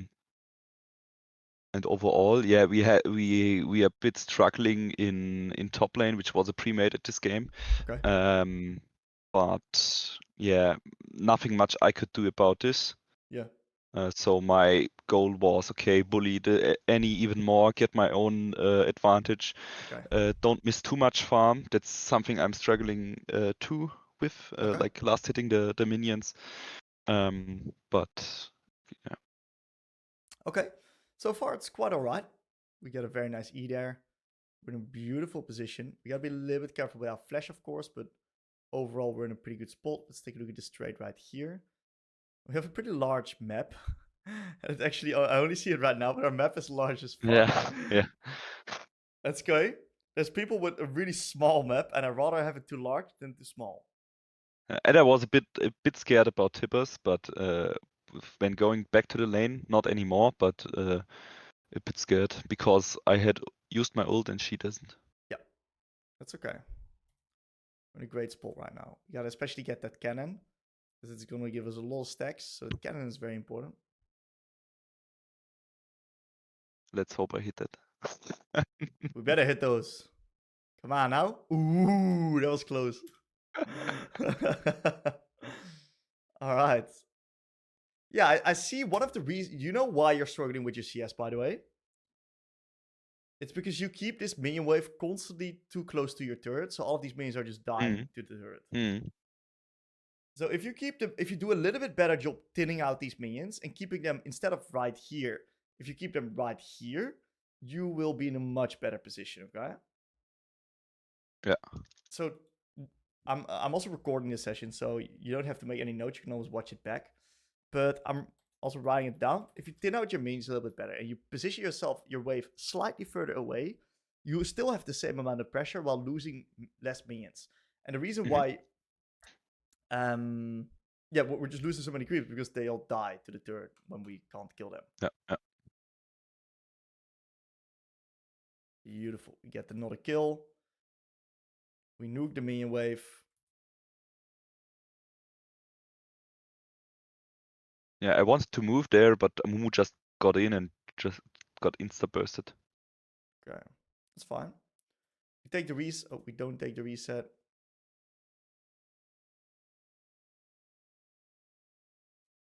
Okay, we do use a bit of time. We TP back. Let's take a look here. Now it's getting pretty interesting in my opinion. So we got our E upgrade here. E upgrade lost chapter. What does that mean?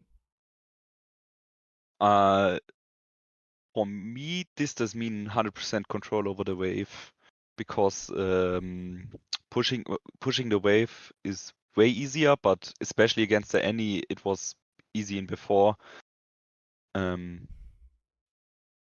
Yeah, for me the goal is then okay, have an eye on your jungler for what objectives does he want to play for, and especially get prio then there, maybe vision. But I think my vision game was not that good this game. Okay, very nice. It's good that you're aware of that. So that's instantly leading me to the question, right? Is there a reason you don't buy a control ward here? You just forgot. Just forgot. Okay, it's possible. I sometimes forget too, man. There's nothing wrong with that. But whenever you're ahead as Viktor, a control ward's really good because you can use that towards the side of where you want to be playing. Placed in the side lane push. And what you can do with that is you can generate priority and push the waves constantly deeper because you got so much control, so much safety that you can push the waves deeper. You're going to generate more tempo, more time to make a play. So if you're ahead and you can defend it, always get a control ward. Never get it from behind. Okay. Yep. Beautiful. So I would try to get now a little bit of a push slowly into the Annie, and then see if we can get some stuff done with the Amumu. Another beautiful kill, and we move towards the Amumu. All right, very nice. We get the grubbies, and we instantly turn back to mid. Pretty decent stuff here. Now we can look for a reset because of the fact that we got ourselves the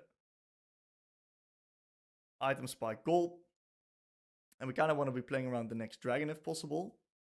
So I would hard push this wave right here. Just E it. One E is enough to kill it.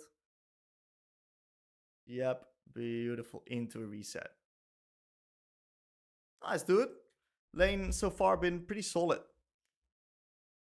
So we walk back to the lane. Once again, you're leaving base with a lot of money, dude. Even an M-tone would have just been very good here. Okay? Yeah, yeah. Now, this may sound crazy, right? But I think if you fix this already, you're going to be in such a better spot in your games. Because actually spending your gold, all this lead that you have over Annie, imagine you killed her twice. That's exactly what's in your inventory right here. Yeah. So it's actually pretty crazy how much more far ahead you could actually be, how much more pressure you could put on her. Okay, so we gotta now ask ourselves the question, what's the next play? We see that there's stuff happening upon the map. So when stuff's happening on the map, right? What's the first response that we want to do as a mid laner? I think the best way would to insta shaft a wave and maybe see if I can move. Yeah. And especially to not get any moving. Exactly. Spot on. Yeah. So this next minion wave, what do you think we should do here on this next minion wave? I should shove it, I think, but exactly. Yeah. Spot on. What I would do is I would already be standing right here. We call this heavy leaning. And the reason we can do that is because we spot the Mundo, which is the only guy that can kill us, really. Yeah. So if we stand already right here, I would nuke the wave with an E, and I would be moving as soon as humanly possible towards the play, because you never know what happens.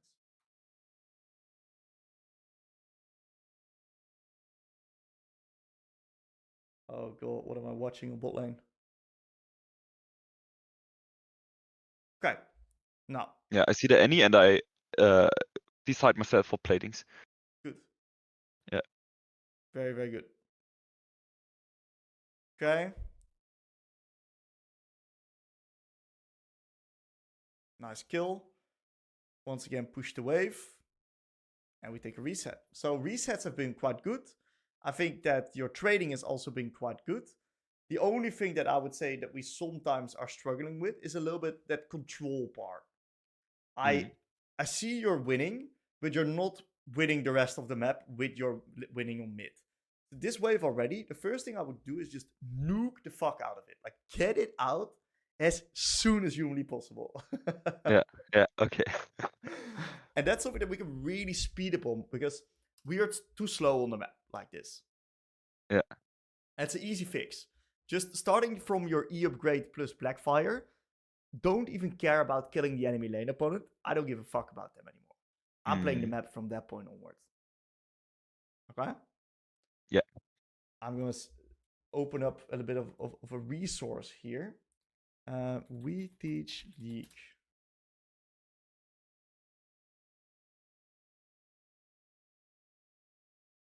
Okay, so this video right here, I did this one with Nathan, and this is a Zinra video. Now, maybe wondering, Tim, fuck are you showing me Zinra? I'm playing Viktor. What are you doing here? Well, it's a similar principle post the E upgrade. For Zinra, it's the Q upgrade. One thing I actually recommend that you do is that you're gonna check out this part from this from this video that I did together with Nathan, starting from the fact that I got my Q upgrade, and look what I do to these waves and look what I do to Olaf. I don't think I see this guy like once in the lane. I'm just nuking waves, moving with Jarvan. Nuking waves, getting vision control, warding, leaning, push, move, lane control. I'll put it in the chat. You can check it out after our session.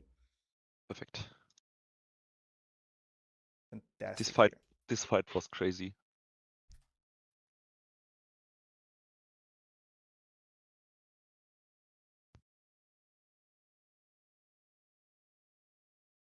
Bad W. I just think I underestimated his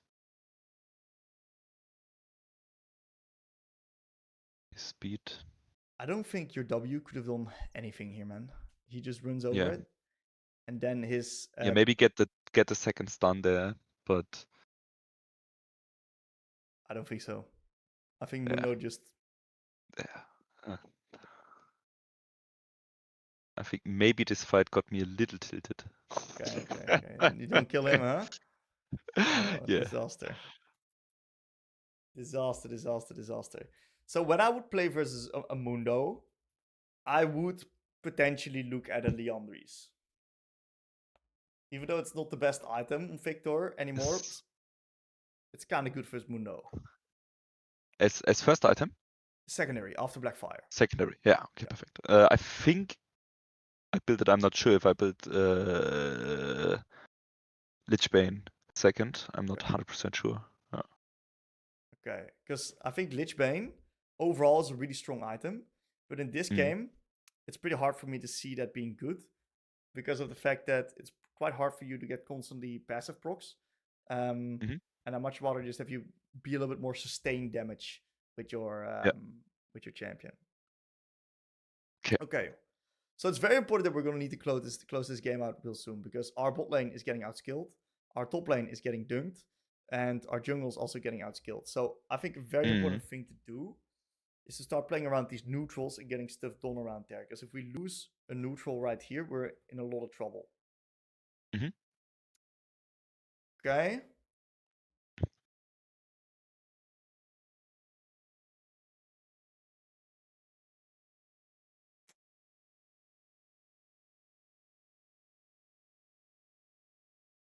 I think she should have moved bot here, but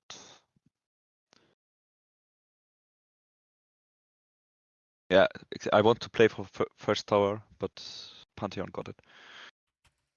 So let's go all the way back. I think I'm starting to see what's going on here in your game. And this is another very similar position where we just give complete control of the lane. Like everything is just given here for free. What happens here is that we have the push, we take great trades into any, like we're murdering this guy, right? And Mundo comes in. And what you do is you give everything up. Okay? Now, what do you think I would have done? What other scenarios do you see here? I'm curious.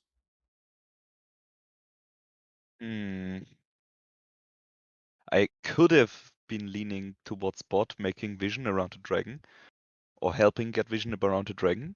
Okay. Yeah, but didn't see it in the game. I see it now in the review, and in the game, my priority was the blue buff. Okay. To get this. Okay. So you see what's happening right now. The next neutral objective is on bot. Your jungle's queuing to bot. If you go top right now, there's this empty pressure here, this void of pressure from you, in which that you just give the enemy an opportunity to get some done. So I would have walked straight to the Amumu if I see this Mundo right here. And I would link up with my Amumu and I would try to play onto the Mundo if he tries to walk through here. Because if someone's running into you, you can chunk them for it. Now, yeah. I'm gonna once again send you another nice little article. Oh man, we're gonna give you some homework here, Tim. That's no problem. You're gonna get some homework, dude. I've been there, done that. Awesome. That is so cool. Okay, so this is a really good one to look at. I'm gonna go back here. So you see what happens right now. You lose the control drops, and bam, game explodes. Yeah.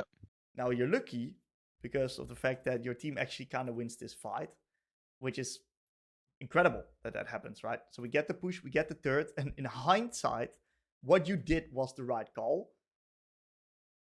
But it was just a little bit lucky that it just happened to play out like that. Nice E. Wow. Yeah. I think I didn't even thought about the Pantheon spell, but Pantheon ult, but yeah. Yeah, that makes sense. Yeah, so I think in this situation, we do insta move, we do the right things. Pantheon has a really good R. I think the main thing to note is that I think we're a little bit scared of him. He used all of his cooldowns, and that means that you can literally just stat check him right now. You can kite him and kill him pretty easily. But because we don't get this Q off right now, right, what happens is that we can't get this extra Q in on him, which which means he doesn't really die. Yeah. Okay. Good. I'm happy that the play doesn't go perfectly, because if it would have went perfectly, then we wouldn't learn much. Good that you bring in this review, man. Very nice stuff. Yeah, it's like I think I know when I see my laning phase and struggle there what I can do. Yeah. But especially in those games, I'm like, okay, even if I'm strong, I feel kind of useless sometimes. Yeah. I totally understand that, because this is a lot of people actually don't struggle reviewing lane, by the way. You're very normal in that aspect. Me myself, when I started learning all of this stuff, the only thing I could look at was, do I win or do I lose lane in the 1v1? I had no clue what happened on the map. But that's great. That's why we're here. Otherwise, you wouldn't be here, you know? Yeah. So that's exactly what we're going to be working on. We're going to make you a little bit more understandable of what's actually going on the map. We're going to make you understand how the game works, what smart is. And I think this is another prime example of one thing that I would have done completely different is I would never go top here. Do you know why? I think the way is just too long, and Okay. it's kind of clear that he wants to base if he's so low. Okay. That's not what I'm looking at, actually, funnily enough. I'm looking at something completely different. I think you mean that the Annie is bored and kind of something happening bot. Okay. Renata could be catched. Okay. Definitely true. Definitely looking at this guy, but I'm even more so looking at this guy. Yamumu. I always try to play with my jungle, because if you play with your jungle, you're always in a mana advantage. Mm-hmm. And this guy is very strong as well. So look at what's happening again, right? There's stuff happening on the map. You're not there. Yeah. So we do TP. We do catch the wave. Atakan's next. It's a bit inefficient here. Mundo is getting a lot of gold. And the tempo is a little bit mismatched everywhere.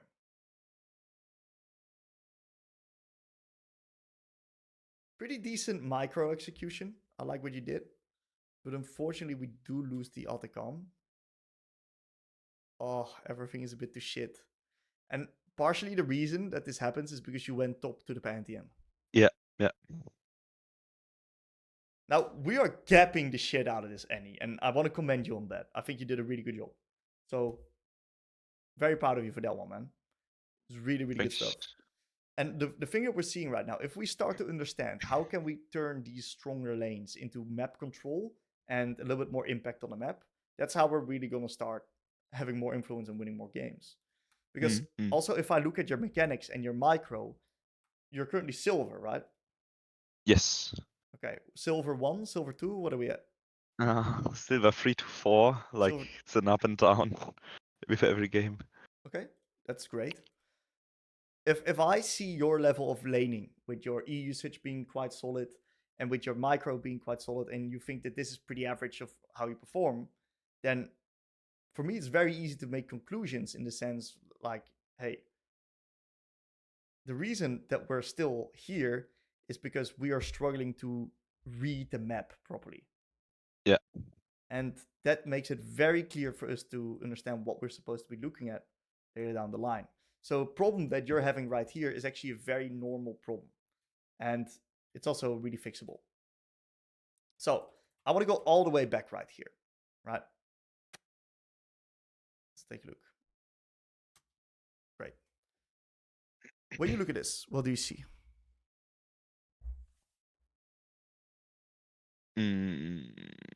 So we are ahead bot. We are ahead mid, that's clear. I think jungle is now, when I'm just looking at this, should be kind of even. But I think the Mundo got a bit more gold overall. And yeah, top lane is getting shit on. Okay. What else? How do we win the game from this point as Viktor? Yeah, that's the question. It's a very good question, huh? Yeah. Alright. So that's exactly the question that I should ask myself, but normalwise I don't have an answer. Okay. It's like, yeah, normally I should play for side lane right now. Side Maybe lane? match. Yeah, I think so. Maybe Why? match the Pantheon. give Yon some resources because he scales. Interesting. Even if he's out of the game, and getting hopefully the Pantheon to side lane and match him. But yeah. Okay. Now I think we recognize where the problem is right now. Because side lane is a word that's currently not in my dictionary, actually, when I'm playing Viktor. Okay. Yeah. Side lane is nice and all, right? But we are at core a control mage. So the powerful thing that we have is we have crazy, crazy team fighting strength. Like the AoE and our E, the choke control with our W, the short cooldown with our Q, the move speed to reposition, and our R, of course, which can deal a lot of AoE damage. Now, that means that we want to get front to back team fights as Viktor. That's how we win the game. Now, where are we going to find the next front to back team fight? At the Drake. Normally. At the Drake. 1 minute. Exactly. So what we need to do... Yeah. Get the fuck over there. Yeah. Right? Middle is short enough. Exactly. To even catch the blue buff. So I think it's fine for you to push this wave right here, but this is okay. I don't mind you doing this. Fine, get the wave. And now it's time to just go through mid, help on the next mid lane wave right here, play with your team on mid and bot, control the area, get deep vision, and let them run into you. You watch the Viktor guide? Yes. Great. You shall not pass. Yeah. Gandalf. That's who we are here. And at the moment, a lot of people are passing. So this is great, dude. Like, this is absolutely fantastic. This means that we now have a little bit more of a direction on the future, because I called you out on it right here in the review on what we're going to need to focus on. So next time you're going to be in game, it's a lot easier for you to recognize what you're supposed to do. And I'm also going to give you some tips on how to specifically do that as well. So I think this is a good time to go into the learning objective, because it's pretty clear to me. Do you have any other questions about this game or anything else before we go into the learning objective? No, this is perfectly perfect. Yeah. Perfectly perfect. That's I like great. that. So like, yeah, maybe getting the snowball harder to move with getting more objectives and zoning. I'm gonna make it very simple for you, okay? Because League is a complex game enough, so we gotta just make it as simple as possible for ourselves to navigate everything in game. So, have you ever heard of the concept of a term lull state? I've seen it in some videos, and I was shortly about to Google it, but didn't done it. No, that's fine. In that case, I'll explain it to you. So a lull state is a period in a game where not much is happening and you can think. So what is happening right now is you're resetting, so you don't have to farm, you're not fighting. This is a lull state. Yeah. Not a great lull state when you're dead. You don't have to think much when you're dead, or when you're resetting, or when you're walking from lane to lane, or when you're shopping. These are all lull states. And this is going to be your key to getting to the next level, because these lull states is the times where you can let your brain work. Now, I was just like you. I did never use my brain for the first 8 years of playing this game. I was just send it. I had no clue what to do. And once I started understanding which questions I needed to ask myself in these times, that's when it started to click for me. That's when I started to really understand, this is what I need to do. And for you, there is 2 questions that I want you to ask yourself, but I'm going to start with just giving you one as a learning objective, because that's challenging enough already. And if you're doing really well, as a bonus one, you can always add the other one, okay? So the very simple question I want you to ask yourself in the lull states is, what's the next objective? And I want you to start pinging it. So not that only you, but also your team is aware of it. That's what I want you to do. And the bonus question that if you get good at this, and if you're pretty quick at picking this up, the bonus question is you can also ask yourself, where's my jungle? Yeah. Okay, that's bonus. So, very specifically, we're going to make it even easier for you. You got one of these? Yeah, anywhere flying around here. Great. Get one of them. And on it, I want you to write this. What's next? And then you got that big ass minimap of yourself here. I want you to paste it under the minimap right here. Yeah. It's like I did the mini map as great as possible to remember looking at it, but it just doesn't help. It's more like I'm just ignoring it. No, I think you're actually looking at it. I just think that you don't know what to look for. Yeah. That's the difference. And that's what I'm trying to let you do with this learning objective. So with you having this thing, every time you look at that minimap, you see that thing on the bottom, you're like, what's the next objective? And you refer back to it. And we're building the habit like that. And if you do this for a week or two, or potentially even 3, and you're gonna, in 3 weeks, right, you're gonna reflect upon where you're at in 3 weeks versus where you're at right now, you're gonna smile and say, holy fucking shit, I just improved, because you are now doing this consistently, which is allowing you for more clarity in the game. And that means you've improved. Perfect. Absolutely fantastic. That's exactly what we're going to do. In the review, I'm going to give you a small out-of-game learning. You're not done here yet. No.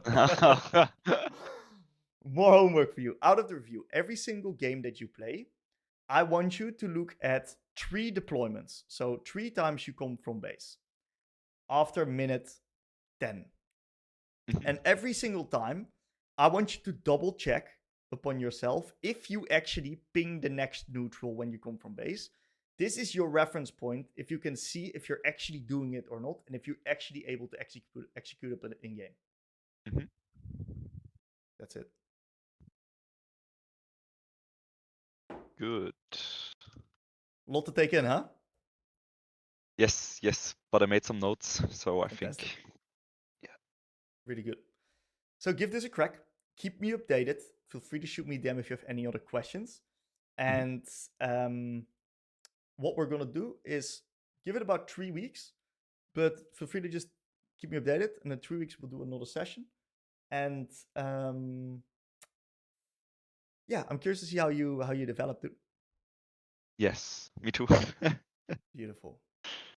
Okay, man. Thank you for coming by. It was a really good session, and I wish you good luck in the games. Thank you too. No problem at all. Beautiful. So you're Ahri player? Yes. Cool. And what you'll notice about my games is that I don't die in lane once. Like in most of my games, I never die. Like basically lanes are perfect for me, I guess. And what I struggle with is actually transferring my lead over to the side lanes and impacting the game overall. Okay. That's good to know. And do you have any idea why you struggle with that? So what I've been able to gather from my past games and OPGG as well is that I have a low...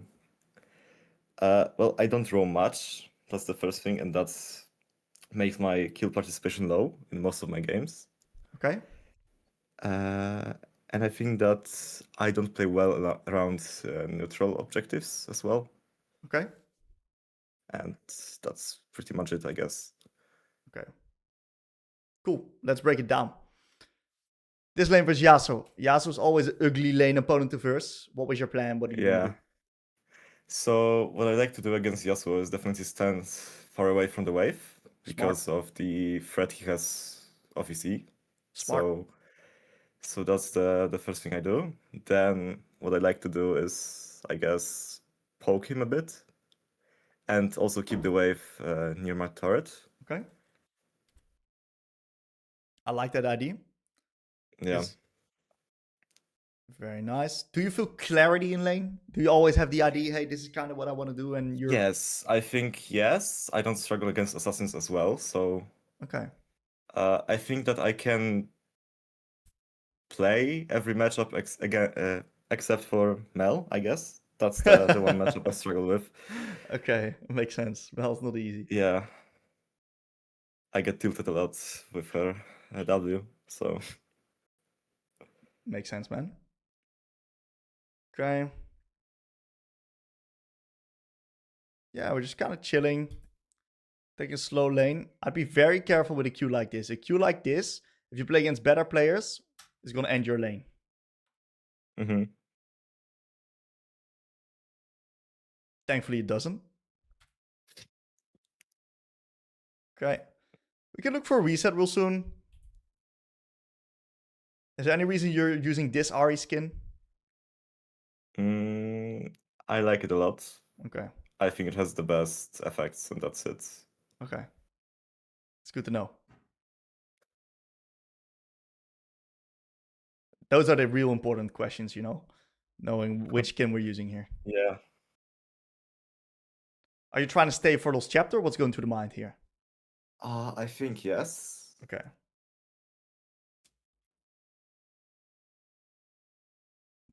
We reset on lost chapter. That's all right.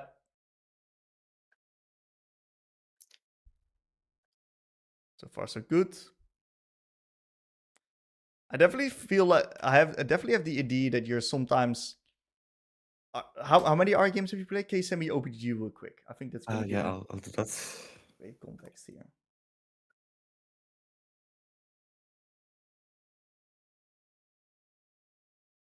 I sent you in DMs. Okay. Interesting. So are you recently new player? No, actually not. Okay. You can see by my level actually, but I have started like 5 years ago, so. That's new, in my opinion. Okay, I guess that's fair. Yeah. Okay, cool. And what made you decide to join the MLA? What's your goals? I guess hit plat this season. Okay. I think that's reachable. Okay. Any specific reason why? Or just well, fun? I want to play with my friends, and they are higher ranked than me, so. I see. So we gotta step it up, huh? Yeah. I see. Cool. We've settled on Ahri. Yes. Very interesting.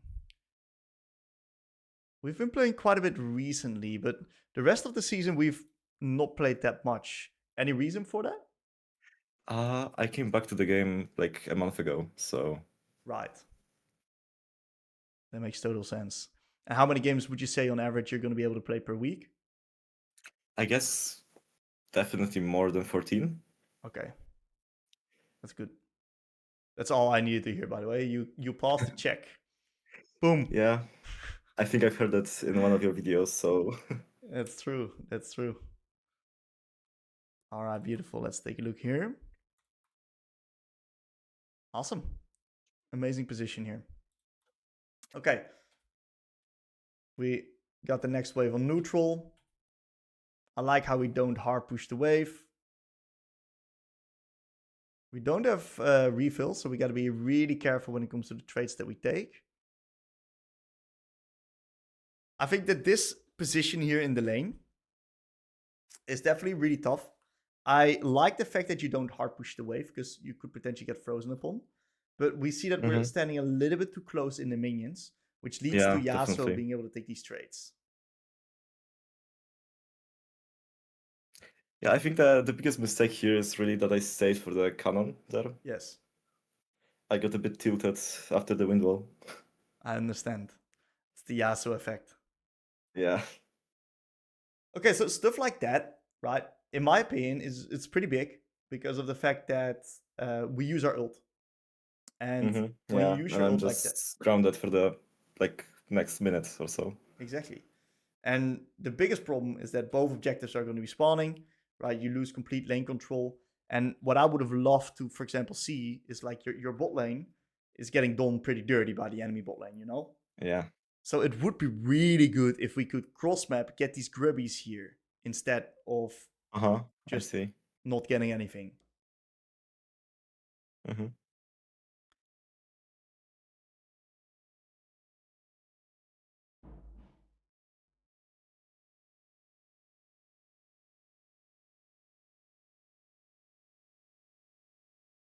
Okay, Vi gets a nice kill into the Zeri.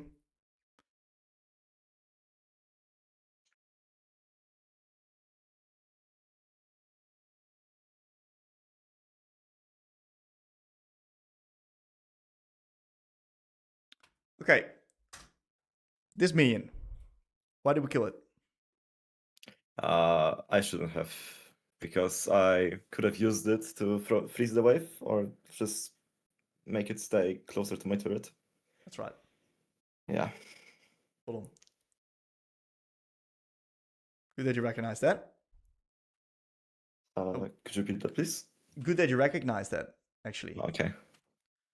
Okay, so I see one of the reasons why we're struggling already, or right off the bat. Mm-hmm. These ults are a problem. Mm-hmm.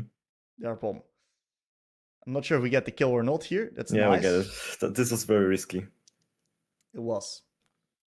So every single time you use your ult in lane, especially if you're forced to use your R in lane, I would investigate it as Ahri because of the fact that I don't want to use my R in lane like that.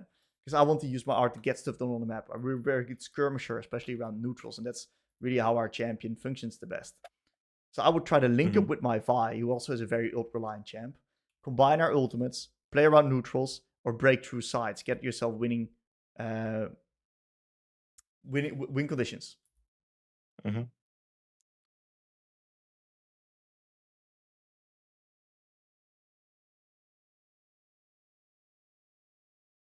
Okay, so we do kill the Yasuo. Our bot lane dies. We use a lot of ults for the Yasuo, so we can't really do a neutral objective right now.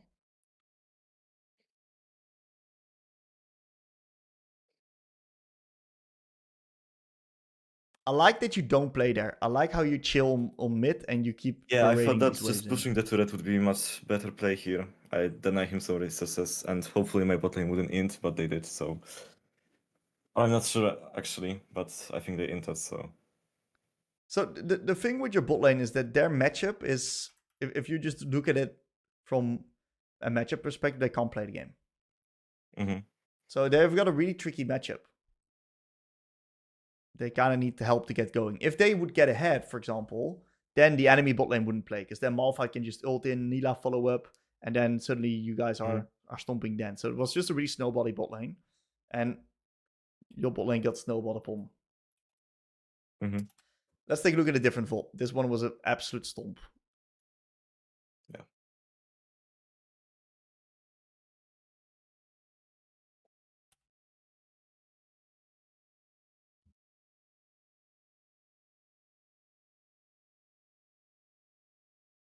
Okay.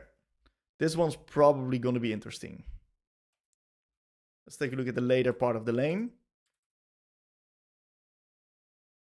Very interesting place to start.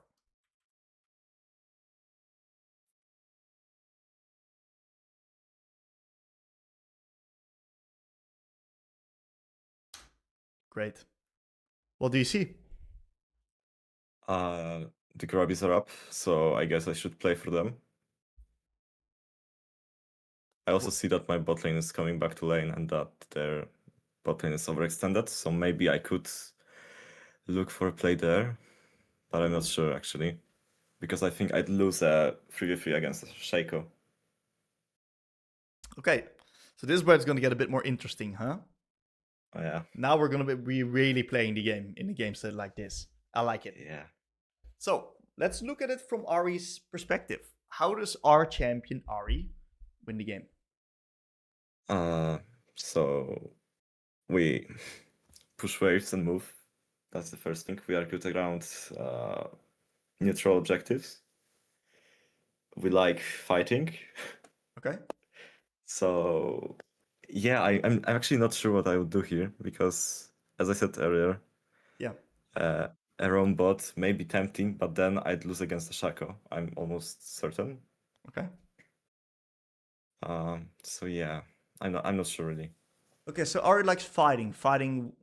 Yes. What kind of fights? 2v2s, 3v3s. Okay. And what do we need to fight well? Can we just show up and fight? Our ultimate. So yeah. fights with R. We need R. So TPing bot instantly out of the question. We got no R. Yeah, definitely. Okay. Then the second thing that we want to do is we want to take advantageous fights as our champion. So we want to take the best possible fights that we can find on the map.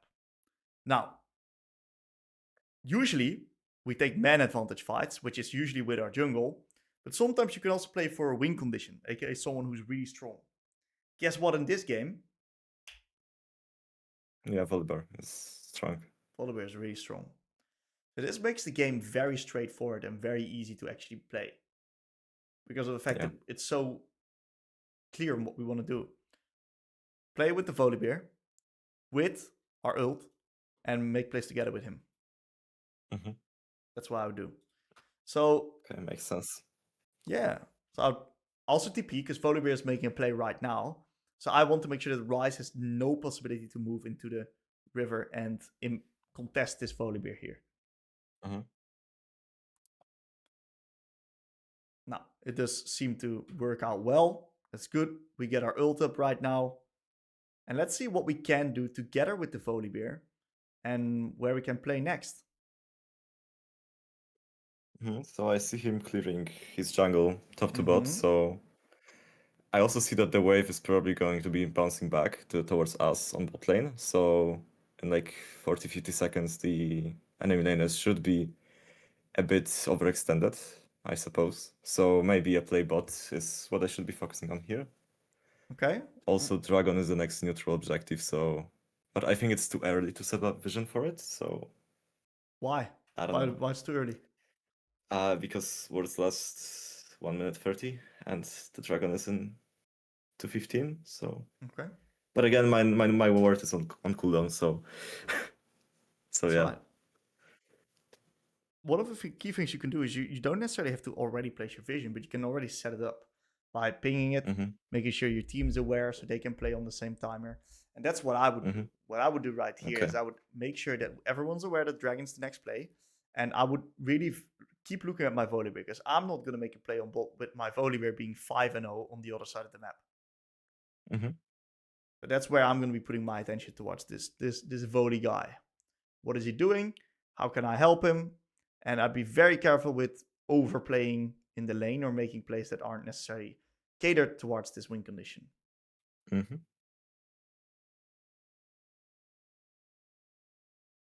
I love how you don't overcommit there. That's good. Yeah, I think I already overcommitted, but I think I just backed off a bit too late. Yes, that's right. So yeah. I'm happy that you don't engage the fight there, though. That's good. Okay. Neutral objective pings would be huge. Very interesting.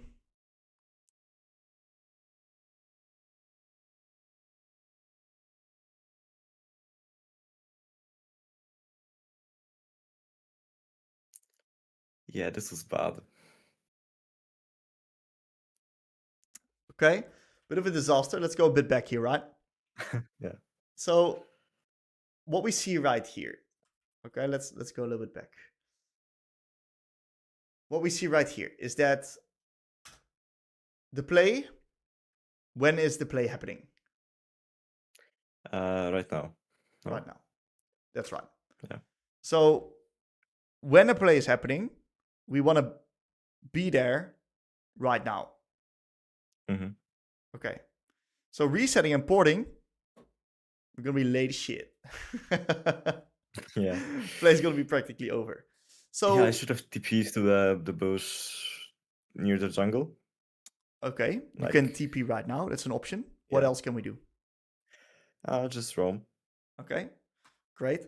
I think just roaming and putting ourselves in this position and just moving right now is also great as well. We got full resources plus R. Checks out, right? Yeah. Okay, so I want to talk about a very important concept. Of course, recognizing these play timers by focusing on your jungle is very important. It's also, of course, going to be really important to recognize when the neutral objective spawns. These are all things that I want you to already keep in mind, because this is stuff that we can just do better in. But there's also another very important concept that makes you able to be present on these plays, and that is leaning. Yeah, right. I should be leaning towards my jungler. Yeah, I know this concept, but I haven't introduced it yet. So Right. yeah. That's okay. That's completely fine. We're gonna do that step by step as well. So knowing this, right, we can see that leading, what happens if we clear this wave right here instead of right here? We'll be able to get to the play faster, definitely. How many seconds do you think? I guess like 5, maybe 3. I think 3. 3 is pretty legit. Yeah. That's a lot of time in League of Legends. Yep. Yep. Great.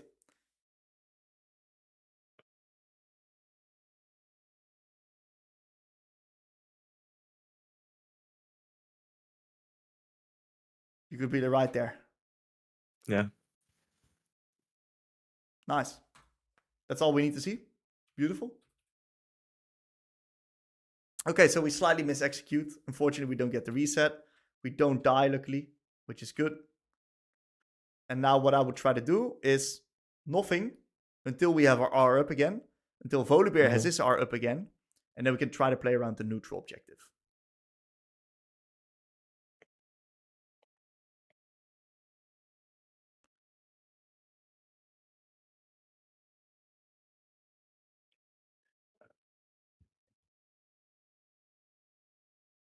Okay, if that's enemy top, it's probably best to back off.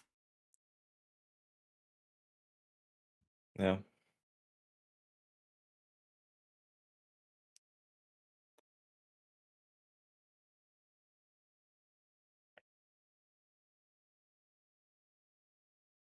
Okay. So I think it's fine to contest. Look, the initial contest is great. If the contest happens, I wouldn't necessarily walk to this wave. I want you to see how late you are already. Yeah, I noticed this right away in my review. So okay. Another very important thing to do is that because we don't have vision control over this bush, we gotta shadow this wall here. Yep. Safety brings your team in line here. It's very important. The truth is, with this TP, you guys are gonna lose. So it's just back off angle instantly after we spot the TP. It's good that you get out. Not too bad. 3 for 3, plus we got Drake. Timo got top a lot. Not bad at all. Let's play next neutral. Let's see if we can do some stuff around the Herald. Yeah, so I should be leaning towards topside this time. Definitely. Yes, and I would ping it, especially. That's the most important thing. And then just push, and then see if we can use our push to start up the Herald. Instead of fighting this guy in the 1v1, we blow our R. Yeah, I'm just useless right now. Exactly.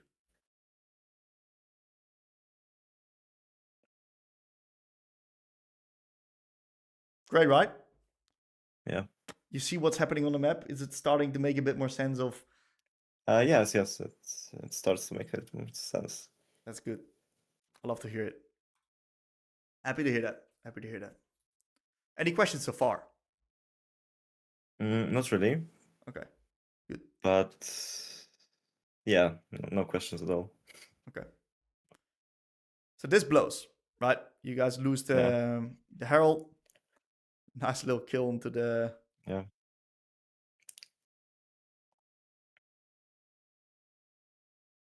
You even get the kills. That's nice. So game is still in a really good spot. We TP bot. Oh, this was just stupid, I think, because I think I die here. Yeah.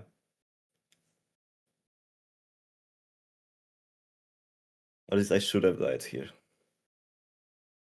Just got lucky. Okay. That's fine. There's a really important thing that we got to do right now. What do you think it is? Ping the next objective, which is the Drake. I like that. That's a really good idea, dude. Let's ping the next neutral. Let's set it up. And let's get some skills cracking here on this dragon with our next ult. And also the Atacon. So bot side vision control is going to be really, really important.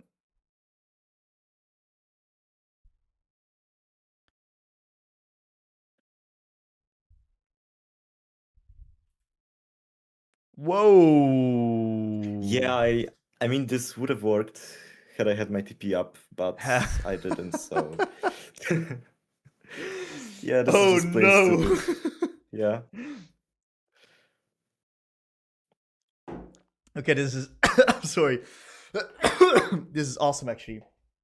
This is so good. I love to see this. I love that you do this. And it may sound crazy because we're going to absolutely solo lose the game here. But I love that you do it because this shows to me what your issue is. Yeah. This exact thing.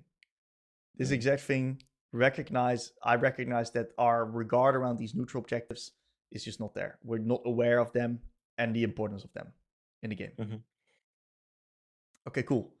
I want to show you a bit of an example, right? Because I think it's a good example of it showing what I would do in a situation exactly like this. So you get a good understanding of where I'm positioning myself on the map and how I'm going to go about it, especially if we're in a commanding position. Now, let's go all the way back here, okay? So what we recognize is that dragon is spawning in 1 minute 30. So what I do is I push out the wave, I reset, and as a control mage, it'd be really good if we can be early, we can control the area, and we can then set up the objective. So I see that 1 minute ahead from the neutral. I'm opening up through mid. I should ping it, but I'm chatting with stream. So I'm in a bit of autopilot here. I do ping it eventually. And then what happens is that I'm going to be setting up the area. And you may be wondering, hey Tim, what about top lane wave? I don't give a fuck about top lane wave. Even if he takes a turret, I don't care. I'm setting up the neutral objective. That's how I win the game. So we get a beautiful pickup onto the Melio and onto the Sivir.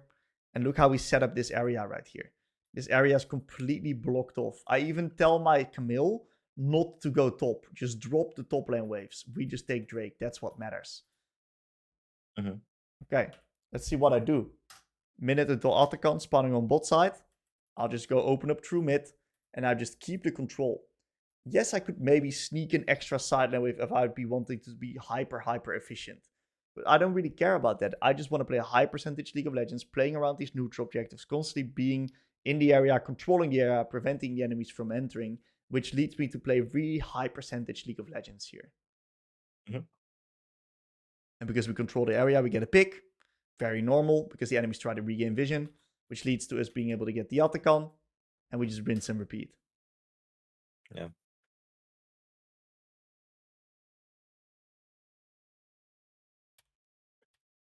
Beautiful. Any questions for me? Not really. No. Okay. Maybe just one about vision, so not connected to the coaching at all. Okay. So where would you say are the best spots to put control wards in? Good question. So, I am very linear with my control wards. My number one most favorite spot in the game for control wards is this ward or this one. Because if I get prio in lane, if I get lane control, I can push and duck off in the fog of war. And I usually combine this with a yellow ward in one of these bushes or right there on the other side. And what happens is after I get full control, I can lean super heavily and I can then instantly duck into the fog. And if I'm in the fog of war, what's going to happen is that the enemy that's on bot lane is going to be scared as shit because they don't know where I am and they're going to respect and they can't push the wave. So not only am I then going to be winning mid, I'm also going to be winning my bot lane with this control ward and with this shoulder move. So what I used to do is like just swap the locations of the control wards and the yellow ward, like this. So I can see now that it's much worse. Yes. So yeah. That's right. Not only is this one harder to contest, if they fight your control ward right here, you can't stop it. You can do it if it's right here. If they try to contest, you can stop them taking it. But also it's because you then don't have guaranteed information that the enemies don't have vision here, so your fogging is less powerful. Okay. Makes sense. Beautiful. For you, very specifically, you're gonna need to play with the learning objective of just being aware around the neutrals. That's for you step 1. So every single time you come from base, I want you to press tab, ask yourself the question, what's the next neutral objective? I want you to ping it. And this is something that I just want you to drill. And to do that for every single objective once you reach your wave clear breakpoint on Ahri, or basically level 7. Okay. Do you know what a sticky note is? Yeah, I know. You got one, IRL? Yeah, I have like 1,000 of them. Good. Pick one, write on it what's next, and post it under your minimap on your monitor, right here. Okay. I'll do that right now, actually. That's OP. Because every single time you're going to look at the minimap, you're going to see that what's next on it. And that's going to allow you to cue your brain into thinking the right thing. Okay, got it. It's already on my monitor. Fantastic. Awesome. Any other questions? Yeah, no, that's it. Beautiful. Great stuff, man. We have a good start. Keep me updated with how it goes, all right? Yeah, I will. Thank you very much.